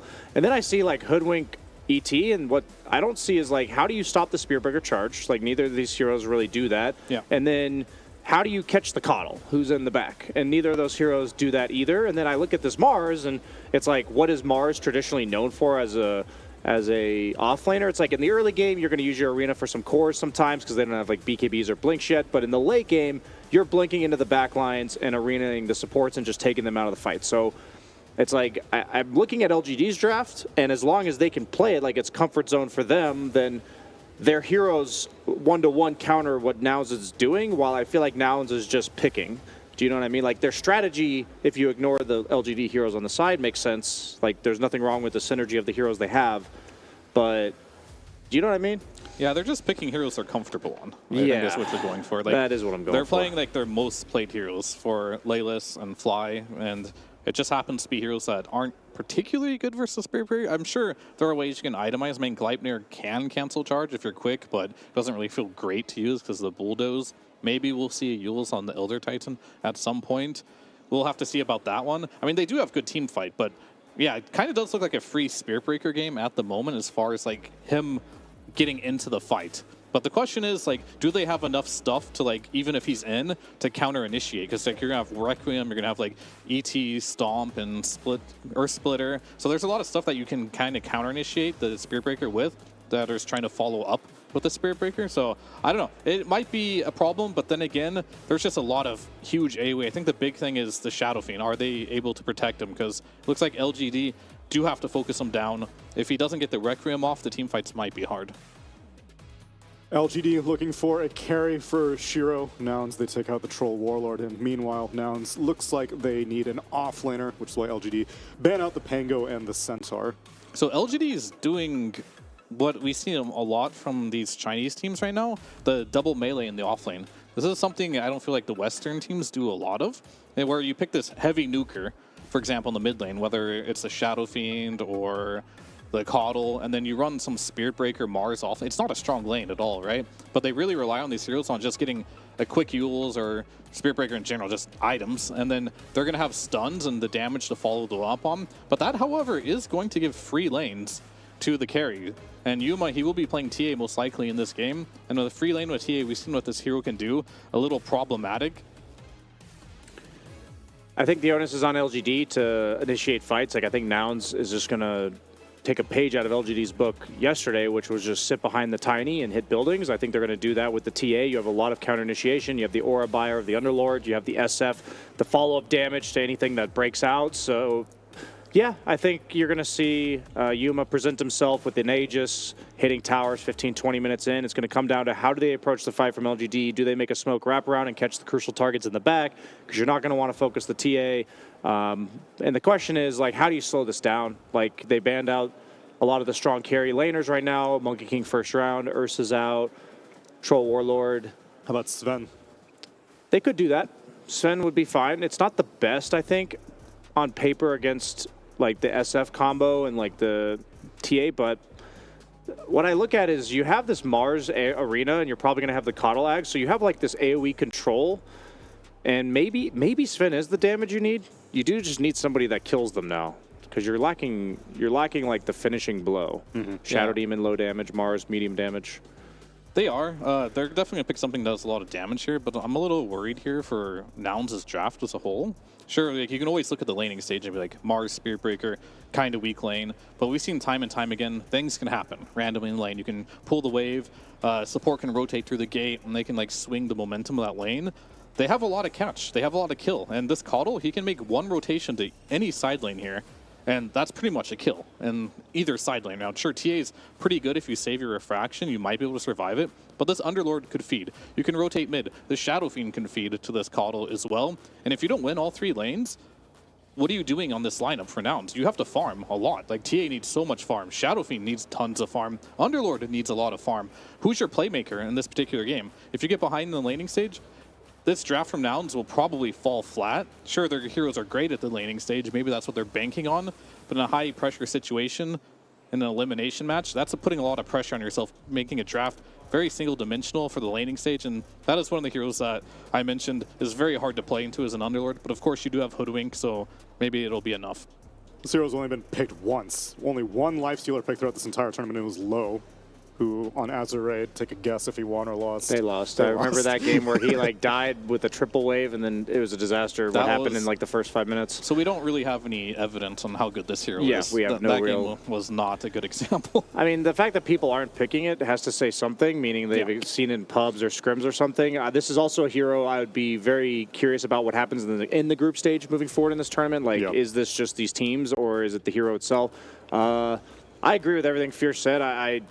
I was mentioning I feel like they're just picking comfort zone on Nouns. I do think the LGD game plan is more well-rounded, and they've got better like covering of timings, but I think there's just purely a lane snowball situation coming from Nouns. It's either that or it's like that or bust. I think if this game goes a little slightly chaotic at any point, LGD is just going to take it convincingly. Yeah. And Gunner's actually going for the Abyssal Horde facet, which means that he's not interested in farming, which with an SF and TA on your team, like there's not going to be much to farm anyway, but it's even more dependent on winning fights then. Yeah, I'm saying Nouns' lineup is very good at snowballing, but if it doesn't, it's going to fall pretty flat. Because like if you do manage to get the auras online, you get the Aegis, you can go high ground pretty easy in this type of situation and just win the game. But if things go wrong in the laning stage, I do very much fear for Nouns' lineup. Yeah, I could see Hoodwink and Elder Titan being very bored because nobody wants to roam around with them and get kills. I'm so bored. Please give me something to do. Please give me something to watch. How about a game 1 with Cap and SVG?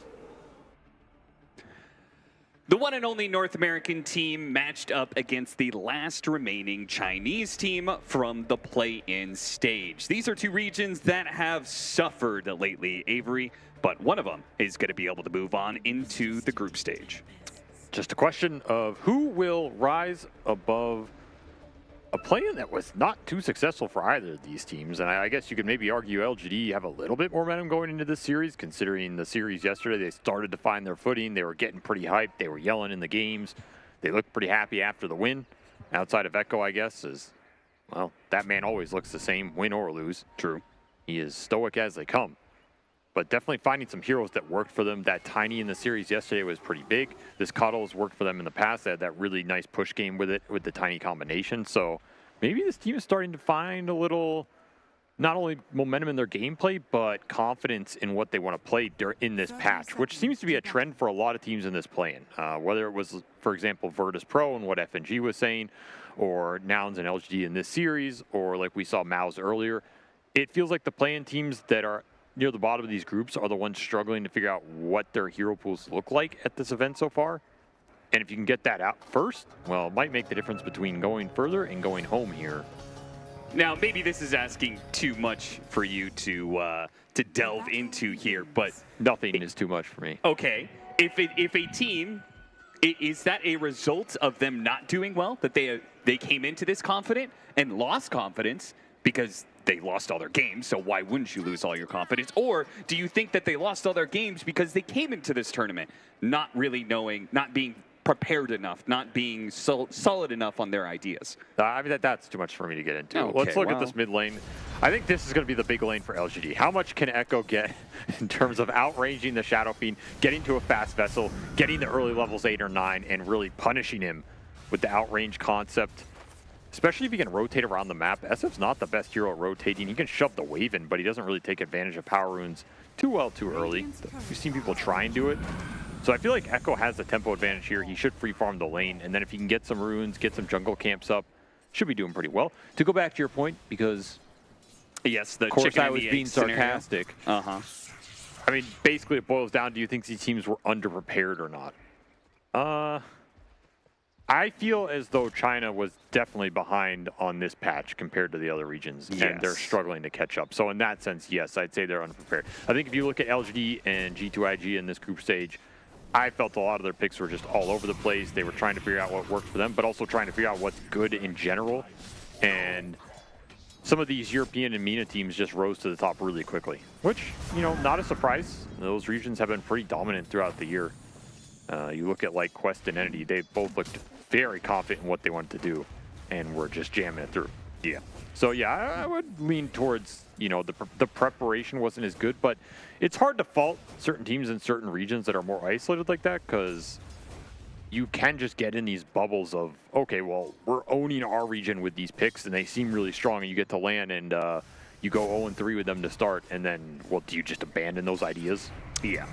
That's a tough call. That would apply to China. Not so much Nouns because, well, frankly, they don't have anybody else to play. Yeah, but yeah, they only play European teams, so they would be much more exposed to what maybe some of the other teams I thought you were going to say Nouns only gets to play against Shopify Rebellion, which means they're at the bottom of everything. Well, I'm not sure if Shopify Rebellion's playing anymore, so. That's my point. I mean, what did they learn from those series if you think about it? I mean, one thing they learned was that Tinker was broken. That's true. And then they immediately had Ice Frog nerf it, so. That's unlucky. Unlucky. And it's Copy's #1 hero of all time. This guy's like over 1,000 games on it or something, so.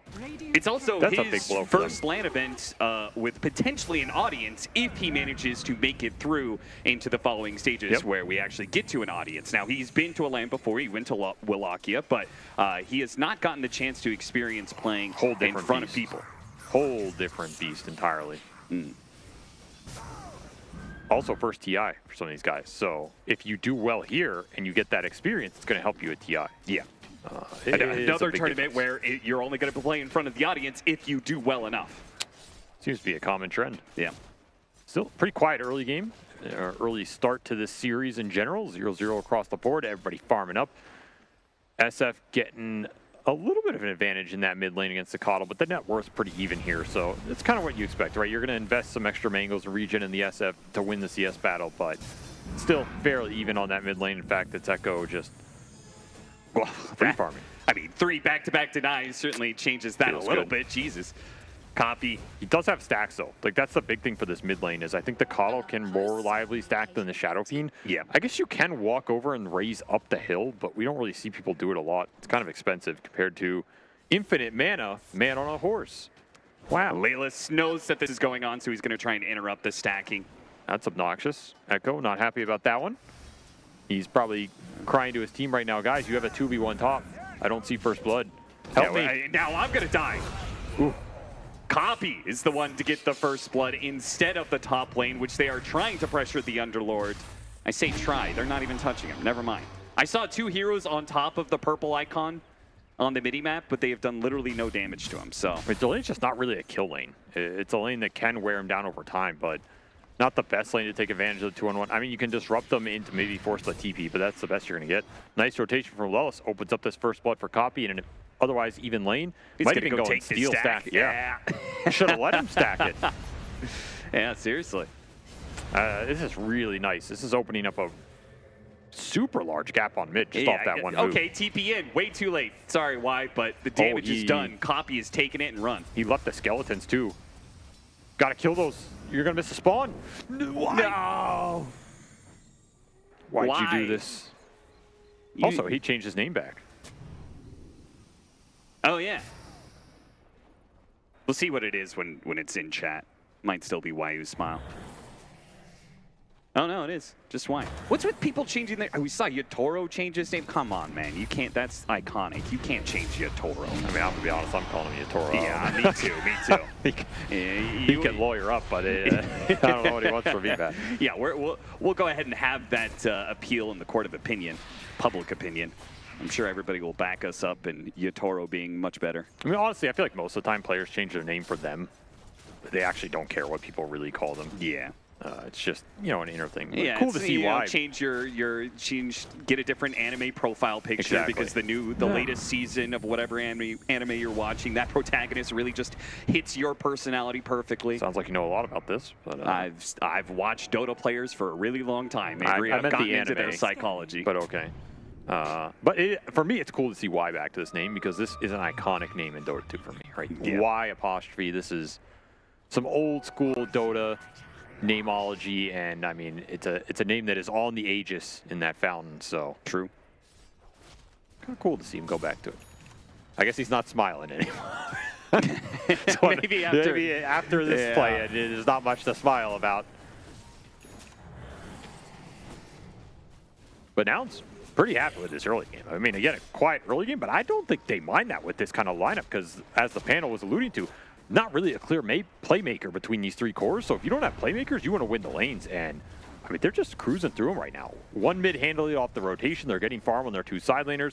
They can get some Ancient stacks up. It'd be even better for this TA, and they're going to secure the Wisdom Rune here. Should be guaranteed with the Bushwhack. You're not going to be able to... Well, actually that an was early Bushwhack, Why was that so awkward. early? Oh, Leela screwed that one up.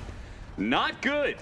They still get the kill, but PYW manages to take the Wisdom Rune. Otherwise, it would have been a great position. Nouns could have gotten that kill and gotten 2 Wisdom Runes and been super far ahead. They're losing some of their stacks, too. This aggressive Dire Ops scouting this big camp in Echo. He's just nuking it from the river. This is some stealth camp stealing right here. Oh, well, let's get all the big creeps. Okay. I guess. But you have to think about these Ancients, and LGD, you can already see them posturing, trying to get vision on it. Could be contestable, depending on how low this TA or SF gets if they commit for an Ancient. But, man, the rate at which this mid got skewed towards Copy, he already has Blink Dagger done on this SF. Just rushed it. Brown Boots Blink. Omega fast here. Might just blink on this Coddle and kill him. Yeah, I was going to say, isn't Coddle probably one of the better heroes for you to go this build? Oh, yeah, 100%. This is a matchup-based thing where if you can get on top of the Coddle, triple raise him, or sleep him Stomp, yeah. into Blink Requiem, you have some setup for it here. I kind of like the idea. It's very aggressive, very old school. Used to be like a build, I feel like I saw Sumail doing this on a lot of the mids before a lot of other players. Yeah. Even things like the Leshrac, right? He would just go Yule's Blink Leshrac and just kind of turn these mid killers into very reliable machines. But he's going to use the Blink to farm Ancients. A lot less flashy, but it will be more net worth injection into this Shadow Fiend here. He is a big boy, almost level 10. What do you think about the difference between, so he's queuing up Yules instead of the Kayayasha. What's the difference there for you? Maybe not as efficient in the early farming, but he had the stacks to go back to. The aggressive upside in independence is probably higher, right? He can blink Yules this Coddle, guaranteed 100 to 0. That part's pretty nice. The Yules is also going to be good here against the Mars. Maybe you can dodge spears or Yules him on a jump in. Good versus the Spear Breaker as the game scales. It's better against Lifestealer, right? Like the chance of you being able to hit the Kayayasha before he hits Rage or Infest. Downside though is you are against Shadow Demon with an 8 Purge going off, so yeah. Defensive capability might not be great this game, but the offensive capability is good. I feel like Yules is just a solid item in the current meta. Oh, for sure. I mean, especially since it builds into a later Wind Waker, right? It's doubly good. Biggest item for LGD, though, in this early game is the Vessel for Echo. It's flying out right now. Does not have the charges, though. So that's the big ticket here for LGD. Got to get some kills on the board with this Keeper of the Light. You do not want to have an early game stay this slow for this long, especially against a draft from Nouns, which, I mean, they're just powering up 3 carries, and they're going to look towards Roshan with his TA at a certain point. And if this early game is this slow and this static and you're falling behind on the stacks, then that 5v5 looks impossible for you. Well, it seems like to me that it's entirely up to the Mars or the Spirit Breaker. Then Stomp into the Blast does go out, and get that kill, but Copy blinked onto him after the Requiem and put himself in an awkward position where he's just going to die, and Echo does get that charge. In fact, he might get another one. Fly trying to protect himself with a stomp, but they slowed him down. Spirit Vessel, a bit more damage, and he'll tick out. They just don't have enough. Oh, there's the charges for Echo. Yeah. Big win for LGD. I mean, I think they're happy to trade their supports for the mid SF who is snowballing, get rid of some of the stacks, and get the Vessel charges for Echo. So now you can make another play here. A lot of levels into this Coddle too that, you know, he was behind 2 levels on this SF. That's a big deal for this hero. Big shift of momentum there, and just an overextension on the blink, and I don't even think it was necessary. We'll set Copy back a little bit here. But again, I think the aggressive playmaking from Nouns in this early game is probably the harder part for them to execute. You know, everything else has been going pretty smoothly for them. They're going to make another smoke play. Again, these types of moves are, they're pretty high risk, high reward in my opinion, because it's not what their draft excels at. They can do it, but the rate at which it backfires can be very large. Ooh, miss bushwhack. Steal stack though. Yeah, gets most of it. Yeah, so that's the kind of play, right? You smoke, it's maybe you get that core kill, but it's a hard execution play. And every time you make one of those moves, you're not farming, though I guess they get the stack for the move, so it ends up working out. One thing I like about the Lifestealer pick this game, and we haven't talked about, is you know, why they go for the Lifestealer here. It's not a hero we've seen at this tournament a lot, but I think Radiance for LGD looked really good here in the overall game. Like Radiance against a TA SF lineup where there's not a lot of magic damage to burst this Lifestealer down. If he can just stay alive in the fights, run around, infest save a Coddle, infest save a Mars, have this evasion going through on everybody, it seems pretty nice. If he could stay alive. There's it's a big if. There's a heavy amount of bursts. If you include Elder Titan, Templar Assassin, right, take away all their base armor and put some minus armor on there, I could see a world where Lifestealer just doesn't actually get to, but that's to play outside of an infest too much. The evasion's nice though. I could even see this Radiance Halberd build maybe come back in this game. We haven't seen it in a long time, but this is an amazing game for it. Now, you do also have that route where you can go the Ags for the disarm as well, but yeah. I mean, something in that category, like even maybe all of it, just disarm the TA and the SF here and have an insane mischance going through. Seems like something that's difficult for Nouns to deal with. And if you can turn that into something like an Assault Cuirass later, the anti-itemization for Nouns to deal with a Lifestealer with that sort of buildup is pretty difficult. I wouldn't hate it. Most stacks by far. While we're watching that though, Copy does manage to show up to another lane, this time with the Yule's Scepter. So reveals that one, blink Yule's into Requiem. A one-shot combo that will kill any support. All right, he's still cruising in this game. Very far and very high level, and these setups are guaranteed with the blink Yules, but pseudo-guaranteed with any sort of remnant stomp from Fly on this Elder Titan. This combination is, it's nasty, man. Like, especially later when more points go into this natural order. You're amping all of that SF magic damage by a lot, and you can do it guaranteed every time. Stacks continue to get dissolved here by this TA, and I mean, LGD, they're falling behind a bit in the economy here. Their heroes just don't farm the map as fast, and I don't feel like the Coddle's gotten enough done in this early game to make up for the difference. Yeah, I don't feel much urgency behind LGD, but maybe some of that was just waiting for Mars's Blink Dagger. Gets scanned. And I think that Spirit hits, so Fly will know there were heroes around mid for sure here. They'll get a haste through for their trouble. Might still be able to find something if he's fast enough, and he is. Gets the tag of damage on Copy. Copy, oh, there was that brief little second where he could have blinked away, but gets tagged by another bit of damage, gets his Blink Dagger canceled, and another pickoff for LGD on the Copy SF. Super heads up poison throw by Y there. Otherwise, he definitely gets that blink off. But nice execution here from LGD to get that big kill, even though that smoke was scanned and noticed. I mean, they make it work. These are the types of plays they need to keep making on the map with this Keeper of the Light. Keep applying pressure to this SF before he gets tankier, or the big auras come up from the Underlord who can back him up on that type of play. Just keep finding the farm. I mean, their scale is nothing to scoff at here. Like, sure, you have this kind of double carry with ET and an Underlord on the side of Nouns. It's going to be strong in the late game, but Spear Breaker, Shadow Demon, 2 BKB piercing supports that can offer you an amazing amount of utility in those late game fights. It's a big X factor. Well, you missed some of the abilities, but it doesn't matter. Free kill is still a free kill. Yuma diving in pretty aggressively here. They want this tower. They want it fast. You group up for these plays. You don't want to just linger around these areas, get what you came for, and move on. And they'll land a stop, which should be another kill here. Why? Not respecting the long-range initiation from Nouns. Gives up another kill. The poke is... I mean, dare I even call it poke in this game. It's just a death sentence.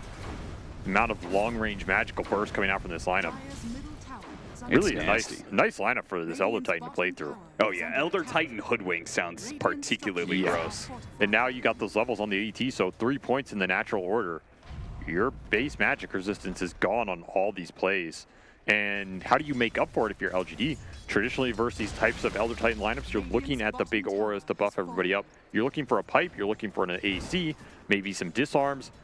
These types of things to come through and just make the ET a little less effective on these burst situations. Your Radiance is there. We talked about the Lifestealers itemization, but can you get a pipe anywhere in this lineup? Can you get a Greaves anywhere in this lineup? It looks difficult. Yeah, New's planning on building a BKB, so it's not going to be him to grab that. There's a delivery. Yep. Freshly picked up Radiance. They decide they want to get aggressive with it. You find a support kill and take a hard camp with it. So maybe this is LGD, their game plan going into the mid game. Like, if they don't want to take the straight 5-on-5, maybe you can see to Roshan. But if you can push the lanes out with the Coddle Mars and split Nouns up, just look for these little infest game plays, right? If you get, you're going to get a fast Shadow Blade on this Spear Breaker. Seems like a lot of burst damage that can come out of nowhere. You could get a Boots of Travel on this Coddle later. Yeah. Connect to all these types of plays faster than the Underlord can.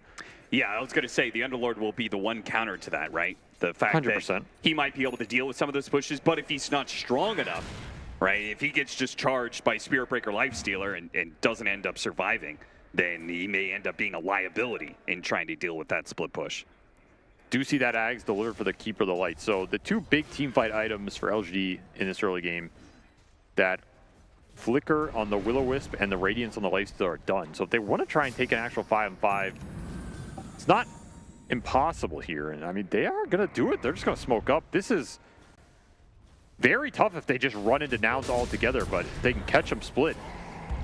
Smoke into an amp damage that Lilith denies, but gets himself killed in the process. Now they're stuck inside this arena trying to get away from the pit right now, but this Mars New playing around his own wall, throws the spear back out onto Yuma, but Requiem overwhelms him still, though Copy has this Shiro Lifestealer on him, and he's not quitting anytime soon. He gets that kill, now starts backing away. Fly throws out his ultimate to get some damage on a PYW, which Yuma can collect the kill on, but now the Refraction's been burned through. The Lifestealer's back up to full HP after the Infest, and can run down the Templar Assassin as well. A 2-for-3 exchange. LGD very happy with that fight in the river. Really good target prioritization there, and Shiro just in the right place, in the right position for that fight. Middle tower is under attack. I think I'm not sure, the Demonic Purge went on, I don't even know who went on there, but Y basically got to cast all his kit in that fight. Just stays on the back line as the Lifestealer is just too much of a force on that front line area. And the Requiem, yeah, it ends up killing your Mars as he's trying to escape, but it does nothing to the Lifestealer here. Yeah. You also did a really good job surviving so long by playing around his arena walls, right? Yuma's trying to hit him. Oh, he did get that purge on the SF there, so that's why Copy, he just has to man up. Yeah. And that's a big deal. Like, you want this demonic purge on the SF every time you can get it. It's just debilitating for the hero. And the second that Infest goes out, this team fight's over for Nouns. You do not have enough in the tank to re-engage round 2 against a full HP Rage Lifestealer and a full HP Coddle. And that's the combination I like here. I think the Infest and the Coddle is, it's going to be a bit underrated this game in terms of how much it can do, because it's traditionally a hero you might be able to burst down or wear down in these fights that suddenly he has an extra 1,000 HP. No joke on this backline spellcaster. And with this Axe buildup, you're looking to get into a situation late game where you're getting 2 or 3 of those Will-O-Wisps out. We've seen it before with this type of build. That's what wins you the fights. So if you can keep the Cuddle alive, it can really cause down some problems here. A little bit of lag issues, but I'm sure it'll subside shortly. But as a result of that team fight, we have a dead even game in net worth. Is there anything that the SF can do? I was trying to think about, there's no real items that SF can build to deal with that demonic purge, and then Lifestealer just banging on him. I mean, there used to be like a Silver Edge buildup where you start the fight on your terms, but that item has disappeared from the meta entirely. Yeah. You can just go BKB stand your ground, but it doesn't help you versus the Lifestealer just sitting there raged right-clicking you either. Traditionally, you'd want something like the BKB Butterfly Satanic buildup for that, which is also just completely out of the meta. Yeah. So yeah, this Spellcaster SF, he might have trouble in this fight. Like, I mean, again, LGD, they really tried to create a team fight situation where the SF doesn't have just free ability to do whatever he wants between this Shadow Demon and Spirit Breaker. So you kind of just have to deal with it on some level. Maybe Lincoln's is your best bet. Yeah, could be.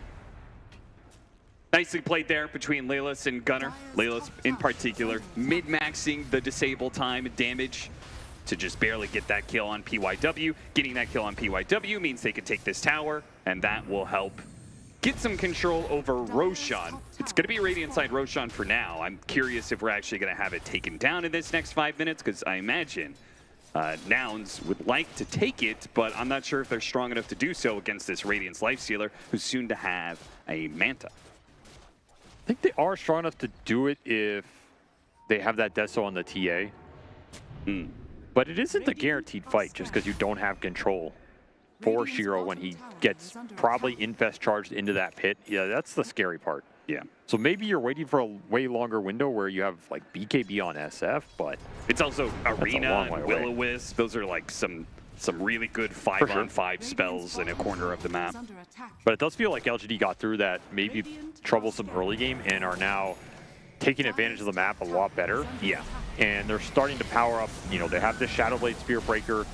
This Shadow Demon is starting to farm up a bit more with his Aether Lens. And if you're not forcing the early Roshans versus them, I think LGD are happy with that. PYW is the one to get the shards, so he gets that extra bit of movement speed, which is really nice with this facet, though I imagine that he wanted the Demonic Cleanse. Just help everybody survive a bit more. You also have these auras done on the Underlord, and you would really like to use them for some objective taking. Yeah. The longer these sit here and you're not getting the fight out of them, the worse it feels. So again, you want to fight because you have the pipe in the mech. You want to fight because you have the Deso done on the TA. You want to fight because you just finished your Yashakaya on the SF, and, well, I guess they're going to go try and fight. They're going to smoke up for it. Not going to have everybody with them right away, though. Ooh, Scan. Another Scan hits in this game on a very timely smoke. So LGD, they know this is coming. This could be disaster for Nouns. Depends on where the smoke breaks and who it breaks on. They break onto Shiro. Instant blink backwards from Coffee. Managed to get the open wounds onto Fly with a charge onto Yuma. Yuma gets the blink backwards. Looks like the Elder Titan could be sacrificed here. Actually hit the arena and got Gunnar inside. Gunner's keeping Fly alive for now. Between the arena, oh, they're actually going to try and go through the gate here. The Will-O-Wisp doesn't pull you away from that one, so they get one that pick off, but at the same time, Spirit Breaker gets shot down by Leyless. Man, what an escape by Nouns. I thought that was going to go way worse for them. Able to dodge most of the damage, and the fact SF gets the blink out there initially is a huge deal.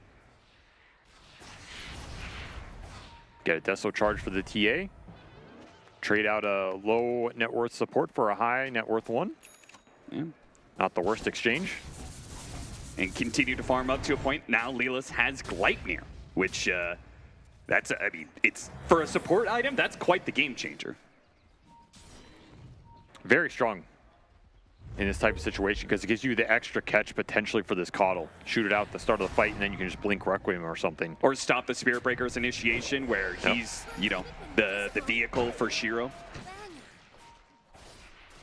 Might even just be able to pop one of those backline supports. Well, the backline support in Shadow Demon saw how much damage that Sharpshooter just did. Nouns gaining more and more control over the pits, but will they be strong enough to take it? I think you force the Roche here. I don't think you want it to go top onto that Dire outpost. I think you want to force LGD to fight into your high ground through the traps here. It's a pretty hard situation for them. Send out some Lifestealer disruption illusions to deal with the wards. See if they could get any idea of what's going on inside the pits. Okay, fall just shy, but I'm sure they pretty aware nobody's in there doing it right now. Shadow Poison helps with that.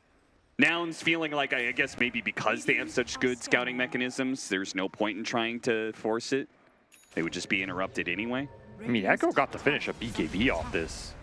You're going to TP the SF top, so this frees up the movement for LGD right now as the Coddle TP's bottom, his BKB flew on Courier down there. Nice little efficiency play, and they can instantly make a move with this.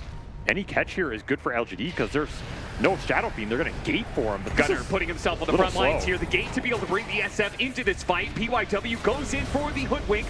Can't get the kill. Gets himself killed, but maybe the sphere afterwards can follow him. Shiro does manage to get that much. Ultimate in the back lines. Copy goes straight for the Shadow Demon that was causing him so many issues. With him now gone, it's LGD on retreat. They've lost both their supports and the cores. Well, they'll be able to get out. That means they'll forfeit Roshan in the process. They might be able to still catch here. This SF is fast. Yeah, with another TA trap, that Spirit, it gets close enough, and Copy speeds along with his Yasha to catch up. And they'll go for the kill on the Mars. Shiro's Rage does expire, but they've got nothing left. Nice chase there. Spirit really helped them in these traps in the right place at the right time. But a lot of that was just Copy with solid positioning, getting on that Shadow Demon, turns that fight into 4-on-3 very quickly. And once you lose those initial supports for LGD, a lot of your control's out the window. You're just going to be able to kite him around. So those are big targets LGD need to protect. And now they're going to go straight for him every time. But very heads-up gate play to bring that SF back. I feel like Nouns were baiting that out almost. Kind of got LGD to go into them, which is what they wanted. Sure, the SF gets there a bit later, but he's not the target you want to be in first contact anyway, so it works out. Now they'll get Mages for Yuma on that dire side.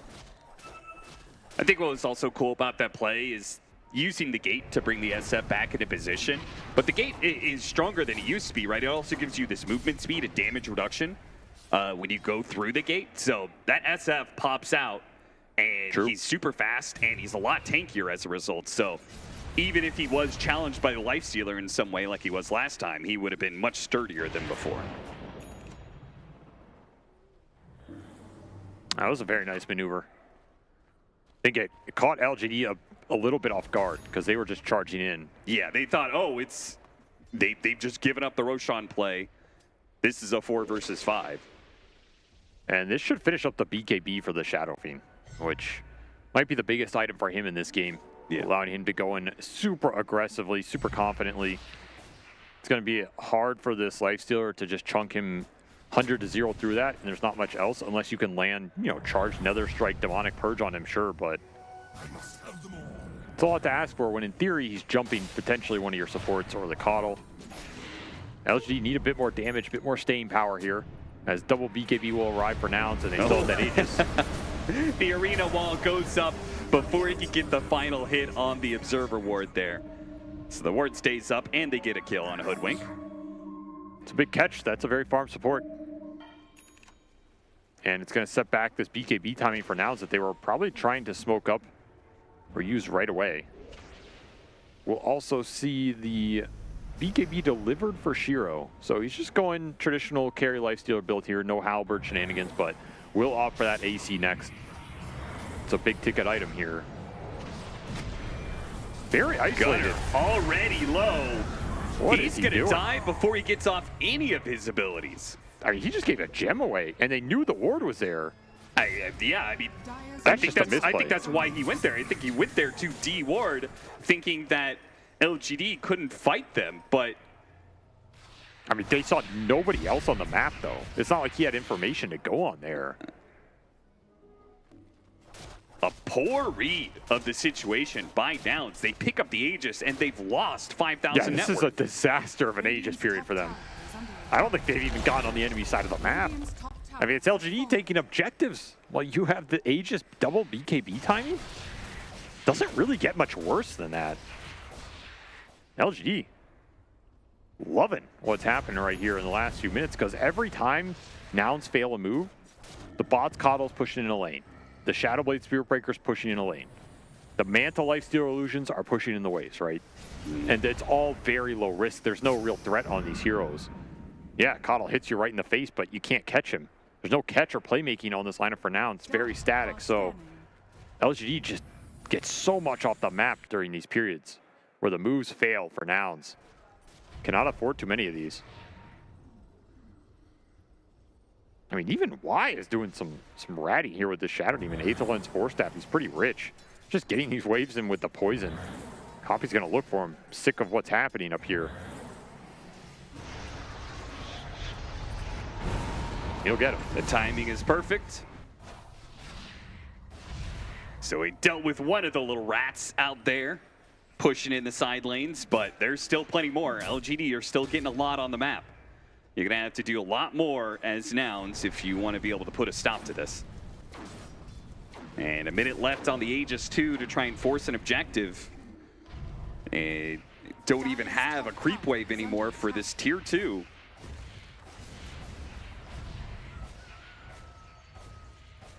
Radiant are scanning. Dire structures are fortified. You almost have Spirit Breaker BKB. That's going to be a big deal for LGD, because then they can infest this Breaker, charge him in, and just lock on a target. There's not much you can do about it. They're going to take this fight. Or at least they're willing to take it. Aegis or no. It's out in 30 seconds. And you are close to the Assault Cuirass on the Lifestealer, which... huge deal in this game when you're looking at a lineup that is relying on physical damage to get the job done. Shiva's on the Mars would also be a big deal, so...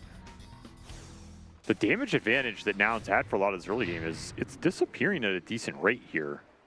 Gonna need to get MKBs up, gonna need to make sure your target prioritization's on point. And these big spells land. The Requiem has to do some work in this fight. Feels like if the Requiem goes in off the SF blinking in and it doesn't really kill a support or threaten one of these cores, that you're kind of just stuck on a battle you don't want to be stuck in.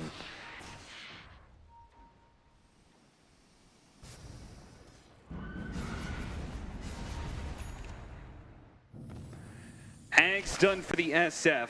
A big power spike, but LGD are the ones looking for a smoke move and might just run into that very SF. Missed the God's Rebuke somehow, just the slightest degree off. They hit him there, they cancel his blink, they probably force him to use BKB. Maybe they don't get the kill, but they get that much at least. Instead, nothing. Another BKB though, this time on Spirit Breaker, so all that split pushing you're talking about the Shadowblade Spirit Breaker's been doing, it's resulted 4 BKBs on LGD. Damn, Layla's got one too. There's a lot in this game, but it feels like they're better for LGD than the other way around. I mean, you have Spirit Breaker, Shadow Demon, who just don't care about these BKBs on the side of Nouns, in theory. Yeah.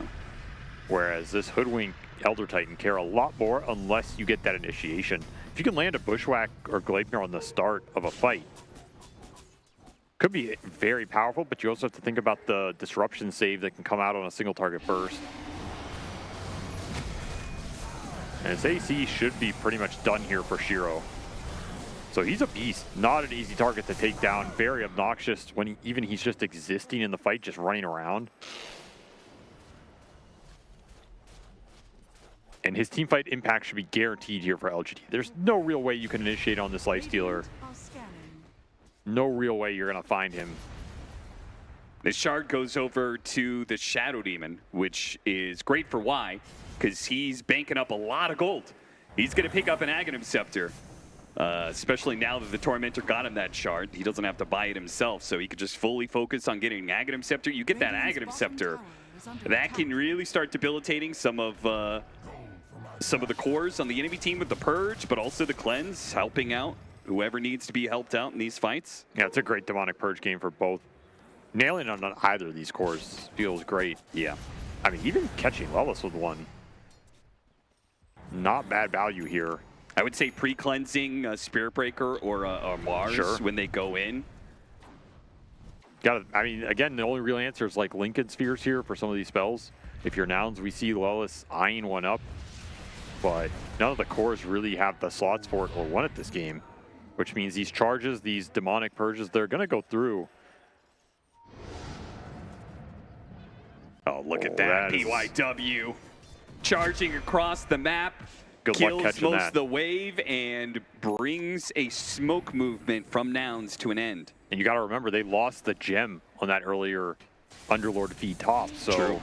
it makes the Spirit Breaker really annoying. Going for Lelis. Lelis has a BKB, but he's already taken so much damage. Trying to get away. Lotus will help him out here, and Shiro can't quite finish him off. He's too fast. Meanwhile, Copy went in with his Requiem. All those BKBs went off, though, so his ult just really didn't do much. An Earth Splitter, not a bad placement, but not enough damage out from the side of Nouns as they're just stuck. Shiro, he needs to get away. An Ogre Seal Totem throws some damage back on Anu. He's going back into this with the buyback gate play. They think with the second life on the SF, they can actually take this fight against LGD. It looks like they're right initially. They kill Echo, going for more now. The song coming out. Shiro has BKB, or his Rage rather, to be able to bring down the Templar Assassin. Shiro is doing way too much. Now it's completely overestimating their strength on a buyback.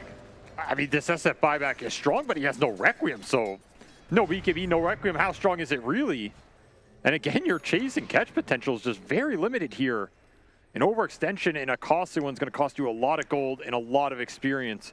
Swung into the favor of LGD as Shiro just cleans everybody up. Gets some more Corpse Eater HP there as he's racking up some kills. And man, that again, we talked about it, right? If you go in with this BKB Requiem and it does not land, you are in trouble. And that's exactly what happened here. The fight's just wide open for Shiro after that. You eventually are able to catch the Coddle, but it's too little, too late.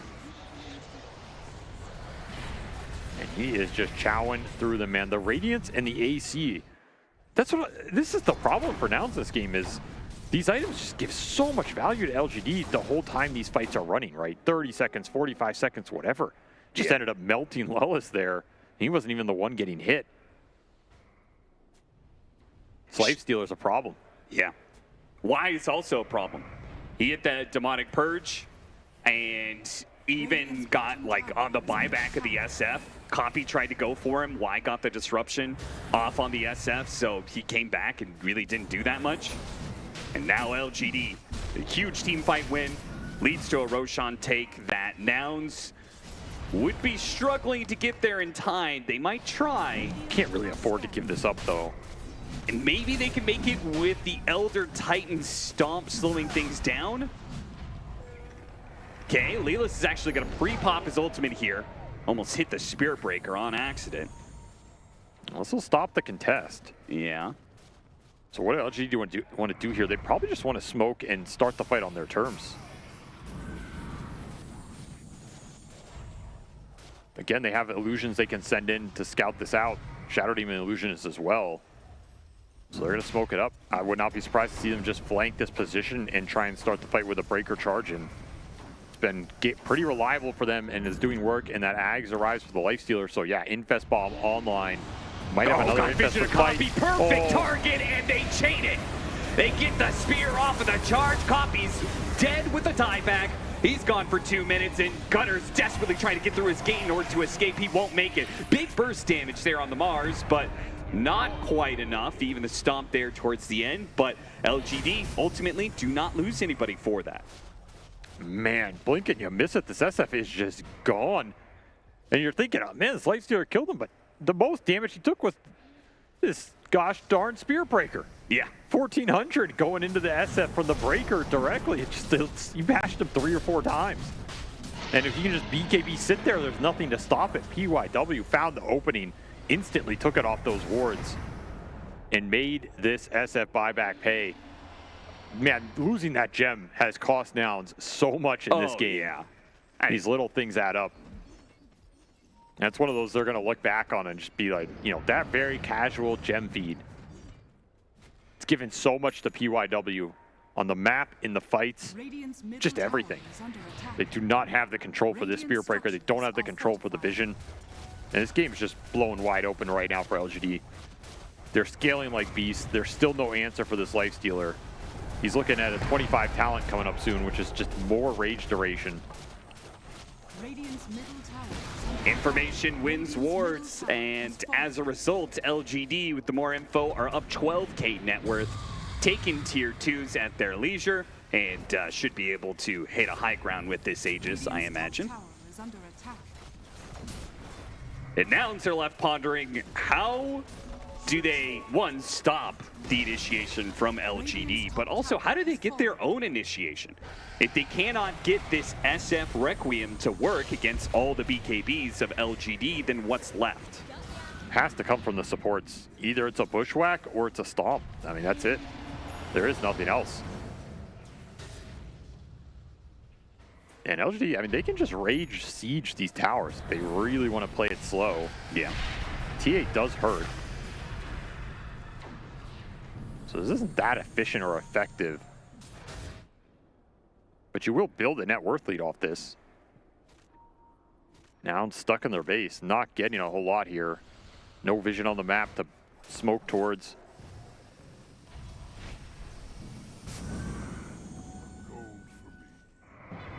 Some more armor for the Lifestealer, more damage for the Mars. And a refresher for New. That is absolutely terrifying. Yeah, with the cheese in his inventory as well, he can very easily use that refresher and get his full kit out 2 times. I mean, you also have to keep in mind that outside of these 2 cores from Nouns committing during the BKBs, dealing with double arena with 2 ranged right clickers is... Yeah. It's very difficult. The TA is already struggling to get damage onto people and blow them up effectively. And frankly, I feel like the SF just doesn't do any damage outside of Requiem. No. His right clicks are irrelevant at this point.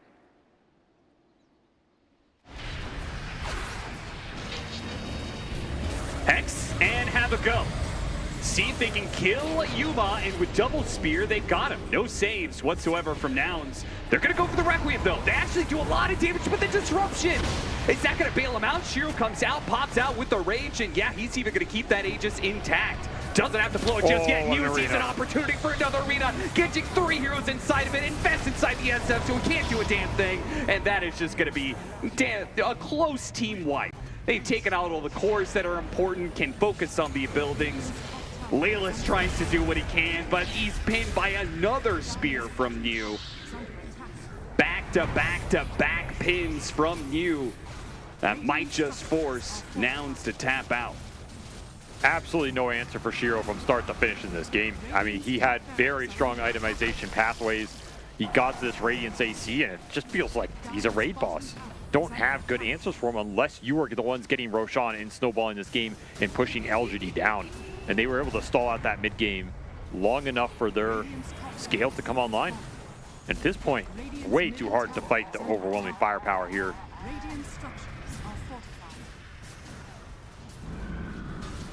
Very clutch disruption from Y as well.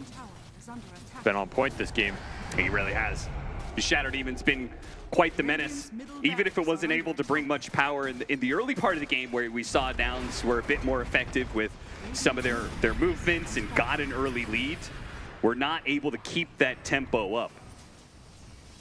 And LGD, and their slower process, allows them to get full control of a late game now. 42 minutes in, 2 lanes of barracks down, and 21,000 net worth up. I'm not even sure if they need an Aegis to go high ground again, but they could wait for another Roshan just to make sure everything is set in iron. Shiro's just so big. Yeah. Like, he ate his Ags. His Aegis will expire, but he already has Basher. He still has 2,400 gold in his pocket. Basically close to 7th slotted here. Radiant's bottom tower is under attack. Shard for copy, but again, feels like the SF really doesn't do much damage outside of his ult. And I don't think a Shard is really going to change too much of that. Just really good itemization in this game from LGD. Knew exactly what they needed to buy to get through that early game, and then everything has been on point since then. just making these team fights impossible for Nouns, and there's not much they can do about it. Like, again, not having the stun leadoff, not having the playmaker means, I mean, can you just buy Hex on somebody and do it yourself? No, because there's disruption sitting there waiting for you. So, yeah, kind of just have to take the fight LG are bringing to you and try and win it back. You know, buy the MKBs, buy Daedalus, something of this nature, Divine Rapier, I don't know. But the clock started ticking very fast on this game, and now LGD staring down the lane. The only lane remaining here. Once more, they can siege it up with Cleanse behind this Lifestealer. Yeah, Cleanse and Rage and just kind of poke at it over and over and over again. Nouns are smoking to triangle, looking for some sort of straggler or split pusher. But instead, they get the initiation. They go for the Underlord. And a double pin on top of that one. Man, Mew's initiation just so on point right now. Somehow they don't manage to finish off Yuma. Gunner is going to go down to the Lifestealer, but it gave Copy an opportunity to jump into the backline. Unfortunately, again, did not do enough. It's the BKBs and various heals just allow them to survive, ignore the SF, finish him when he tries to get back to his fountain. And Nouns, nothing really left. They've got Leela's. And they've got their Templar Assassin, Yuma, trying to get back to the fountain and can't quite make it. GG is going to be called on this game one. LGD will take it in the late game. A really nice idea from them. They gave this SF first pick, and they really made the fights impossible. The two supports are both very good at interacting with the SF at all points in the game, stopping the Requiem, dealing with his BKB timing, and then this last pick, Lifestealer, just did wonders for them. Unpressurable in the lane. Nobody could really rotate there. You don't have a playmaker to start the fight on top of anybody. So every fight is just Lifestealer going in and getting what he wants out of that engagement. Well-utilized lineup from LGD and continuing to show signs of life in this tournament as they build on it. But for Nouns, you're about to get eliminated here. Yeah. This is a do-or-die situation, and if you're going into this game too, all I'm thinking about is we need to have more control over how these team fights start and where they start. And we need a guy who can jump and initiate and make that happen. Yeah, if you're a team coming out of this play-in stage to play this 4th, 5th place matchup, it's going to hurt real bad if you go out in this best of 3. As if you just make it past over this finish line, then you get into a whole nother group stage, and who knows what kind of growth you can have as a team from there. But we are going to go to a break before we go to game 2.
Honor 200 series, the best portrait phone AI empowered.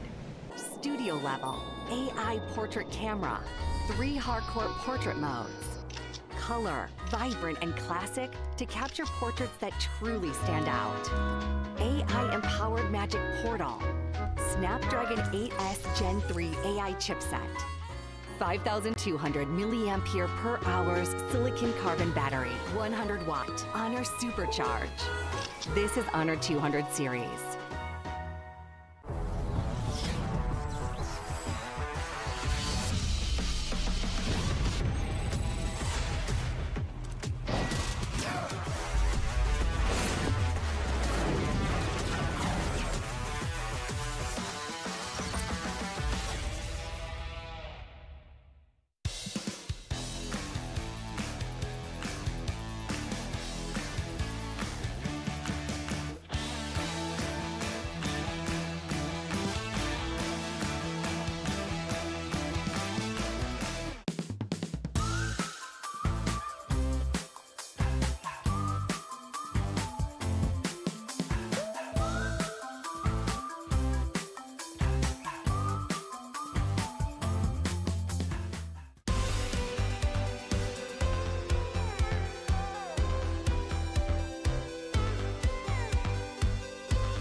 LGD have been hitting the ground running as of 24 hours ago, roughly, give or take, because they beat G2IG in their tiebreaker to make it to the deciders, and now showing up in this Game 1 against Nouns. What a team effort from everyone involved, especially New. Fear, you specifically cited New as one of the cores that may not have been pulling his weight recently.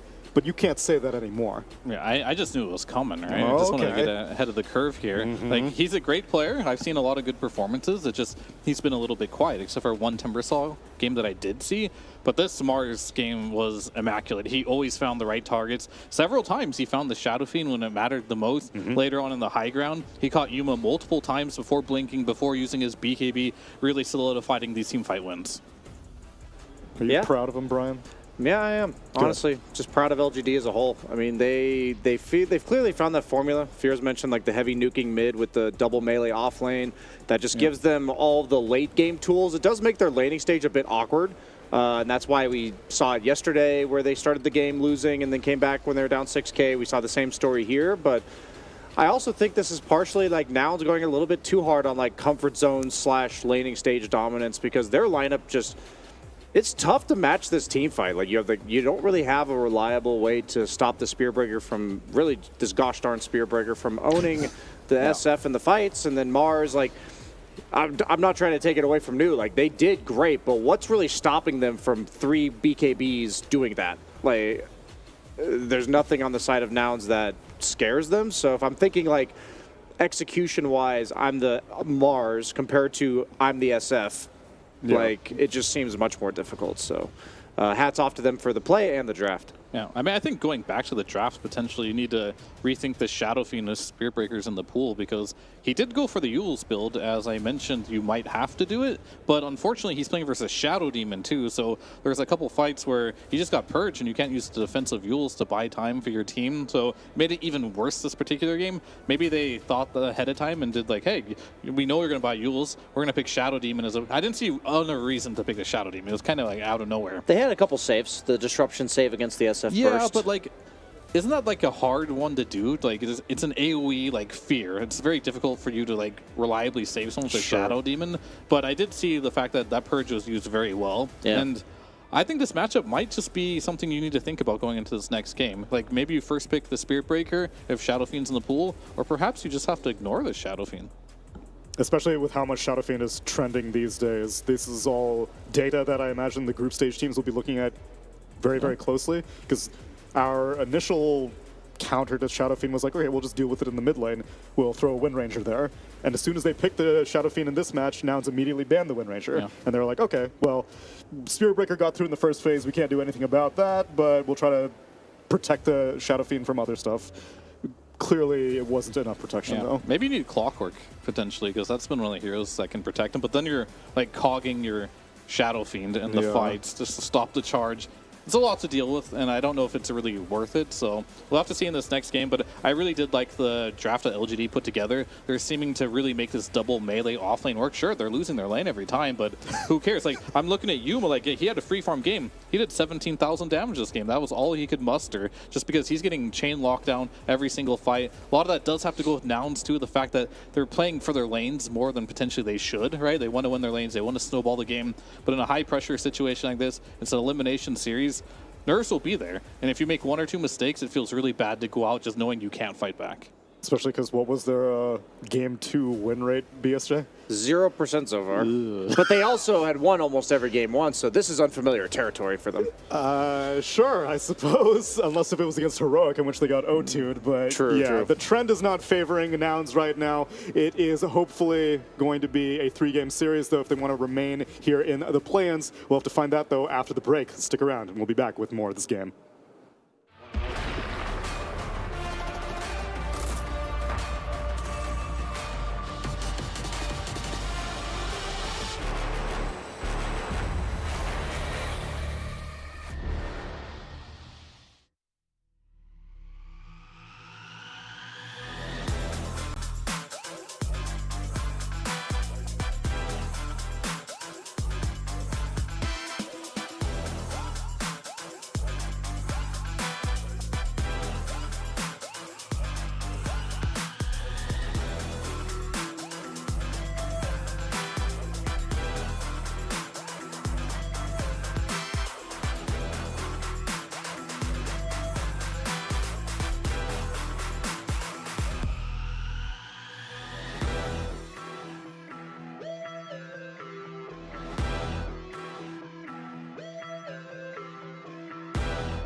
North America's dying gasp may be on air right now because Nouns are the last hope for the region, and they are down 0-1 in this elimination series. Am I being too dramatic? No, I mean, they're pretty used to being in this situation. They are. And so far, they have not been able to regain the air into their lungs, and I'm a bit afraid for them here, especially after that first draft there. Like, I think when it comes to LAN Dota, it's a different beast. Like, maybe if you're playing group stages, you play a draft like this, you destroy, but like when things start to slow down a little bit and your lineup is not fully completed, that's when you look back and like, maybe we should have just drafted a well-rounded lineup, and they failed to do so here. And I could see the avenue to success there, but unfortunately, given their track record, they made things a bit harder for themselves by drafting like that, and it got exploited.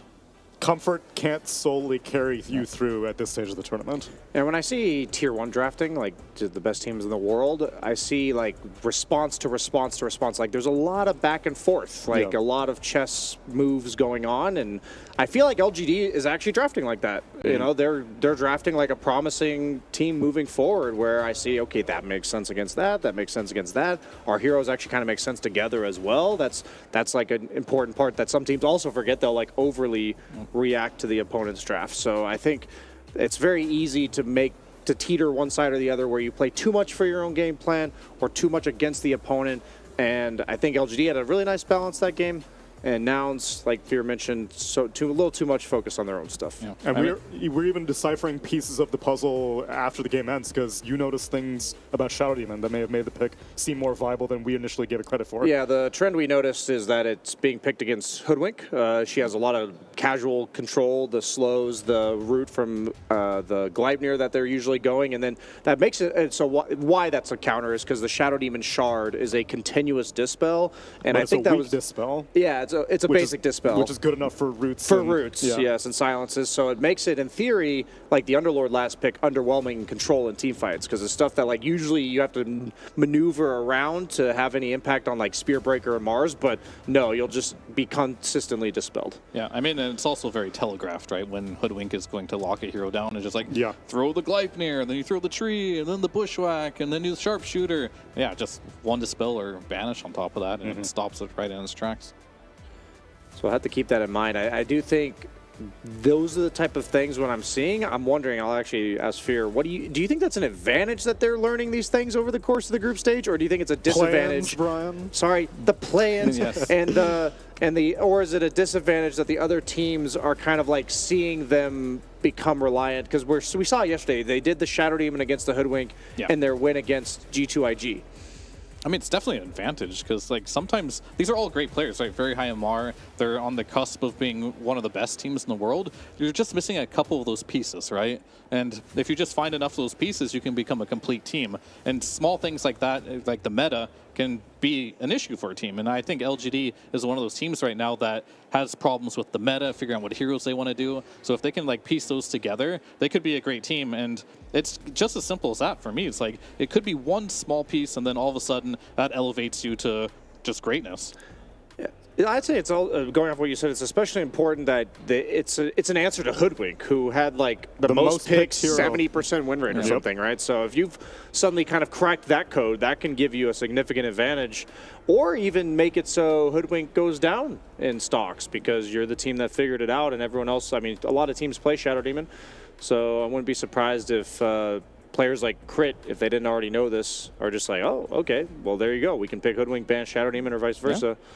Well, another heavily trending hero is Weaver, currently the second most contested in Riyadh Masters. As we get into our game number 2 draft, LGD ban out the Phoenix, the Enigma, the Rubik, the CK, and the Meepo. Meepo, I was about to say Meepo's in the game. It is. Yeah, we were talking about, we weren't sure if it was. Nouns wasn't nerfed, so no excuse here. No excuses, aside from the fact that they can't cheese it out now in game 2. Meanwhile, Nouns, they ban out the Tiny, the Beastmaster, the Monkey King, and a first phase ban on the SF, and respond to LGD's Weaver with a Hoodwink. What about the Shadow Demon? Are they going to ban it here? We were just talking about all this and its relevance to the last 2 games that LGD has won.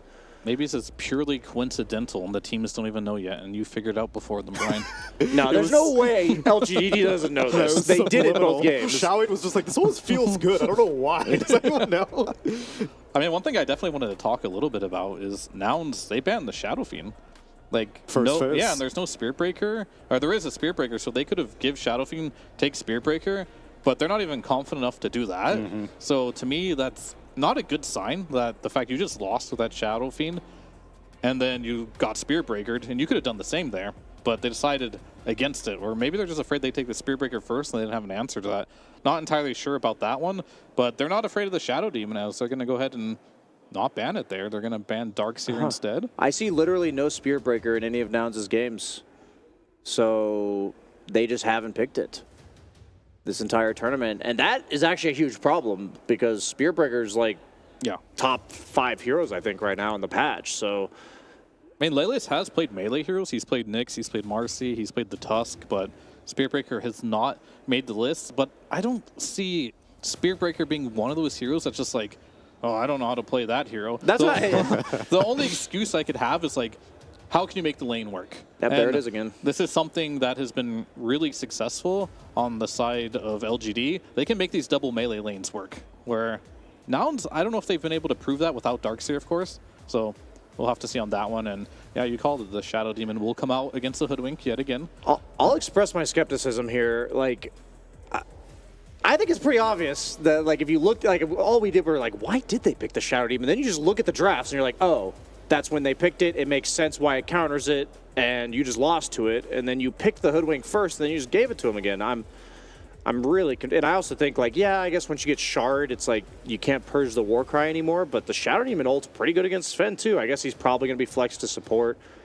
Yeah. They are like heavy physical damage on the side of LGD because of Weaver and Mars, but I would just like to see, you know, like an Ursa picked. Because even though Ursa is physical damage, he doesn't really care about armor. He'll just hit you an extra 2 times. For LGD? Yeah, for LGD. Yeah, I've been seeing an uncomfortable amount of Weaver carries into a not-so-good Weaver game. But I'll say this game, as a carry, Weaver doesn't look too bad. Okay. You don't have that many... It's decent against Pango. Yeah, like, it's good against Pango. Sven, it's kind of whatever. And then TA doesn't really bother you too much. Hoodwink, you got the Shadow Demon, I guess, for that. So you do have a save as well. So they could consider it if they want to go down the route of picking another position 4. Because so far, all the Marses that I've seen by LGD, or was it G2IG that also played it in one with, it was like a double melee. It was like Mars plus another stunner that runs around the map, oftentimes a Spirit Breaker. So I wouldn't hate that either if they do want to put Weaver on that position 1. However, they could also pick another carry that is good against what they see. Don't like Ursa versus TA, though. That yeah, I was going to say it made harder. it less enticing, yeah. Does that move around where the Sven is going, or is it still flex potential? Technically, there's like all roles flex right now. It could be like TA carry, Pango mid. It could be Pango offlane, TA mid, Sven carry. It could, like, technically this last pick for Nouns could be like 3 or 4 different roles. Yeah, and they've showed history on it. Copy and Yuma both played TA. Gunnar and Copy have both played Pango. And technically, Sven has only been played by Yuma. I haven't seen a support Sven out of Nouns quite yet.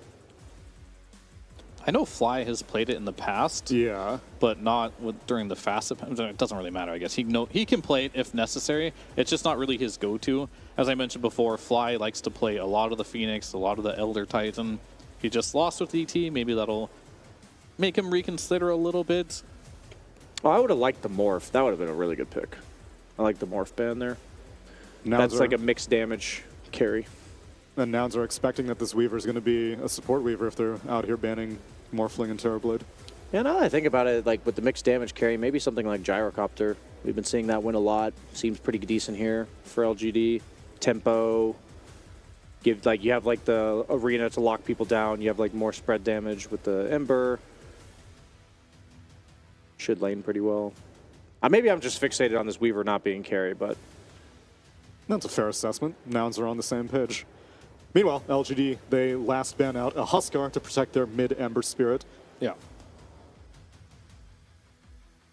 mean, the thing is, they could last pick on Nouns, a hero that makes Weaver's life a little hard. Like, what does Copy play? I mean, he plays Void Spirit a lot, which is very good against that hero as well. He's played Sand King mid, too. I don't know if we'll see that, but could be interesting versus Ember. Yeah, he lost to Heroic with that one. I tried Sand King mid in pubs several times, and I know I'm not the best mid laner, but it felt really bad. Like the enemy mid just free farms. Like I don't know what happened in that exact game, but I have to go Troll. Oh, I like the Troll pick. I like that a lot. Okay. Don't you just make a pivot to Sven support now, though? Yeah, you do. But it's good against TA too. I like it at least. I like TA versus Troll because you have the traps, you have the Pike as well. You can just play from range. You can keep blinking out. I think Troll is going to heavily utilize this Shadow Demon Shard. Like, I think it makes this matchup very different. Could be. But generally speaking, heroes that just don't get next to the Troll and can hit him from afar are the better heroes there. I'm a little afraid as well because oftentimes we see this Mars loses lane, but the position 4 is doing stuff on the map. They have a lot of stuns.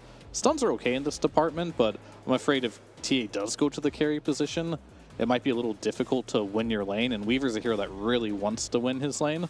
So that could also prove an issue and change their general play style of how they typically play with Mars. But Mars has also been losing the lane because he's been in a double melee lane. Now yeah, but I think versus TA, you're going to lose no matter what. Oh, okay. Even with Weaver, huh? I mean, with Sven TA, I think you just go on the Mars and then you just, what does he do? You know what I mean?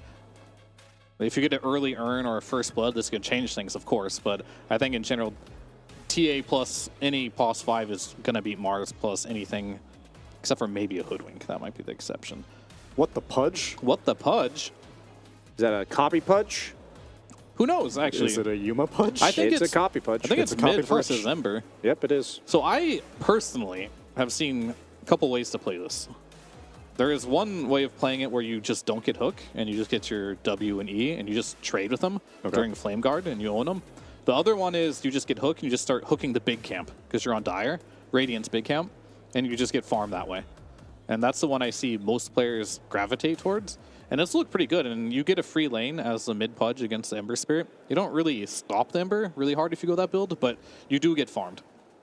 I like Noun's draft a lot more this game. Like, I was talking about a little bit of skepticism they gave the Shadow Demon against the Hoodwink matchup again, but I think the fact that they didn't all in the physical damage again, like, I feel like the Pudge giving them some magic damage threat. You don't really have like a pipe builder on the side of LGD. Like, if I see this Pudge getting, you know, Ags, BKB Shivas, and being relatively unkillable for a long portion of the game, Troll doesn't want to spend the entire time hitting a Pudge. And honestly, the Pudge Shard is underrated. Anything that makes Troll change targets, like reduce those fervor stacks. So I think I'm still leaning towards LGD, but I think Nouns have a lot better tools this game. Like, I think the first game they didn't give themselves a fair shot.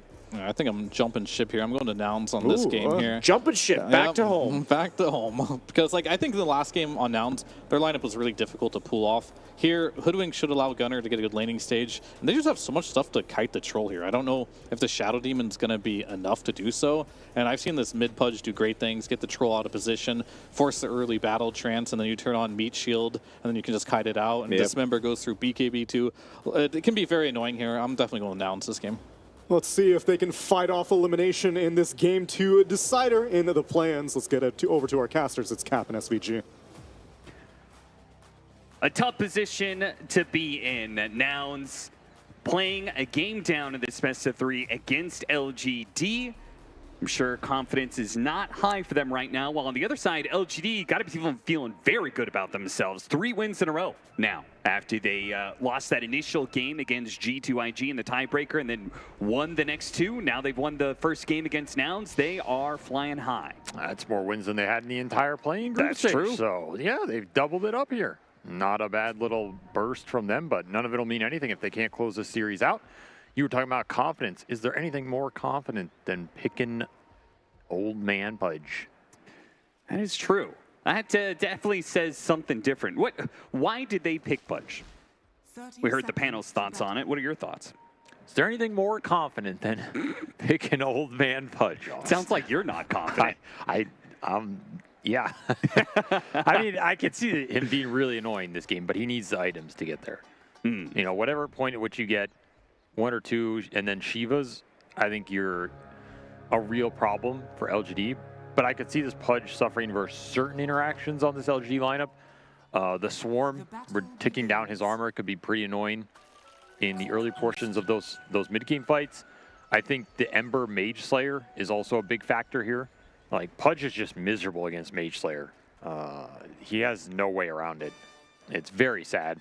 And I think the Shadow Demon, did he take the Facet? He did. He took Promulgate. So this is also an extra 15% that just chunks you. Those 3 interactions, I think, are annoying for the Pudge, but outside of that, it looks like a good game, and he will free farm this mid lane absolutely versus the Ember here, or at least he should. Yeah, I mean, not off to a great start, missing his first hook. Second hook, I guess, technically, as he went for the boundary rune, but accidentally hooked his own creep. Not a good way to go about things. All right, I just feel like LGD kind of got what they're comfortable with right now, especially after that game one. Like, their lineup looks scary to teamfight in that mid game. I think Nouns do kind of win this in the ultra late. It depends how much farm the Mars and the supports get here for LGD. But in theory, like, the Sven armor is unpurgeable, and you have this Hoodwink offering up a lot of burst damage, can break the Mars as well. You have a disruption save that can counter that a bit, but Pango's rolling around causing some problems. You don't have anything to lock down the Rolling Thunder this game, and if you kite out Troll, then a lot of the damage for LGD goes out the window. So I can see the tools Nouns have able to deal with what LGD's presented here a bit better than game one, but it might come down to a lot of that team fight execution, and like we saw in that game one, they struggled with that. They didn't have the easiest draft to find those openings, but it was a problem that they faced pretty heavily. Now, we were talking about during the G2IG and LGD matchup, you had a lot to say about elimination games and the importance of being able to play heroes that you are just feeling good about right now. Why going ham? Yeah, Layla's almost dying there in that little rotation from the Troll to help out Y. Does some good damage. But you talked about, picking what players are just feeling good about, playing well with. And that really comes to mind when I see Muse Mars. Because the panel had a lot to say about New's performance so far at this tournament and how he needed to be able to step up. Well, he stepped up in that game one for sure on the Mars, and playing it again, I have to imagine, is its own kind of confidence booster in contrast to the Pudge. I think the higher stress a game is in Dota 2, the more you should shift your focus to heroes that are working for a team relative to the rest of the pool rather than the meta, if that makes sense. So I think LGD is very much in that regard because they weren't really on like the big meta anyway. That'll be enough. Mew trying to talk good about him and apparently cursed his name. He ends up giving the first blood to Yuma. Kind of a surprising kill. Not a lane I would have expected Nouns to get the first blood on here, but it is a very strong lane in terms of just battling back with the armor differential and refraction. Very tough lane to get aggressive on for LGD here. As they fall behind a little bit. We saw Nouns dominate that laning phase game one, especially mid. The Lelis gank plus the extra farm that Copy was getting really pushed him ahead. We're seeing something similar here. He's able to farm up these big camps with the hooks, so he's going to pull ahead of the Ember in net worth. Already has boots out as well, did land a hook on him, so he's winning the regen, winning the CS battle, and winning the neutral creep battle. Looking back on that game one, since they had the advantage off of the laning phase, they definitely made some big mistakes, right? We talked about like the Gunner gem delivery that he just gave over to LGD and some of the resulting implications of that. But do you feel like that Nouns were aggressive enough with the advantage they had in game one? I think it was hard for them to push it in terms of kills around the map or to play the lanes. I think they kind of had to just group up, be more aggressive at taking early Roshans and then push towers down and force LGD to fight them when they had their aura timings. I think that was the best chance they had to win with that kind of lineup. So and in this they regard, just didn't press it. It should be easier, right, for them to, if they get an advantage, to push it. Mid. Echo. A lot of damage. Yeah, in theory, this one, they have more tools to start fights on their terms with Pango rolling in or a hook initiation off of a Bushwhack or a Sven stun, even trap slow might be reliable enough this game. Sure. And the displacement there really hurts LGD a lot more because now you might not be able to run in and Shadow Demon save that guy right away. Yeah. Yeah, that's going to be a problem. This is definitely a very valuable early shard game for the Templar Assassin. That silence against Ember and the Shadow Demon save you're talking about could result in some big-time kills. Be interesting to see what Shiro decides to go for as well on this Troll. If he just goes the same Battle Fury build we've been seeing, if you opt for like a Gleipnir build-up that we haven't seen as much, but could be interesting here because you have so many heroes that would like extra stuns here between the Ember, the Weaver, the Shadow Demon. Yeah, I could see it. Maybe he just wants to ramp up as much physical as he can because that's kind of what the rest of your lineup lacks a little bit. And yeah, do but have do you want to Swarm going rely through. on that physical against support Sven?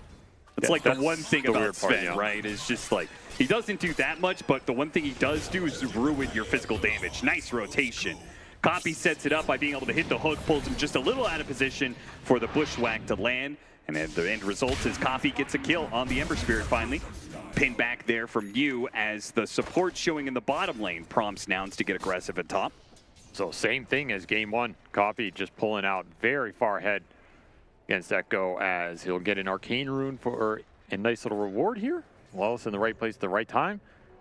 And he's cruising. Phase boost done, level 7. Huge threat to this Ember if he cannot get 6. Little ways off it. I think PYW has been very important for the wins that LGD have gotten in this little streak. 100%. And those were back-to-back Tiny, and then Spirit Breaker. You know, four melee 4s that just kind of go in, provide stuns. While Weaver can be very aggressive, the one thing that's noted is that it is not an initiator of kind, right? It's not actually being able to go in and stun people. So I'm curious if that's going to change LGD's success with some of their, look at this, Fly being sneaky like this, trying to get to the Wisdom Rune. Both these are getting contested, though. I think Y is going to get forced off on the other side, so Fly could win 2 first team here. It's close. Not close enough. And he's going to go down as a result as well, so high risk, high reward play does not pay off here for Nouns, and he'll give away a kill. Experience towards the supports. Does deny a little XP up that Wizard Rune. He leaves the troll alone. They see both supports of the top lane, so immediately Gunnar and Layla's try and put some damage onto Shiro. Doesn't result in very much, though. We should note this is the lane that went the worst of anybody, though. Gunnar is really suffering down here against this Troll Shadow Demon lane, double ranged hero going into him as a melee. We saw him TP out earlier. He's just gone double bracer trying to survive, but man, his net worth is down there. I mean, when he's below the Ember who had the bad matchup and got ganked, you know this lane did not go well for Nouns at all. Yeah. Something they're going to have to make up for. Pango's not the worst hero to play from behind in this offlane position when you're just using him for Rolling Thunder utility. But that does mean you have to get those team fights going at some point for him to come back in this game. 8-minute power room. PYW is going to try and sneak it away. Doesn't actually spawn top, though, so it'll be free for the Ember. Never mind. Leeless. He'll get the deny before Echo can put that shield rune in his bottle. It's a big rune to take away from the Pudge. It would have been really strong on copy here. I think LGD's fine with that getting denied rather than going in the Pudge's bottle. Man, this is really just a game of mid lane versus this LGD safe lane. This Troll and Pudge both getting big. Should claim a little Sven here off that first arena. It's Fly. Back-to-back deaths for him. He's going to have a really slow game here. You're looking at that Sven net worth. He's approaching negative GPM levels. This is some true 6th position level early game. I mean, it's rough out here. I'm like, what does he even have? He has Branch, right? It's rough. Yikes. Rough times for this Sven. Echo doing a very efficient little move, drags the creep wave over, and farms a neutral stack at the same time. Got to do these kind of little things if you want to be able to just try and keep up with the Pudge, who obviously is able to just get that extra amount of farm constantly through hooking neutral creeps. And he's going to make a smoke move with Fly down to bottom lane. Big move and see if they can hit this troll. The smoke breaks, but they don't have vision. And they're seeing heroes now. They finally spot Y. That's who they'll get the hook on. But obviously, they would have loved to be able to catch Shiro in that equation.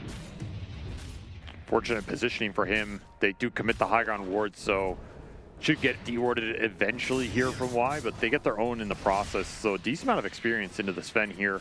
Will free up top lane for New. He's going to push it in.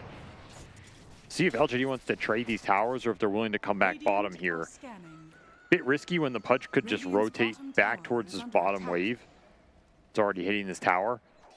And it looks like Copy's leaning towards there. So, you know, Y is going to leech some XP, but this is probably not a tower LGD wants to defend. Just going to force the trade. There are a bunch of stacks being slain by Yuma right now. Once more, Nouns really prioritizing these triangle stacks in the economy game. I mean, try and propel their cores. It's nice and all, but is that farm? I felt like they got so much farm on the Templar Assassin, and it didn't actually do anything. Yeah, he struggled to use it. Yeah, Shiro just got so far ahead, and the like. Is there's some potential for that problem to happen again, right, against Troll? 100%. Not the most fun matchup for the TA. The Troll can stick onto you. And LGD end up defending that bottom tier 1. Not able to commit on it for now. So they actually win that tier 1 tower trade. Big win for them on the map. Could potentially result in them getting a good fighter on this tier 1 bottom when Nouns have to force it. So once more, the trade-off of these objectives is all the stacking you've done. So it's keeping this game really close right now. Nouns looking like they just want to scale in this game. Get the Ags on the Pudge, continue to farm up, play for that Sven shard later, and just become unkillable. I'm getting deja vu. It's very similar to game 1. Yeah, like them being okay with just like scaling up on multiple cores, but then they're matched up against this hard carry physical damage dealer on the enemy side that Shiro's rocking. You know, I kind of call it, is it going to be good enough? If you get all this farm on Templar Assassin and you get this Aghanim Scepter on the Pudge, is it going to be good enough to deal with this Troll who is going to be well set up by Muse Mars if we have a similar performance? Tempted Hook, another miss from Copy. Twice now that he has missed. I mean, I would say that Ember Spirit missed hook was pretty important. This one maybe not quite so much. He's just not finding a lot though. No flesh heaps really going into him. This is just going to be a slow farm game from Nouns. Oh, caught Shiro though. What was he doing here? Why is he in mid in the river? I don't know. Good question. Looking for the rune, but I don't know if it should be him doing that and just walk straight into a dismember. Well, there's a nice little flesh heap to pick up. I don't think it's a kill Nouns we're expecting, but one they'll gladly take here. And that'll allow the Pudge to just leapfrog over Shiro in net worth, take top position. And got a haste rune as well. Big rune for him right now. Should guarantee another rundown. As LG are just farming both side lanes with 2 supports, getting really greedy right now. Yeah, they'll finally make this play for the safe lane tower. And if they don't get it with the hook, they can activate that haste rune to ensure they get the kill. So no fight out of this tier 1 being defended earlier for LGD. Instead, they'll just have to rat out the map. Something Nouns is going to have to think about as this game progresses, like how much can you catch these 2 supports who can push out waves pretty reliably. Might be difficult for you to get on if you're not willing to go an early blink on the Pudge or something of that nature. I mean, once more, pretty similar to the first game. LGD, kind of a rough laning phase, but able to get a decent amount out of the map and recover their heroes. I mean, even Echo is in a perfectly fine position now. That Mage Slayer is done, and this is the big item in this Pudge matchup. You get that hit on the Pudge, so much of his damage goes out the window. But it will be Deso first here for Yuma. He's going to accelerate that, and maybe that was a big component missing from last game. They couldn't do Roshan, I think, as early as they needed to. But I agree, this Troll, I don't think Nouns are going to be able to kite this Troll as well as they want in these late game fights when you have the Shadow Demon behind him. Cleanse does a lot for you here. Disruption does a lot for you. Purge on a core helps you stick as well.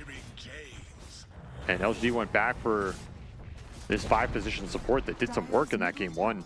Why? Very comfortable in this hero. Tier 1 conceded without a fight. Amp damage rune for an Ember. A very nice rune to pick up at this point. I mean, this feels like a guaranteed teamfight win if LGD can connect off the smoke. Yeah, the combination of when you have a Pudge, so I feel like you're willing to at least try and defend any tower. But also the mid tower being a big source of control over power runes when you're matched up against a spirit hero. Just seems like Nouns are kind of giving LGD a bit of free reign here. I mean, as you said, the same damage rune could just be another teamfight win. Another free pickoff somewhere. And that pickoff might turn into another power rune. They're confident in their scale right now, or at least their ability to hit mid-game timing. Radiant's middle tower is under attack. I mean, Sven shard buffing up these heroes is going to be problematic for LGD in the early portions of this game for sure. You're going to negate like all the Troll's damage. You're going to counteract the swarm. maybe the late game DPS can overcome that, but it's a lot of EHP to get through on this TA and Pudge. So you can play for that, get this Deso up, look for the Roshan. It's probably what you're aiming for here. Ags is done on the Pudge, Deso's flying out. Cheeky little lobs. Yeah, they're going for smoke right now into a triangle, but nobody's home.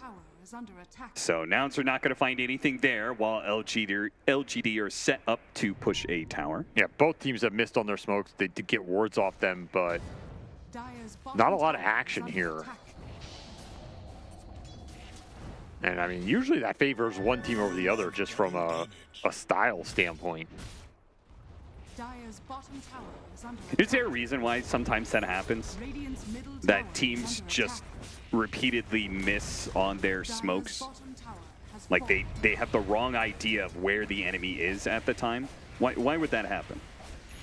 I mean, it's usually in games where both teams are unwilling to fight outside of specific conditions, or like we saw in this game, right? You got an amp damage rune on the Ember, they wanted to take a fight. Nouns kind of know this is happening, they're going to dodge that fight. In this situation, you're smoking a triangle with your Deso timing, your Zags Pudge timing. LG are happy to just rat the map and dodge that and get a tower instead. Well, they hit a condition, a big one. Catching a Templar Assassin right in front of your tier 2. He doesn't have Blink Dagger or anything, so he was very far up. Yeah, he just got speared. New finds the opening. LG outmaneuvering Nouns again here. Getting third tier 1 tower down with a lineup that I don't know if they should have 3 tier 1s down at this point in the game. It's going to open up a lot of space for this Weaver to just rat the map, and we're already seeing PYW accumulate a decent amount of farm. Yeah, he's going to get big. This is going to be one of those Weavers that actually does pretty big damage. Wouldn't be surprised to see a Gleipnir at some point. Yeah, he can have big impact in these fights, and they don't have a lot of stuns they want to commit on him. Like, if you throw a Stormbolt on him, it doesn't do anything unless you're willing to chain it up with the Bushwhack or Dismember something, and are those spells you all want to commit on the Weaver here? TA Trap could be a solution. Could. But we're already seeing, like, it's just not easy for Nouns to commit onto this Weaver and shut him down. Tries to stop New from retreating with Rod of Atos. That doesn't work, nor does it stop PYW. Catch is a problem. Yep, big problem. But one problem, if you don't have the catch to grab these heroes, then you just force objectives, right? And that's what Nouns are going to do. And this is, I think, what should have happened in game 1. Do very early Roshan, set yourself up to tempo the game. 18 minutes here is a pretty good point. You have the mech on the Tango as well, so Gunner is going for the auras. We'll boost up this 5-on-5. Just get your Blink Shard on your TA. Give this Aegis to the Pudge or the Templar Assassin and let him play really aggressive around traps. Take away space from LGD right now. PYW dodges the Bushwhack. Y trying to save him still, but they have the detection out. Sorry to use his ult, so no real escape out of that situation. Nouns get the Aegis, get a kill, and we'll see whether or not they take that offlane tower as well. We'll have to go back and deal with some of the lanes here. I mean, the split push is going to be a big problem in this game. It's just going to create space for the Troll to kind of farm uncontested. Really hard to make a smoke move on Shiro. Outside of that river kill he gifted him, I don't think you're going to see this guy this game until he's ready to fight. And once he has BKB, I feel like there's no chance of him ever dying without getting off his ultimate, right? They have Dismember. Yeah, pretty much 0. But they have like their chances of getting a stun on him and then chaining that stun perfectly to a point he can't get off ult would be You have very to hook low. him really deep where he can't get disrupted or anything like that.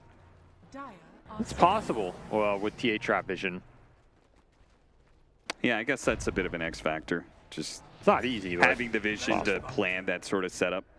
But we're looking at the Blink done for the TA and the Shard coming up soon, so this is kind of getting to go time for Nouns. This is a point in the game where you want to start to take the aggressive fight to LGD and get some aggressive vision out, push the lanes into them. Well, Copy's in a very aggressive position with his Aegis.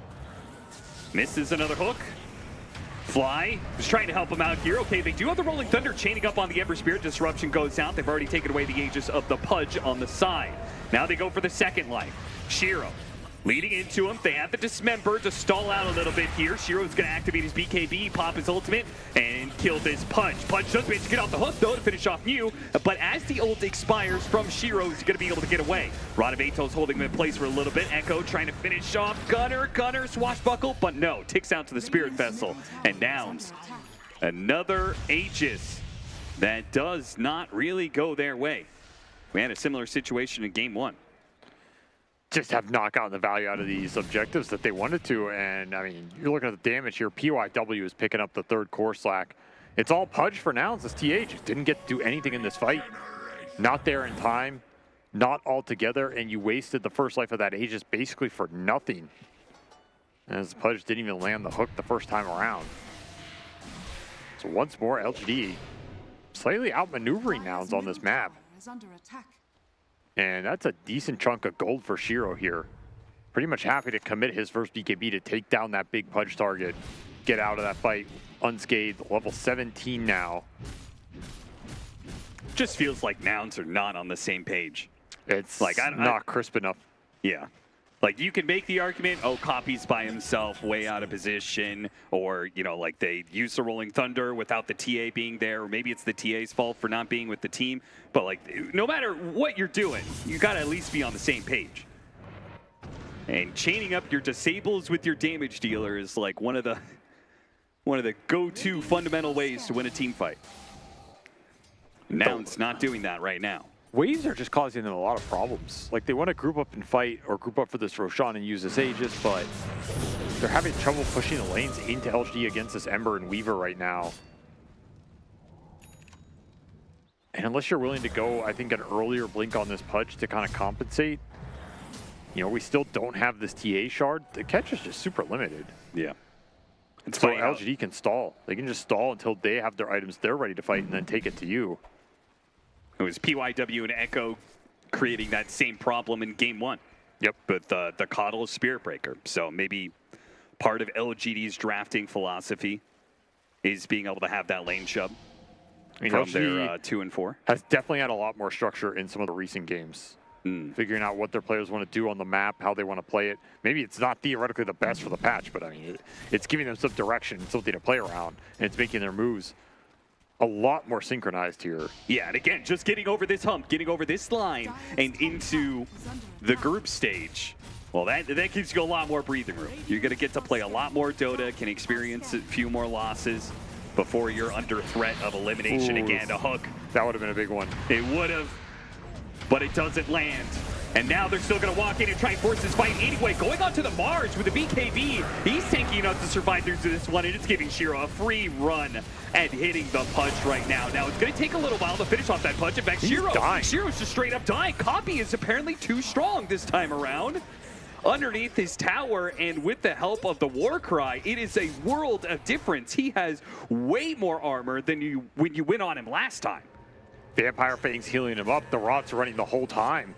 The Troll just ends up dying before he can do enough damage. That is not the target Shiro wanted to end up on there. He was looking for the TA, but the fact that Yuma got the blink out wins him that fight hands down, as Troll has to settle for a worse target here.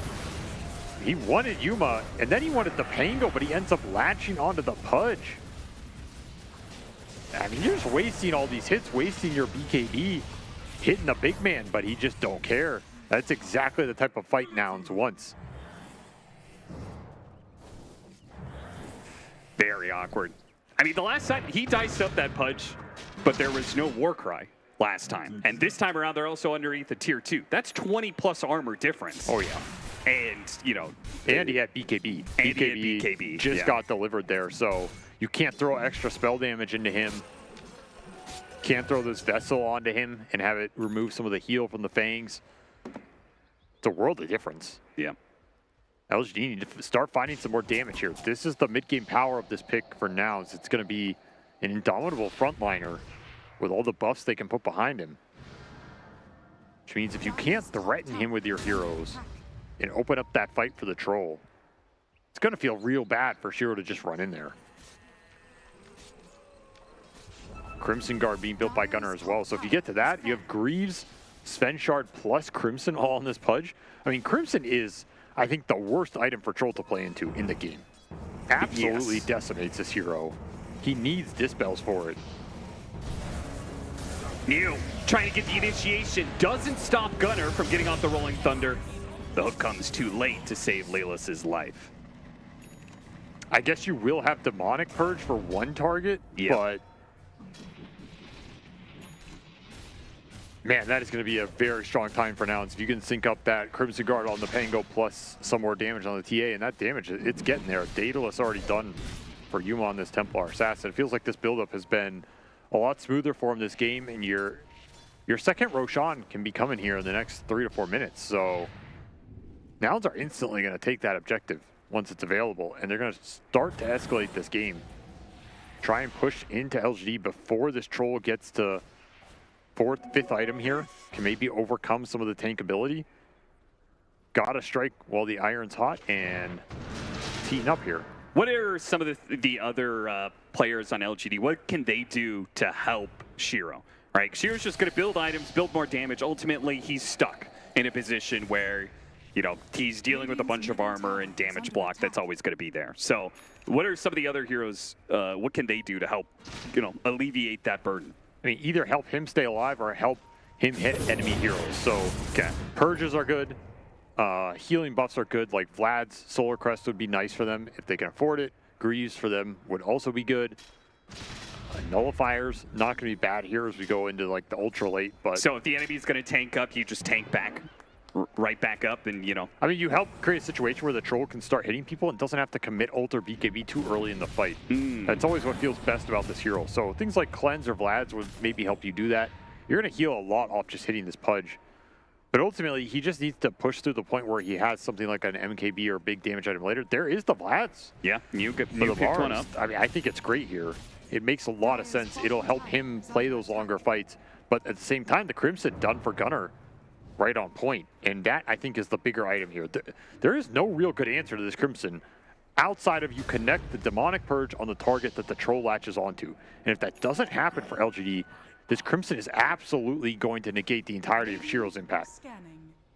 It's not a question of if, it's you just do nothing on this hero. So yes, Crimson Guard got buffed up. It is very scary, especially later on to the game, how much damage block he gets. And instantly into the Roche, as we expected here. It's done before LGD are even here, but they will still take the fight. Yeah, they might be able to get a good initiation as Roshan dies. The Gleipnir goes out. They are able to pick up the Aegis, no problem. They've already hit the back line. That's going to be the Hoodwink. Gunnar in a good position, though. This is a bowling alley. He is just running through all of these pins of LGD, stalling them up. They finally got the Hoodwink kill, but what are the rest of Nouns up to? Looks like Yuma has managed to chase down Y, so he went for the Shadow Demon first.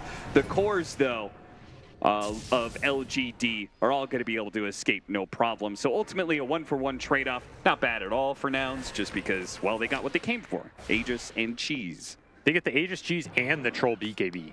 This thing's down to 6 seconds already. Super happy about that exchange. More Deso charges as well for Yuma. I mean, yeah, pretty much everything you want there.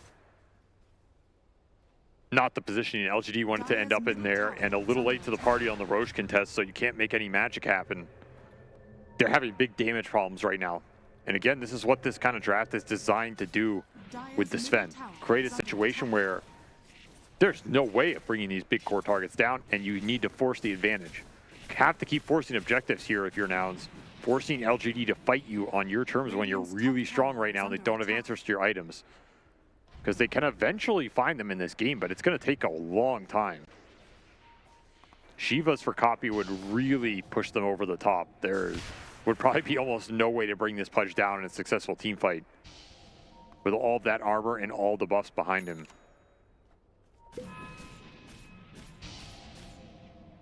Could just push down bottom lane here. Map is not too bad for you right now. Could. 7-11, LGD holding very slight net worth lead, though normally you would expect a team holding Aegis would get more net worth out of the map than their opposing force. That has not worked for Nouns any Aegis that they've gotten so far in this series, but maybe this will be the one to buck the trend.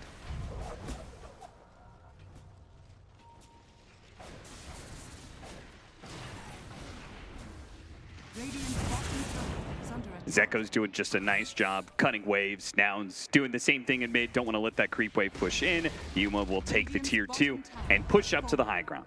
So he's going to try and force LGD to come back with as many heroes as he can muster. Gotta force him back here. For the economy and just for your progression in this game. And to give Copy a chance to get a hook, but unfortunately this has not been Copy's game when it comes to the hooks. Not a lot of setup for him either, but yeah. Now, once they've gotten some of those heroes back, they push in mid again. We'll see whether or not they want to try and take another tier 2 or if they just sweep across the map and aggressively take neutral camps away from LGD. Yuma's gonna opt for the former. I mean, somebody should definitely cut this wave top. Pudge is going for it. You want to get all 3 lanes here if you can while you're taking these tier 2s with the TA. Because the Ember is getting a lot right now. The Trolls is farming up the sides of the map. LGD are doing a decent job stabilizing this period. Very minimal net worth gain. Everybody just pushing towards their next set of items, and the BKB for the Ember is going to be a big one here for LGD. Though it's not really a big damage item. That's still the thing I'm looking for. Where's the DPS going to come out from in the fight? Everybody's just itemizing to stay alive. You have Vlad's, you have double BKB, triple BKB, in fact, between your 3 cores. And then you have this satanic build-up for Shiro. I mean, I get the idea. If you're going to be stuck in the fight just hitting people forever, well, at least you can just maintain your HP pool. But does that actually lead to anybody dying eventually? I don't know.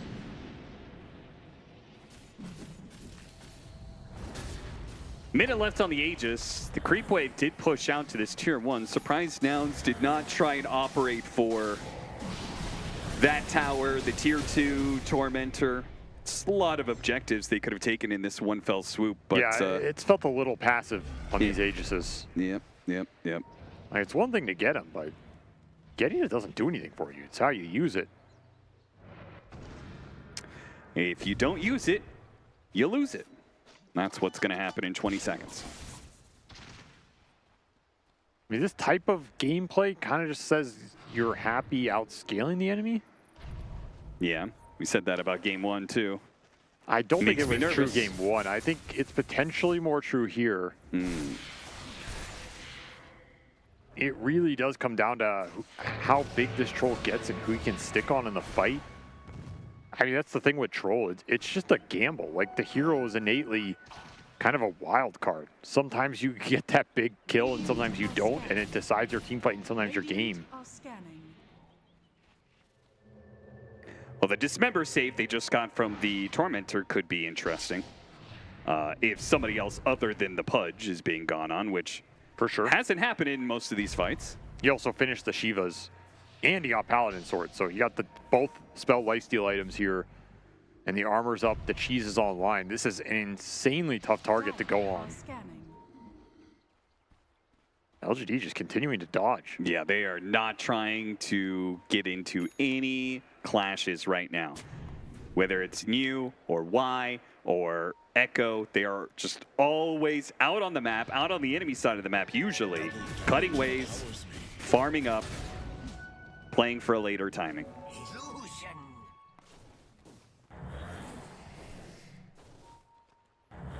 You ever think of what, like, gaming gladiators are watching this game right now? And going like, what is this? Is this Dota? It's not the Dota that we play. It's very different. No, I don't think about that, Austin. I don't think about that team ever. No, well, maybe you I've should. never thought about that team once in my life. Okay. I mean, Spirit would just be like, why aren't they going high ground and just outplaying them? Why don't they just beat them by being better? Laylis, Gleipnir catch on PYW will force out the time lapse, and Gutter's there on the other side with Fly to get the punish. Lotus Orb bouncing back some of the damage. Rolling Thunder, roll up, and then Rolling Thunder try and catch him, but PYW's already away. Man, the catch is so difficult. It is rough. That's part of why this game is so slow. Yeah. Just can't get a numbers advantage to take that good team fight you want. All right, wise maneuver for the last 2 minutes finally paid off, and he stole a Wisdom Rune. Big move. Big move He by the like man. legitimately planned that out like 2 or 3 minutes ahead of time. I mean, dude, those are big wisdom runes. I don't know. It feels like LGD are pretty comfortable here. Yeah. I feel like their weakness as a team this tournament has kind of been that transitionary period. Like, they do okay on lanes, but then it's that 10 to 25 minute mark or so. What happens after that, that's been kind of rough for them. But if they get to the late game, I feel like they're generally pretty comfortable again. You know, their team fighting has been pretty solid. And it feels like you're just kind of bypassing both those periods in these games if you're Nouns. This should feel pretty Fly, bigger comfortable break for forward LGD. by the Radavitos. That'll catch him and kill him. And Gunner might be in trouble as well. After all, he used his Rolling Thunder earlier, tried to get a hook out, saved, gets him inside the Dismember, inside of the Pudge's belly. They start running away with a buyback coming down from Fly. It seems like Nouns are open to the idea of taking this fight. Gunner actually goes in with a swashbuckle. Rolling Thunder right on top of everybody here, but hasn't hit anybody just yet. Goes for Shiro. Bumps him once. Will be able to hit him a second time. Hook back up from Copy, bringing Shiro in. Now Shiro's on top of the Templar Assassin, but a Dismember save and a cheese eat on Copy. Will heal them both up, and Shiro is going to be left without an ultimate right in front of the tier 3. This is a bad position for LGD, and now the potential is just getting run down. Shiro, he's trying to get any kill he can, but he is stuck in this fight situation. Satanic keeping him alive for a bit. Eventually, the Dismember comes through, though, to stop him, and Nouns with a massive win. Take a team fight that kills 3. They really only had to use a buyback on the Sven, I believe. Yeah, that's it. I even get PYW here. Got him eventually. A huge team fight win, and this Pudge he's untouchable, man. And the problem is, if he's untouchable, he's making everybody else untouchable. Yep. 2 huge hook Dismember saves.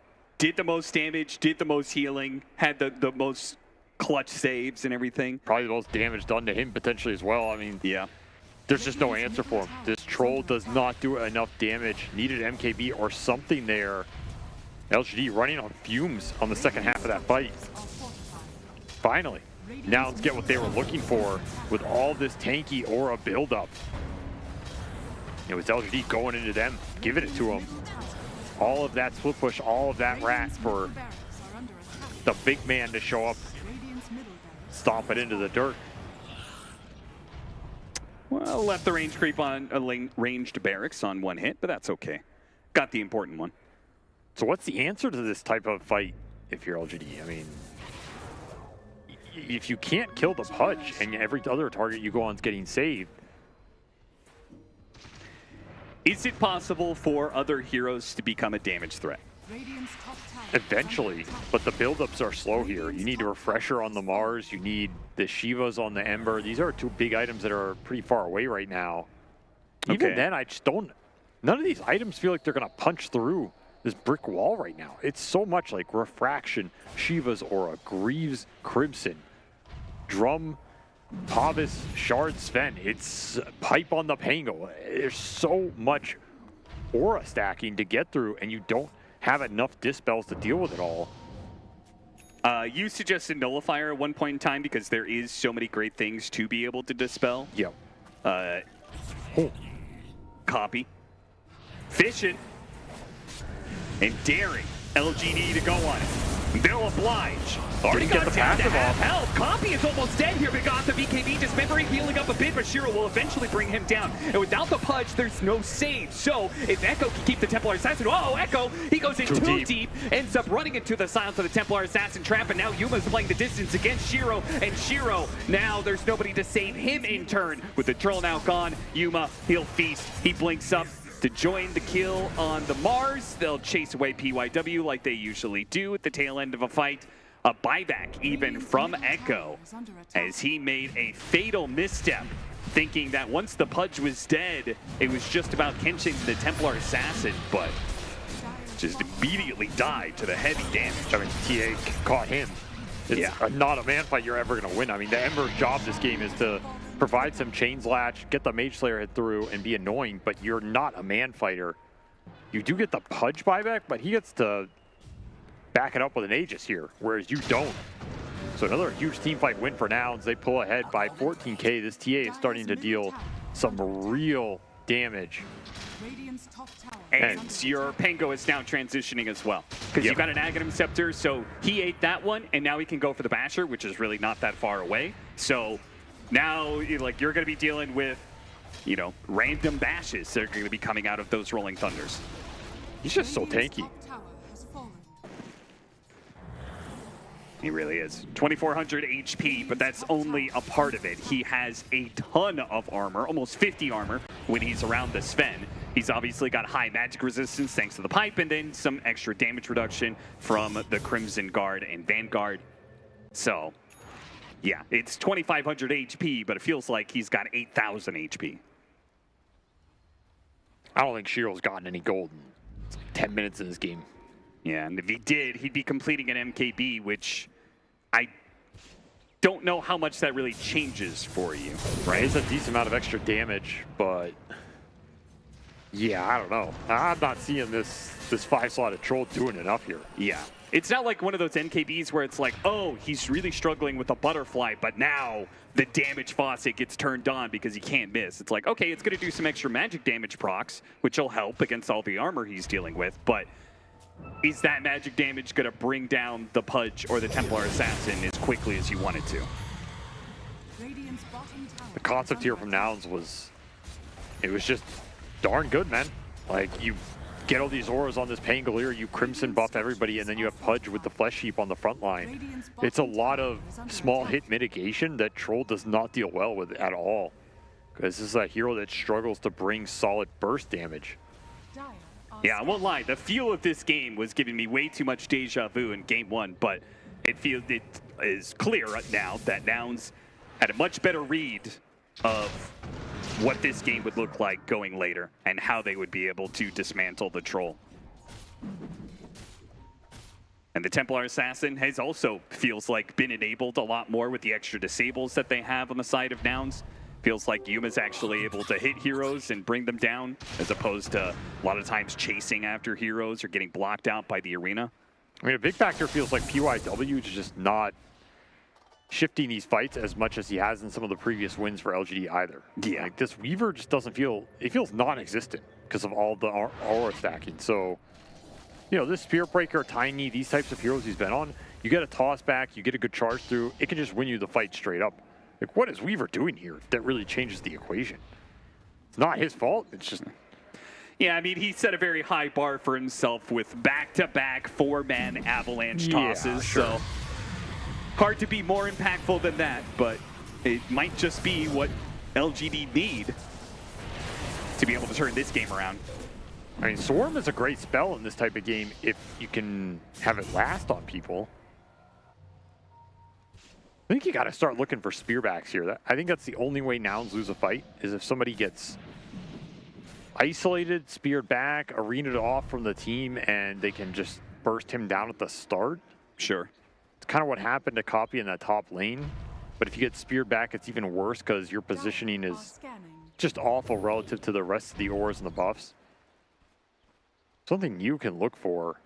And if they get that once, then Niu can maybe get the refresher that he's trying to queue up right now, which, I mean, whenever you get double arena, double spears, it's pretty game-changing, but it's particularly hard for the Templar Assassin to play that fight. I mean, the mana is tough with this kind of build, though. He has like 970 and arena's 250. Yeah, last time he had cheese. It's expensive.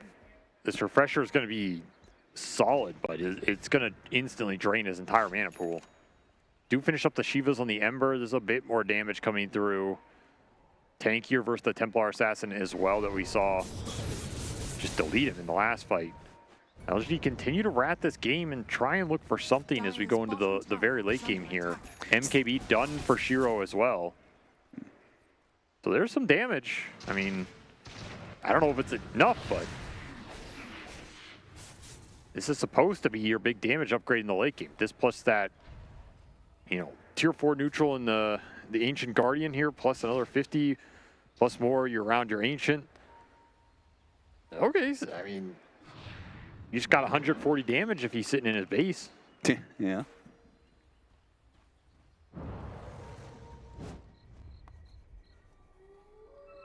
Waiting for the next Roshan. to let you siege this high ground. Then you're going to have an Aegis, double cheese. It's going to be an Ags Roshan as well. Yeah, another Ags for the team.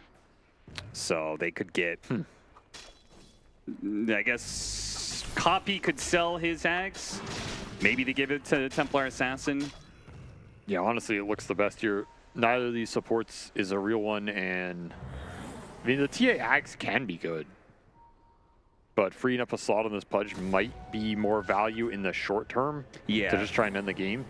I feel like the TA Ags can be good, but it just won't really be utilized, most likely, because Nouns is just going to, 5-man down a lane and look to end it. It's good in a situation where you're sieging and you buy back and you aggressively use it. That's true. And it's like a free boots of travel too, but.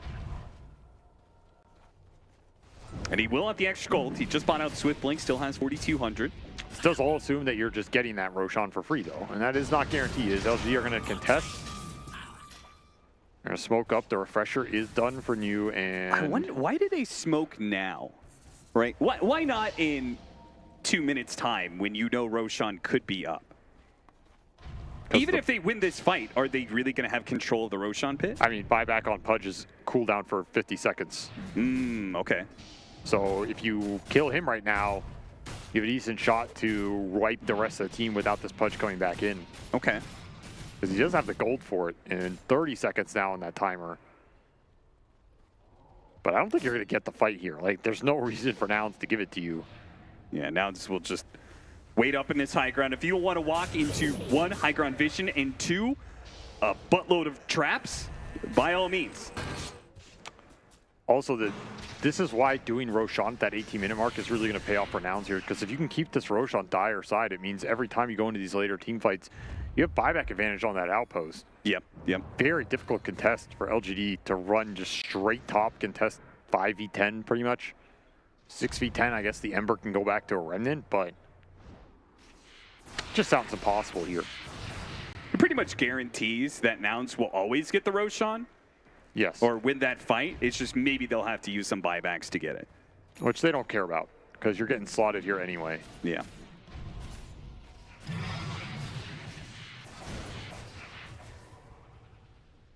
Everybody should have it up here. Daedalus for Lelis. Yeah, that's some extra DPS right there. I hope LGD has another smoke. Roshan, a late one. That's another hard part for LGD. They do have another smoke. They smoke now, but they don't have vision inside the pit that Nouns can have. They don't have it right now, but they could. Radiant are scanning. Scan hits a lingering hero on the triangle. So LGD thinks Nouns are in this ancient area right now. They're not going to see anybody in fact, they're not there. This scan, kind of unfortunate for them. Got him on the retreat, but not knowing that they are retreating. They do have this ward up top. They're seeing the Pudge right now. They are. They're going to get the opening onto Lelis. Missed out on the spear, though. Shiro jumps for it and goes onto the Pudge once again. Not who you want to go on here. Not really, but he hasn't had to blow too much at the same time. Yuma has already used his BKB. And he's trying to put a little bit of damage. New goes in for a second attempt. Spear doesn't actually latch again. Gets the arena. You got locked inside, though. That's the important part. Finally, the Troll gets on top of the Templar Assassin and is able to go to work. But a buyback's going to be used. Echo, nice spear back. Gets Echo away from the lingering damage of the Pudge and able to come back in the fight with a couple rounds slight. Bow dismembered, though, onto Shiro. Can they turn back onto this Troll with Yuma coming in with a second life? Shiro, though, is healing. He's healing too much. And maybe Shiro, maybe it's a 5 versus 10 that they can actually win on the side of LGD, as Yuma's gonna get a dieback here. There's nobody to help him out. They all bat back on the side of Nouns, but they don't have a carry. They just pushed 5 buybacks out of Nouns, and Nouns are unable to get to this outpost and take the fight. Shiro cleaning house here with over 10,000 damage. He got on that TA, and he got on her twice. That is the dream for LGD in a monumental team fight in this game, too. Everybody doing an insane amount of work there, but hey, let's give credit where credit's due in a way. He goes in, he misses both arena spears. That's enough to tilt anybody, but he makes some big plays on the back end of this fight. He speared the Pudge away from the Ember, which kept Echo up for a longer amount of time. Hits the 2-man shield, which bounces him back into the Troll. And also, like, he didn't get the spear on Yuma, but he did get the second arena. Exactly. He set Yuma. that kill up for the troll to come in. So was it a perfect fight from you? No, but no, far from it. He was in the right place. And what that means is it sets the fight up for the Weaver and the Shadow Demon to just stay alive the whole time. What a turnaround from LGD. Not only do they win that fight, they get Roshan, they get an Ags, or they get a Aegis, they get a Refresher Shard on somebody, which will go on the Weaver right now. They get a banner, and they get 5 buybacks. I love how it played out almost exactly what we were saying, except for the end outcome. It happened where Nouns could play with 10 heroes. It happened that only Echo could come back into that fight and use a buyback. It was the 6 on 10. 6v10, and it just so happened that the 6 won. Dire's middle tower has fallen. Dire's bottom tower. That's troll, man. This hero is just the ultimate wild card of a carry. Like, you get on the right target, he 1v5s. If you get on the wrong target, it's game over. Sometimes do nothing, sometimes do everything. Now a Bloodthorn for the Weaver. This was going to be another suggestion of this is a way to ramp up the damage, especially against the Pudge, right? Maybe you have Crimson, maybe you have Flesh Heap, but if you Bloodthorn this Pudge and the troll gets stuck on him, you're gone. It's not going to save you anymore. He needs a Dispel, he needs a save. This is a big pickup for LGD, starting to get that late game damage ramp. Gave the Refresher Shard to Echo here, so he has an Ags, he has 10 Remnants if he wants them all. Probably more, because by the time you use them, they're coming back up on the second round. Hey, quadruple slice. I mean, this is this is so much to play around. Death by 1,000 cuts here. The name of the game for LGD. So what did Nouns do wrong in that last game? We highlighted, like LGD, but the outcome was so different from all the previous fights that we'd seen between LGD and Nouns so far. What did Nouns do wrong? What was so different in this fight on their side of things? I mean, Lelis getting caught was a big blow to them. He's a lot of their DPS and control as the fight gets extended, and we could really see LGD focus down this Hoodwink. I mean, they had to commit a long time to do it, but they're happy to take that type of engagement. And the Pudge just got eaten pretty fast. The cleave damage went through, which finished off the Squirrel, and it was also dealing a decent amount to the Pudge here. Swarm got stuck on him. He was able to get low pretty fast. Sure, you can cheese up and stuff, but it set Shiro up in a pretty decent position so that when Nouns went in and engaged that second time, he's able to take that man fight into the Templar Assassin. Yeah. It also felt like their disables didn't sync up with their damage again. No. Right? Well, they threw a lot of disables around, but the Templar Assassin wasn't hitting much on the first life, and then comes back in the second life, but the disables were gone. Like, I remember distinctly the dismember going on and fading right as the Templar Assassin comes into the fight and starts doing damage. I mean, you need the Pudge on the Troll and then the TA somewhere behind that pairing. So he can lay into Shiro while he's having to deal with the Pudge front line. If that type of formation isn't set up, then the TA is going to have trouble committing into the fight at this point. There's a lot of spells to control him, which means you have to BKB early. Now, let's say you BKB on TA and exchange that for New throwing out one of his arenas. I think LGD are happy with that. So buybacks on cooldown for 3 minutes here. You have an Aegis for 1.5. Try to get the spear back. New misses. Not even a spear back. Gotta worry about the hooks. Yeah, that's... If you miss the Pudge on the spear back, you could be in for a world of hurt there.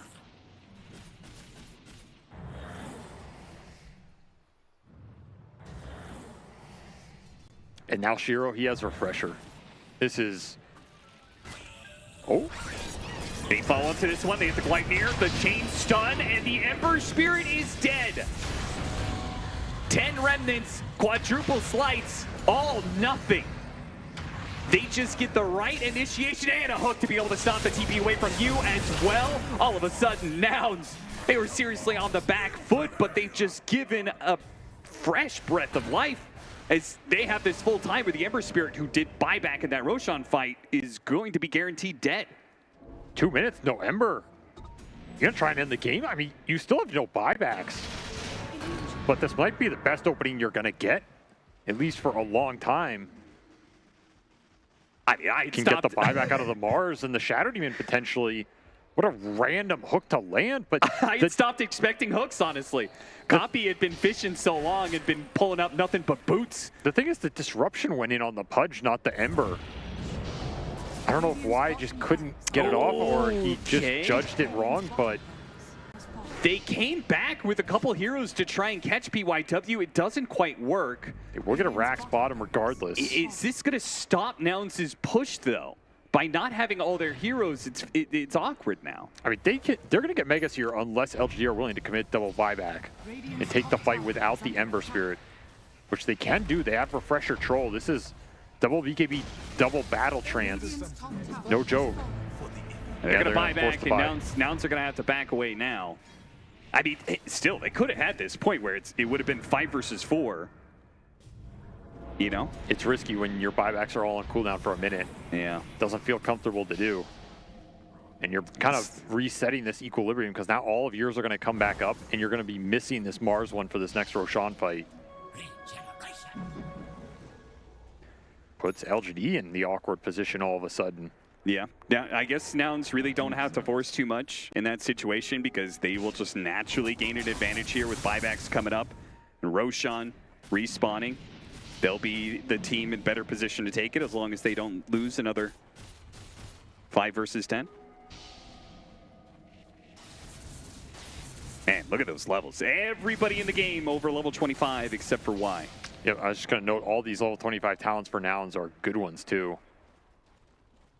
I mean, even these support level 25s, double Acorn Shot and extra second on the Stormhammer, those are both some nice late game talents for what these heroes want to do. You're only missing the Shadow Demon. Why? He's the least experienced player in this game, but not in real life. That's true. Only TI winner in this game. It's an interesting note to how his build changed from game 1 to game 2. A lot more small utility items, Aether Lens, Mech, Force Staff, Blink Dagger, no big Aghanim Scepter that he was trying to go for. He wants to guarantee that if they need a clutch disruption to bail out one of these heroes, that they can get it. Doesn't have to go on the Troll anymore since you have the hard Dispel, but you have to look towards the Ember and the Mars if they randomly get caught like that hook earlier, because if you can disrupt them, they guarantee get BKB out of that situation and you're resetting. Yeah. Or at least in theory. I would argue it's maybe still important to get that disruption. If he gets dismembered, I'm not sure if you want to pop your ultimate to just get rid of that dismember, right? I mean, you said it yourself, right? It's like better. The Troll, the carry is enabled by not having to use his ultimate very early on. When you have Refresher, it's a bit different. Yeah, that's true. Maybe he'll be more willing. Nouns tried to go for a sneaky pick off inside of the LGD base. Got to think about 60-minute neutral items here as well, coming up very soon. That was also a smoke by LGD, thinking there was going to be a fight. So that's a smoke down the drain. You don't have many of these late game situations. They have one more on the Weaver, I believe. Nouns sitting on 2. And all the buybacks are back. So you're going to be playing with everybody here with 2 lives except the Mars. It's the biggest target for Nouns to bring down. I don't know if they're ever going to be able to find him at the start, but we'll give him a numbers advantage. It's going to be a late Roshan. Well, it's a Radiant Rosh too now, right? Yes. So something Nouns have to think about, because they lost that team fight earlier, the spawn interval got shifted down to the bottom side of the map, which... Well, I mean, if it spawned early, it would still be a dire side Roshan, which is what they're playing for, but they will, as time creeps on, they will realize that they're going to have to go to the other side of the map, which may cause some problems for them. The 6th shard here for LG. Nowhere for it to go. And Shiro sitting on almost 10,000 gold will buy out an Ags and the Synth, and he's pushing up. Not really a target Nouns want to go on now with that level 25 Troll talent. They're just going to go through the gate. I don't know if I like LG pushing up like this. I mean, I guess they don't know the exact spawn on Roche, but there was a world where they just went bottom and took the Radiant position first. Yeah. And gambled on that. Yeah, I would say that kind of gamble would have been warranted. Because now, I mean, you can't go through this gate. Yeah. There's absolutely no way. So you're going to have to Penta TP and run down bottom. And you know you're running into wards, into TA traps. Oh yeah, and your smoke is running out, and that was your last smoke because of that missed smoke from earlier. You're running into tier 5 neutral items where you haven't farmed yours. PYW doesn't even have a TP. Oh, he's got Giant's Ring copy. That's a big old toy. Magic Lamp for Yuma. I wonder what his choices were. It's an interesting one. Dismember on the Ember Spirit. Is that control going to be enough? Echo gets off a slate, jumps to the back lines. He is on no HP whatsoever, but he's bouncing around constantly. Shiro is leading into the Pudge, though. Just like always, trying to focus on the Pudge, and he's actually doing it through this Giant's Ring. It doesn't matter. Shiro gets a lip in low, pops BKB, Satanic. It's extra life. It's tearing Yuma apart. They have some buybacks on the side of Nouns. Is this going to be another fight where they buy back and still lose it? Are they going to hold their buybacks? It seems Reckless dies as well as PYW is able to get the final pickup. 4 dead on the side of Nouns, and LGD. The damage from that troll, man. The cleave radius, the hits going through, and it's all the refresher there from Shiro. Having the second round there of that ultimate pushes him over the edge. And like you said, Nouns unwilling to instant buyback to commit to that type of fight. Feel like it's not going to be able to get there on the Radiant side. Yeah, the difference between Roshan's switching over, right? It's cost them a lot here in these late game situations. And now they're still going to be forced to buy back. It's just how many buybacks are going to be forced is LGD. I mean, they want Roche here. You're not going to go high ground against Pudge, lose that fight, and then lose Roche. Yeah. Gamble on the hook did not pay off earlier. So they got it out of Lelis and got it out of Fly. So they got the 2 support buybacks by making that little play. I mean, so much of that fight comes down to Echo getting BKB off there. If he does not BKB before that Dismember comes out, that's a completely different fight. But he is BKBs, he's able to survive through that entire Dismember and then just start wreaking havoc on the back line. Of course, once the arenas come through, it guarantees that troll can get in there. This will be another Aegis, another banner, and another refresher shard. And perhaps the biggest thing of all that for LGD is the buyback for the Mars is now going to be back up in a minute, whereas the buybacks for Nouns are missing. Giant's Ring for New, Stygian Desolator for the Ember. That is a nice pickup here to provide another damage source. Really shred this backline, and Force Boots for Shiro means he can just free up another slot completely. Really nice neutral itemization here from LGD. As Nouns, yeah, they have a couple of their own, but they're sitting on 3 tokens right now. They'll take a Stygian for the Hoodwink, also pretty impactful. LGD lost their advantage last time by trying to push up to the high ground and getting hooked. Something they have to consider, especially with Copy's position. Using the Giant's Ring to sit on top of the trees. Got him inside the arena, though. Still, though, Rolling Thunder stalls up Shiro a little bit. Now he's going to start hitting the Pudge, but a Dismember goes through. Shiro, disruption on the top of his ultimate. That's bad. He's going to use a lot of his ultimate time being stuck inside the disruption, comes back out and gets no life steal whatsoever. Yes, no BKB, no ult, no refresher available for Shiro. Can they get a hook on him? They do.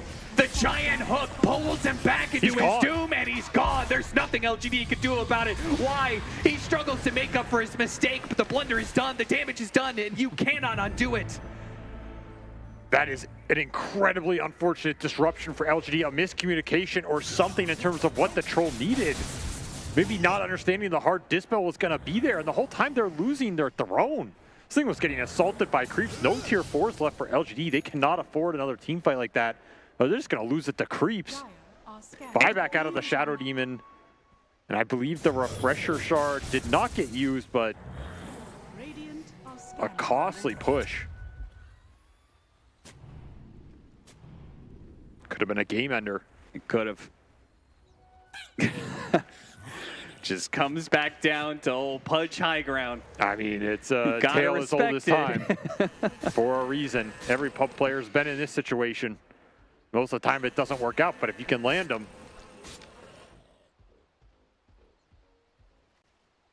High ground is just so difficult.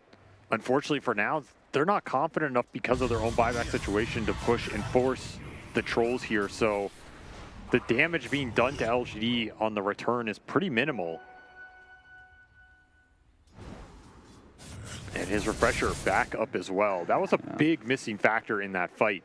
That situation could have been turned if you have refresher on the troll. He can get a second BKB and a second ult out.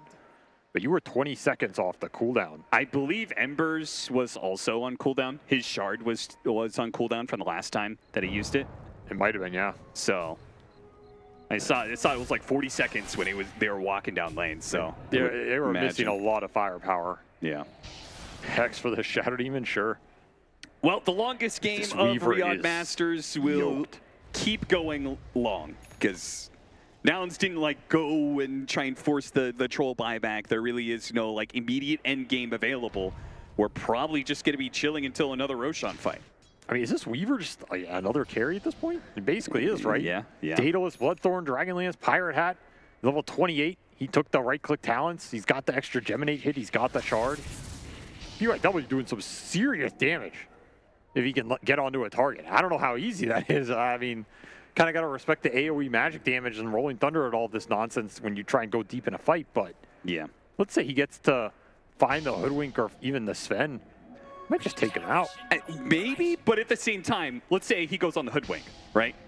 You Bloodthorn. Okay, I've got BKB. Yeah, it's not too easy, and for then sure. you try and hit the Hoodwink, and he's like, well, I've got Scurry, so 70% of your damage is just straight up not hitting. It's like he's got crazy damage, but he's somehow in a position where he can't actually kill anything. He only just queued up a Divine Rapier, so maybe that'll give him some killing power here. All right. I mean, if you're 4 positions queuing up Divine Rapier, he's either giving up on the game, run down mid, griefing it, or he's going to win you a game that you had no business winning. Yeah. And it could be all of the above.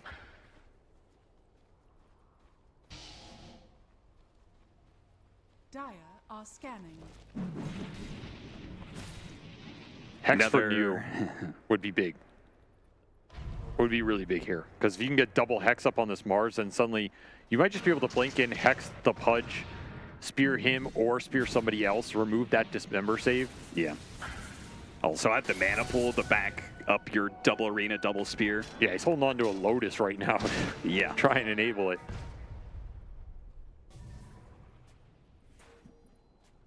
LGD slowly taking over this map right now. Have the buyback advantage and know it. Could push with it. You really want to tempt the fate of the hooks. Not gone well for you so far, but no, it hasn't. Doesn't mean it can't. I mean, surely, if you're going to take any fight, it's going to be the fight around the Roshan pit and not the high ground fight where you're going into just a free punch hook.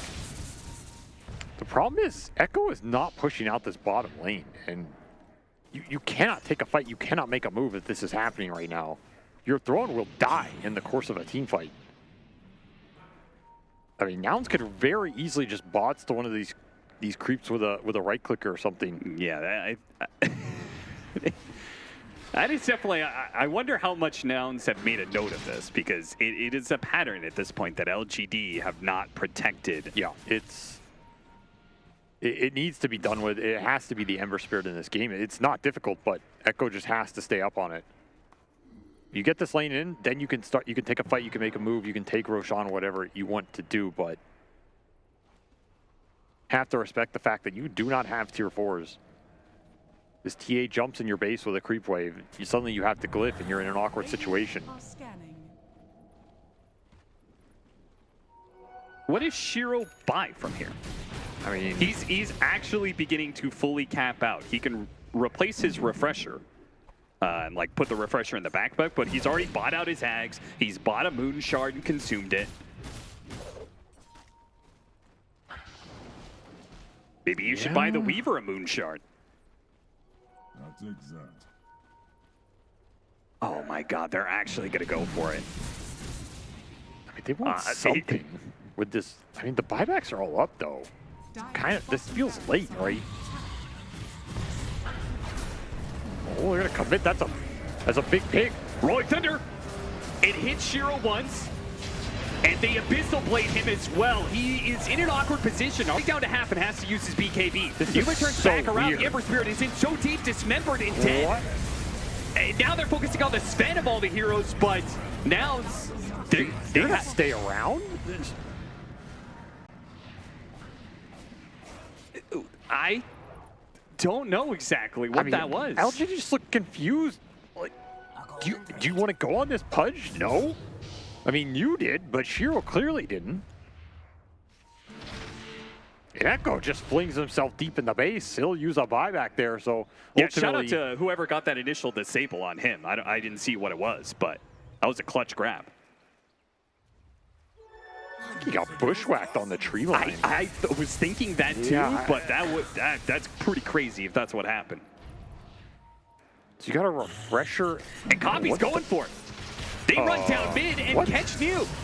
And now it's just grab back. Now whoever else you can get at this point in time. Weiss desperately trying to get out with the demonic cleanse. Echo's going to throw himself in though. Shiro turns back in. They see Fly, who already used his buyback earlier to miss a plate. Some stuns being thrown around. Down to half. Gunner trying to kite away from this Heroes. Meanwhile, there's a mosh pit with Arena inside of it. Copy's actually going to be dying to the Ember Spirit. Well, Shiro is the one running around trying to do damage, but his team were able to do it without him. The Weaver and the Ember actually start doing some of the heavy lifting when it comes to damage now. 5,000 damage done by this Weaver, 2,600 of it through the Bloodthorn. He absolutely chunked that Pudge. PYW coming in clutch. Says, if you won't carry this game, I will, son. The Troll did the least damage in that fight. He did 476 damage. I mean, Nouns went straight onto the Shadow Demon. They want these supports on the back line, but I got news for you, man. These supports are not supports anymore. At least one of them. You got to pick your poison between these two carries right now. And why? He got protected from the arenas. Oh, look at this with the travel play. BKB. Oh, they don't have anything to stop the TP, but it almost got him on damage. The Bloodthorn. Bloodthorn. BKB takes out and got him. The BKB wears out. The Bloodthorn follows it and does its full damage. I mean, I don't know. Like, are you supposed to buy Yules there? I don't know. Something probably could have been done, but we'll have buyback on the Hoodwink nonetheless. PYW he is taking over this late game. This is a terrifying late game hero with the Gemini talents. He's about to be level 32. Yeah, you'll just have that perma Shikuchi going on. I mean, at this point, pick up the Divine, man. Yeah, just grab it already. Just do it. He's going to go Hurricane Pike here, play it conservative. Yuma's thinking about doing the same, by the way, buying a Divine Rapier, but... I mean, you have to at this point. You have very limited opportunity to win these fights. If you're either team, you need to take advantage of when you can get the damage out and make it count. Funny thing is, LGD just not really feeling strong enough to force any buybacks. We'll just keep playing for the Roshan. So things will kind of naturally reset a bit here. It's still worth remembering, like, you got the Mars buyback out of that whole exchange mid. So you did win a big core buyback out of that exchange. In theory, it was honestly decent for Nouns in the end, despite PYW going ham, because you're able to wait off this cooldown. But downside is you gave up Roshan for those buybacks as an overall exchange. Who's going to take this Aegis? I mean, I think you have to give it to Shiro or PYW to siege the base. They might just give it to the Weaver. Yeah, give it to the Weaver. I'm the carry now, son. I mean, the Troll should always live. He's got strong Dispel plus Refresher. Sure, it's like, but who's hitting the building? I mean, is this Weaver hitting the building? Yeah, man. The problem is, the Troll's going to get hooked in, and they're going to be like, kill the carry, and then the real carry's going to kill all the buildings. He has no boots. Oh my god, he bought a Divine Rapier. They bought double Divine Rapiers. They're synced up. This is feels all in. You're missing 2 core buybacks. You just picked up double Divine. I mean, all the damage in the world may not offset what one hook could do to you here. They have buybacks on Nouns. This is you risky push. You hit that hook, you throw all your heroes together. Nouns, they make this hold. It's not just a hold at that point, it's double Divine Rapier pickup for your team. All of a sudden, Yuma gets a Divine Rapier that he doesn't have to buy. Maybe a Divine Rapier goes out of Alilas, because he's got Stygian Desolator. He's building it to damage. I mean, we're talking about all this damage, but I feel like a lot of this, it's on you right now.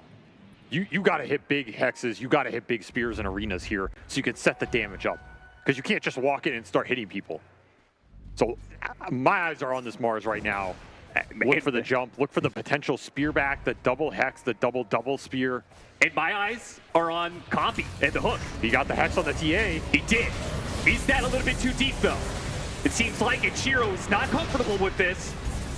Already being deterred by the Rolling Thunder. Copy immediately goes for the pounce. He pushes forward, hits the hook, gets the dismember. Now the ultimate is out on from Shiro. Nouns, refresh. Can they get it refresh? A second life, but look at that healing going on. Man, it is so much. He's back up the full once again. A hook somehow a little bit off the mark, but that's okay. Yes, You got nothing the else. disengage. Gunner is also going to be able to roll away, but Coffee is being torn apart still. Another site's being put in with the spear on top of that. Look at the damage. PYW just took him down in a triple shot from hell. Ultra. This somebody stop this forward position, please. I don't think I've ever seen this man smile once in his life on screen, but he's doing it here because he knows this game is fully in his hands right now. No answer for the Gemini hits coming through. They decimated, absolutely decimated Yuma. What you would have done for another refraction there. They get a lane of racks. They get triple buyback out of Nouns. All three cores had to commit there. And all you got was an Aegis and some of the refreshers out from LGD. They were playing that fight without buyback on two of their cores and with double Divine Rapier, and they lost none of it. I didn't even see PYW lose his Aegis. He got cleared out by a TA spillover hit on the troll. Okay. That was a nasty side blade. Cleared out that Aegis, but the second he came back, he just started laying into everybody. Divine Rapier for the Templar Assassin now. Yuma knows this is their last life potentially in this tournament. You have to bring the damage, you have to bring the heat.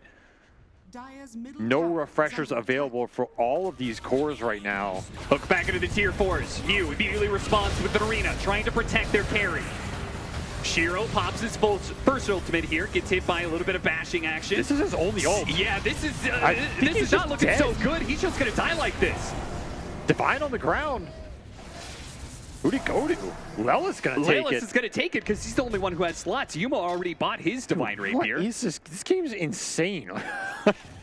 Why are there so many supports who are just stronger than their carries? The modern world of Dota 2. At this point, tell your Templar Assassin to buy a Lincoln Sphere for you.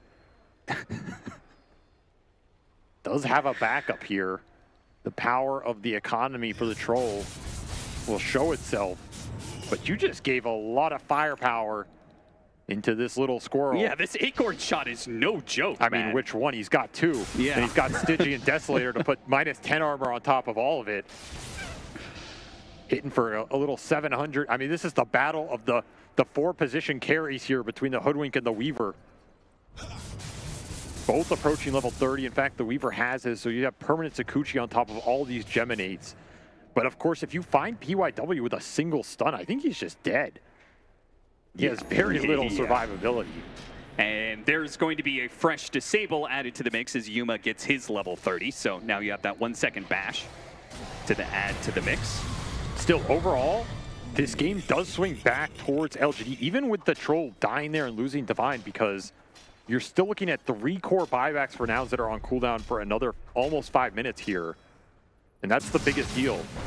Yeah, Fly's, seriously, Fly, you might have to consider thinking about what the game looks like 30 minutes from now. You might need to start contributing some damage. It's like time for Sven I'm to going to get an AC. How late's this game going to go, boys? Should I start gearing up myself? Should I queue up the Midas now, or what? 5 buybacks available for LGD. All the refreshers just came off cooldown.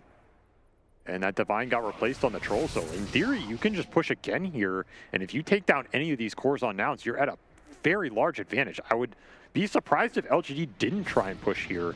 I don't think the Roshan matters as much anymore.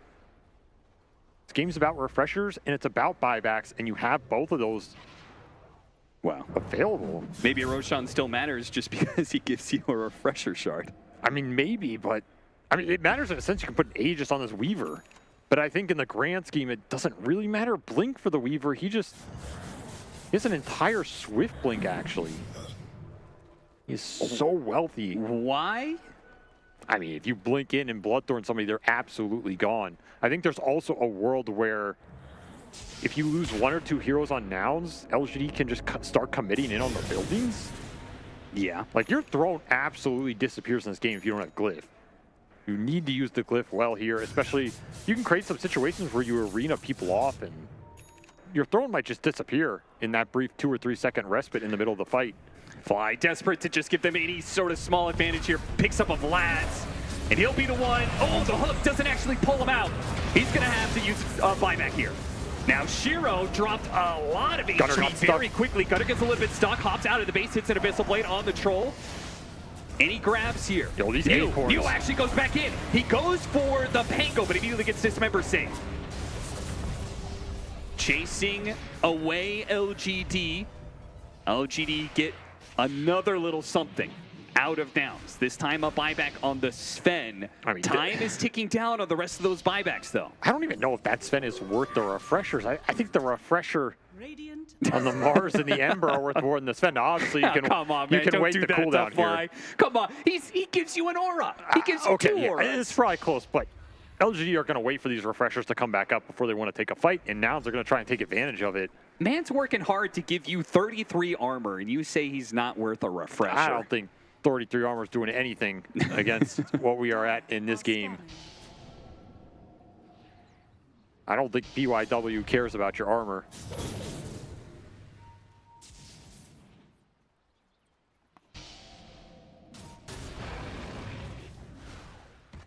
$100 for the refresher on the Mars and the Embers is going to be a bit faster. His, I think, is less important, though. You really want double arena, double hex for these fights. That's what sets up the damage for LGD. That's what they're trying to play around. That's what got that Sven buyback, so you just need to keep looking for that. Nouns don't really have an answer for it unless the hook dismember save lands, which I think it hit some random creep or something there.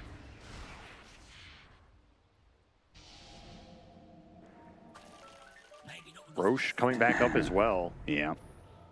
But the longer you wait, these buybacks are going to be back up for Nouns again. Yeah, another minute. I think at this point you are committed to Nouns getting all their buybacks. Unless you were going to hit high ground right now, it seems very likely. But by the time the fight actually occurs, those buybacks will come into play. Now, an interesting notice is one of these members will not have buyback due to gold. And because they've been stuck inside the base so much, Gunner, 2,700 off of buyback. He is very tanky. He has a refresher of his own. He also has his Arcanist armor, which is a 40% reflection. Not insignificant against these Divine Rapier heroes. Weaver might just burst himself off that. A lot of the damage being dealt to LGD in that fight also was just acorns bouncing on the back line. Yes. Like this Weaver was just getting chunked for 600-700 a pop, and it's very hard to see because you're looking. Everybody's looking at Mew when he blinks in. PYW is looking at the Mars when he goes in and he's trying to hex people up. He's not looking at his hero. He got to like a 3rd HP, just this acorn bouncing off him in a tree. So these guys might just disappear and not know where they went. They're going to be microing a ghost. Yeah, especially if Lelis is going to buy another Divine Rapier. Why not? You got to pump out as much damage as you can off this Hoodwink. 7.5 seconds for this double acorn shot. He's level 30 as well now. That other level 25 talent is also not insignificant. This sharpshooter piercing debuff immunity. Like, this thing does a lot of damage. You hook somebody in, you dismember them up, you throw out double acorn instant sharpshooter pot. Yeah. That is a lot of burst damage. So what is this, 5th Roshan? 6th Roshan? I think it's a the lot 6th. track. If you're just now watching or have joined us somewhere in the middle of this crazy 80-minute game, you are currently watching the 4th, 5th place decider match between the one and only North American team in Nouns at Riyadh Masters and the last remaining Chinese team of the play-in stage. Obviously, Extreme is still waiting at the group stage, but the other Chinese teams have not fared so well. One of these two teams will be eliminated at the end of the series, and for Nouns, might be eliminated at the end of this game as they already won down in this best of 3. And with LGD, a Roshan freshly taken, a high ground about to be sieged or perhaps surprise initiation, a smoke up, pushing deeper, looking for the pickoff. They spot Yuma. Is that what they want? They go for copy instead. Got his spear back on him. No saves from the punch this time around. He'll die in an instant. He'll have buyback though, and that's what they're gonna have to play off of here. Shiro gets a little bit low. Those acorns, gotta be careful those acorns. They do some serious damage. Oh, goes out, not quite landing. Double pin from New. He hit the arena spear on exactly what he needed to. Shiro will clean up the rest as he chases down Yuma. Another refresher going out, pops his ultimate again to shrug off the debuffs, chasing after these heroes, but he's getting kited, and now he's getting stunned, and now he's gonna get killed again. Eventually, he'll go down. Is he going to buy back? Are they going to try and end the game? Careful, the acorns. BYW is very low. He has an Aegis. Wide shot, but not dead. Not dead yet. Gunner tries to finish him off. Disruption will buy him a little time, and they can't afford to go outside their base. Not with the troll lurking somewhere outside. All right, this troll buys another Divine, but that's a Divine in the base for now. So they put it on the Pangolier. Everybody else is just getting slotted here, and it's a dieback on the Pudge that LGD are unable to take advantage of because this troll, as much as he gives, he also takes. He just ends up getting dragged so far into the base off of the Hurricane Pikes and the Force Staffs from Nouns, resetting the gap there, and LGD not confident enough to commit in with Shiro towards that fountain. I think they gotta go for it now. They still have Aegis on the Weaver. Yeah, they still have Aegis on the Weaver, and that Pudge Dismember, both as an offensive tool against the troll as well as a save, is so important. LGD, they gotta feel like they've got a winning advantage now. Look for the spear and the hex on this TA. That is who New wants right now. If you can catch that hoodwink, it would also be the dream. PYW is going to take a Rax of his own. I mean, the thing is we're late enough the game that Nouns... Oh, got the TA, but the blink out. The blink out. They can give up Vegas. That's not a problem. They can hold for tier 4s. The Pudge is up in 20 seconds time. Base. LGD. Acorn goes out, disruption, they're gonna hit him, and PYW, oh, he got off the timeline, so he keeps his Aegis still intact, and somehow they got the arena onto Numa, Force Staff trying to get him away, but no, he'll be hunted down, and goes backs away.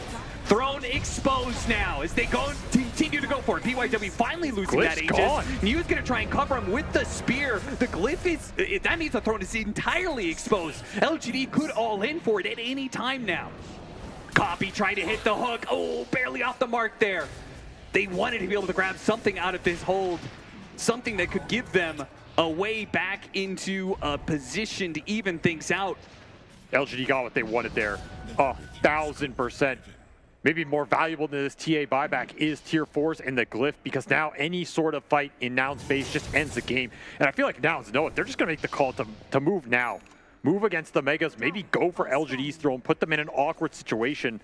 I mean, they got the troll buyback out of him, so a pickoff on him might just crack open the game. Copy's gonna run into all these heroes. They spot Shiro, they spot several others too. What do they go for here? It looks like PYW. PYW just dies so quickly. Divines on the deck. He has no real defense. The Divines are open.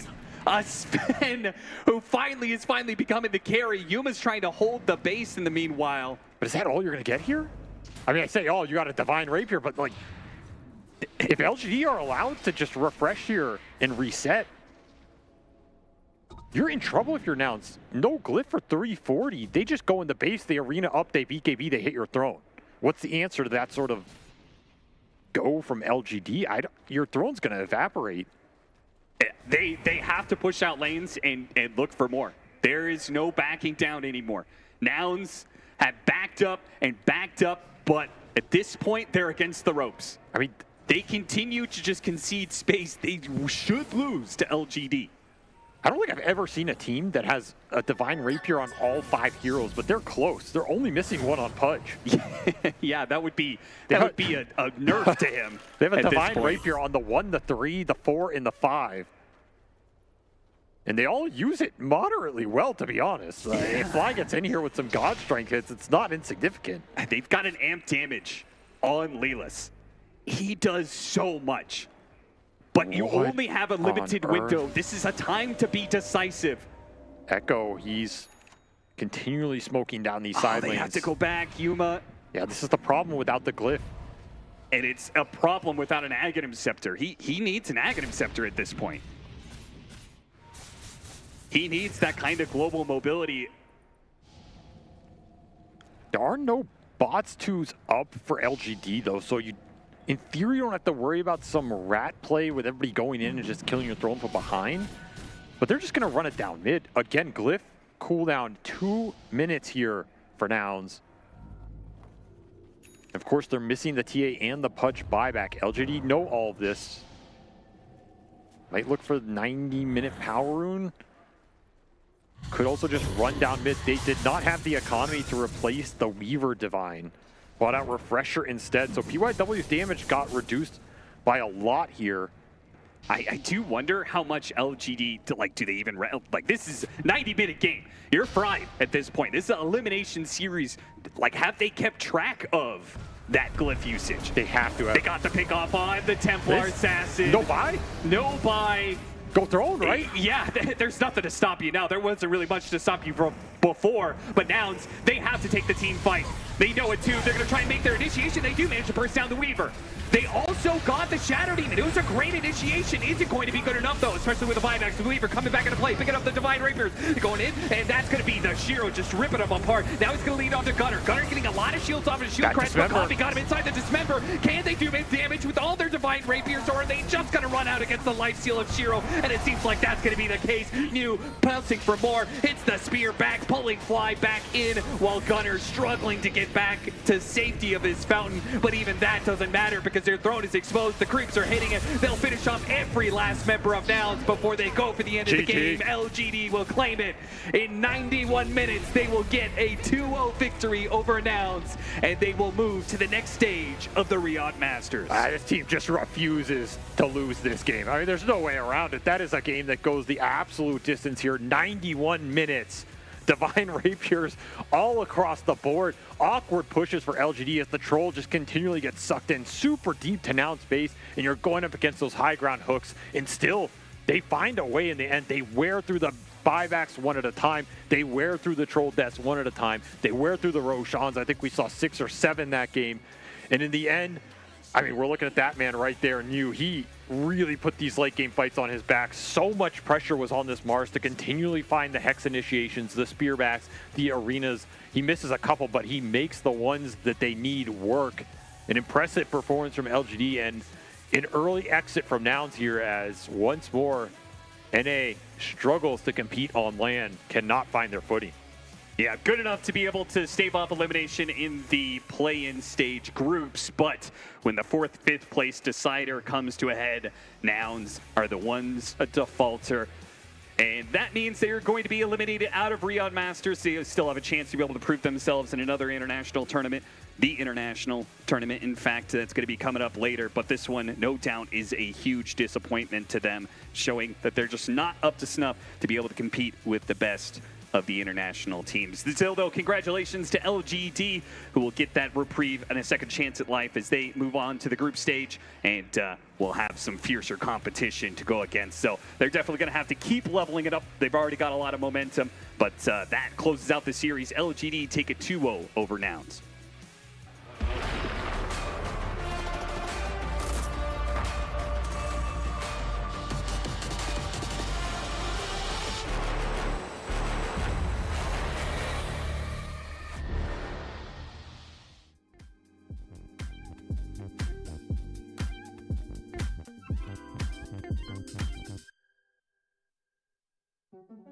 Sneaking through the back door of my heart, what you close it for? I can't tell what you're looking for. And I could've lied and say you ain't my type, but it feels right, I know right. And it looks like you just might make me wanna say, damn, baby, whoa, you're in full control.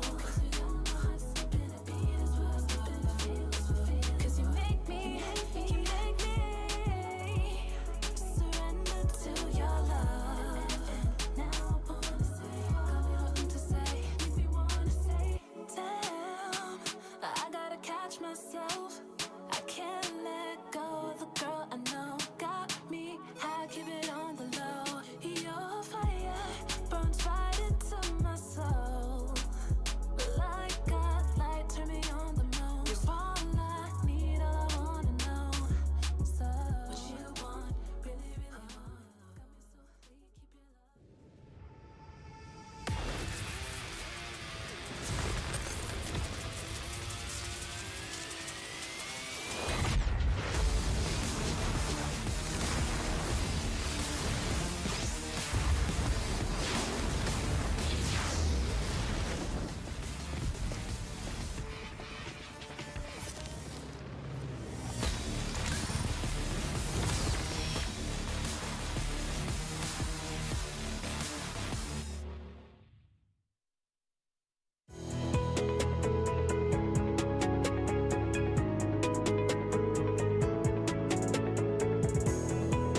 New adventures bring new challenges. Even as the heat rises, dandruff and grease won't stand a chance. With new Clear Men, powered by triple formula technology. To eliminate dandruff, itch, and grease, gives you 8 hours of freshness and 100% dandruff-free hair. New Clear Men, 0% dandruff, 100% confidence.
What a way to end the play-ins. If that's a sign of things to come here at Riyadh Masters, we are in for one heck of a tournament.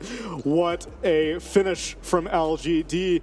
And unfortunately for Nouns, the road ends here as they are now eliminated out of our tournament. They weren't game tours, they were only game oneers. And here it was a game two. And they lost it, which means that we actually get a chance to speak to one of the winners from LGD who's standing by with Purge.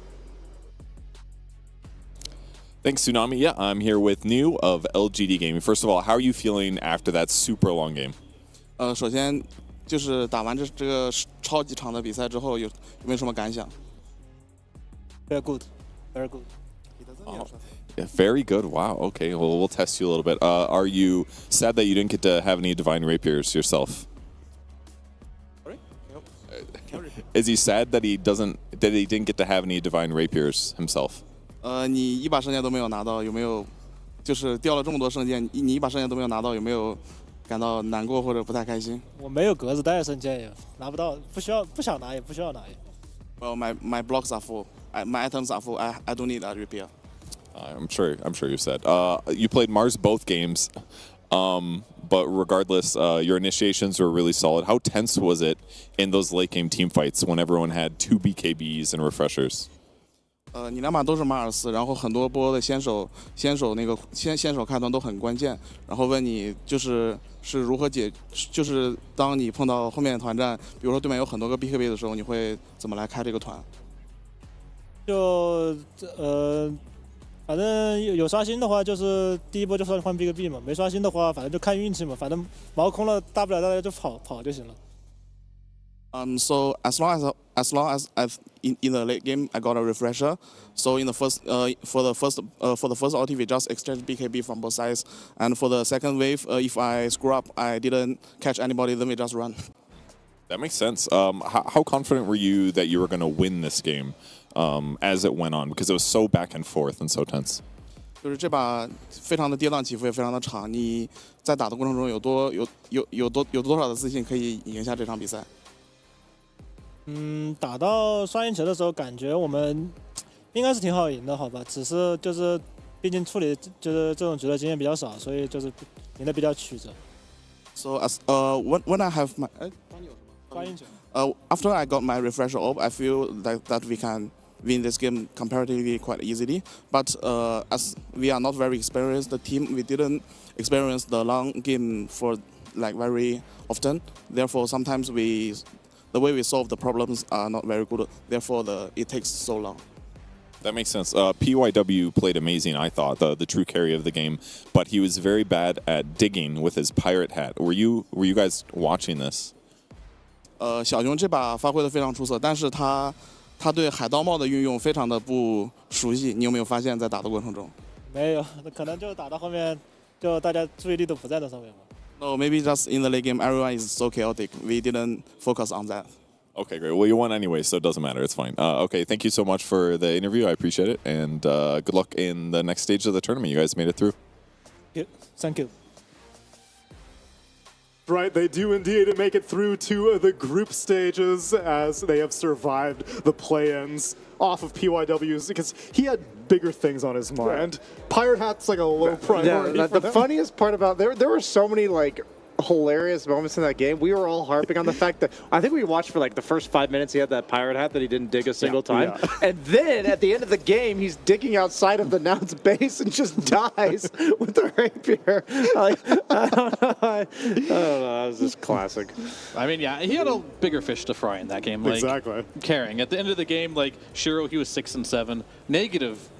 KD, right? Yeah, well, I wouldn't KD. say that. Yeah, KD. We're not going to put the A in there. No. And at the end of the day, PYW going 18 and 5 on a support Weaver. And this goes to show you that sometimes a lot of these position fours, we even saw the Hoodwink trying this game to scale into the late game. If you get enough farm on enough heroes in the late game, you don't have to worry about the carries anymore. There becomes hidden carries in the game, like the Weaver in this particular game. They did a good job through a long portion of this game, stopping the troll. Big shout out to Copy, I think, on his pudge. Yeah. There are so many moments where he hooked people out of the arena. He saved them with the Dismember and the Shard. And I think New hit it right on the head there. Like, this double arena is exactly what they needed. The first arena, they disengaged every single time. The troll, he got kited. And once he got the second one, felt the game was so much easier for them. Yeah, as much as it is a shame to see Nouns go, I have high hopes for that team going into Copenhagen because I see the fundamentals of success here, especially off the back of Copy, who I think had a fantastic series despite the result. Yeah, I was just like kind of mourning an A in my head. Sure. Right now. Understandably so. I honestly, like, I'm just not surprised by the result purely based on momentum coming out at the end of the groups. Play-in stage. End of the play-ins. Nouns lost their game to Azure Ray in the last game, and then we saw LGD kind of just like really find their second wind, or first wind, I guess, at the end of the play-ins. And I just believe that a team like this that lacks the experience that New was talking about, like that confidence in yourself and like really just believing you can win, I think goes a long ways in these types of games. Like, it feels like the world's against you, or it feels like you're just on top of it all. And I think that's what PYW has been feeling. We saw his carry performance on Tiny yesterday. That's right. And now we're seeing him on the Weaver. I think he has been instrumental. And that is why he is our PlayStation MVP of the match, a hidden carry, which was definitely critical because the Troll Warlord got 100% mitigated fear. After we were seeing he would battle trance onto the Pudge, the Meat Shield, the Undispellable Warcry, and we were like, oh, okay, now there's no damage coming out of LGD. But PYW was waiting. Yeah, you just had to kite out the troll for the longest time, and then it felt like the team fights were easy. But the itemization, we saw the pretty early Bloodthorn, like, memed on it a little bit. Maybe you should want another item, but he was just preparing for the late game. Daedalus came after that. Then after that was the Rapier. Then all of a sudden, who's killing who in these fights? Weaver's killing everyone, and he is the one that ended up using all the space that Shiro was making by just being in the front line there. Same with New, to finally get the damage that they were just missing. It's an encouraging performance out of them because we even said at the end of their series against G2IG, yeah, it's great that we're having Echo pull his weight around. Shiro's been consistent, but the rest of the team has not really been making a star-studded performance. But here we see PYW. Maybe Y might need a little more time because Shadow Demon's a tough hero. I mean, Pulse 5 is exempt. There was that moment where he banished his Troll Warlord who had activated the Battle Trance and Disruption. So I mean, those type of it games happens every once in a there's while. a lot of really funny moments in these type of games, and that's like, it's just important for people at home, I think, to see like this is professional Dota, and he's getting BKB Battle Trance disrupted by his 5. So well, his 5, cut your to be teammates fair, some his slack. 5 doesn't really play troll, and he probably didn't realize he had the talent. The strong dispel, yeah, the strong dispel. So he thought he was helping. Oh. Well, it ended up helping get them a 2-0 result anyway, as that was our last series. And earlier we saw Maus progress through the plans, getting a 2-0 over VP. So it was actually a bunch of 2-0s today. And that's it. It's the end of the best of threes for a little while, because next up, Brian, it's the term that you love using. What happens next in this tournament? It's the play-in stage. Nope, that's not right. Good try. It is the group stage. The group stage is going to be upon us as we have now concluded the play-ins and eliminated 4 teams, as unfortunately LGD makes it through. We have to say goodbye to Azure Ray. We have to say goodbye to virtus.pro. We have to say goodbye to Nouns. And G2IG. And we have to say goodbye to G2IG. condolences to them, but at least they got to show us some Dota before bowing out. And now we have a little bit of a break because group stage doesn't actually start until July 10th. So you can meditate on the Dota that we've watched. It would be probably beyond what your clock could show you. Yeah, no, it says the July 7th. I just had to kind of figure out what date it was today. We got a little bit of time. Are you gonna be pubbing Fear? Oh, no. He's going to be doubling down and then losing I'm on like internet. a minus 700 streak. I need to give my mental a break. Jeez. Yeah. Brutal. Too many double downs. Uh-oh. Brian, In the wrong direction.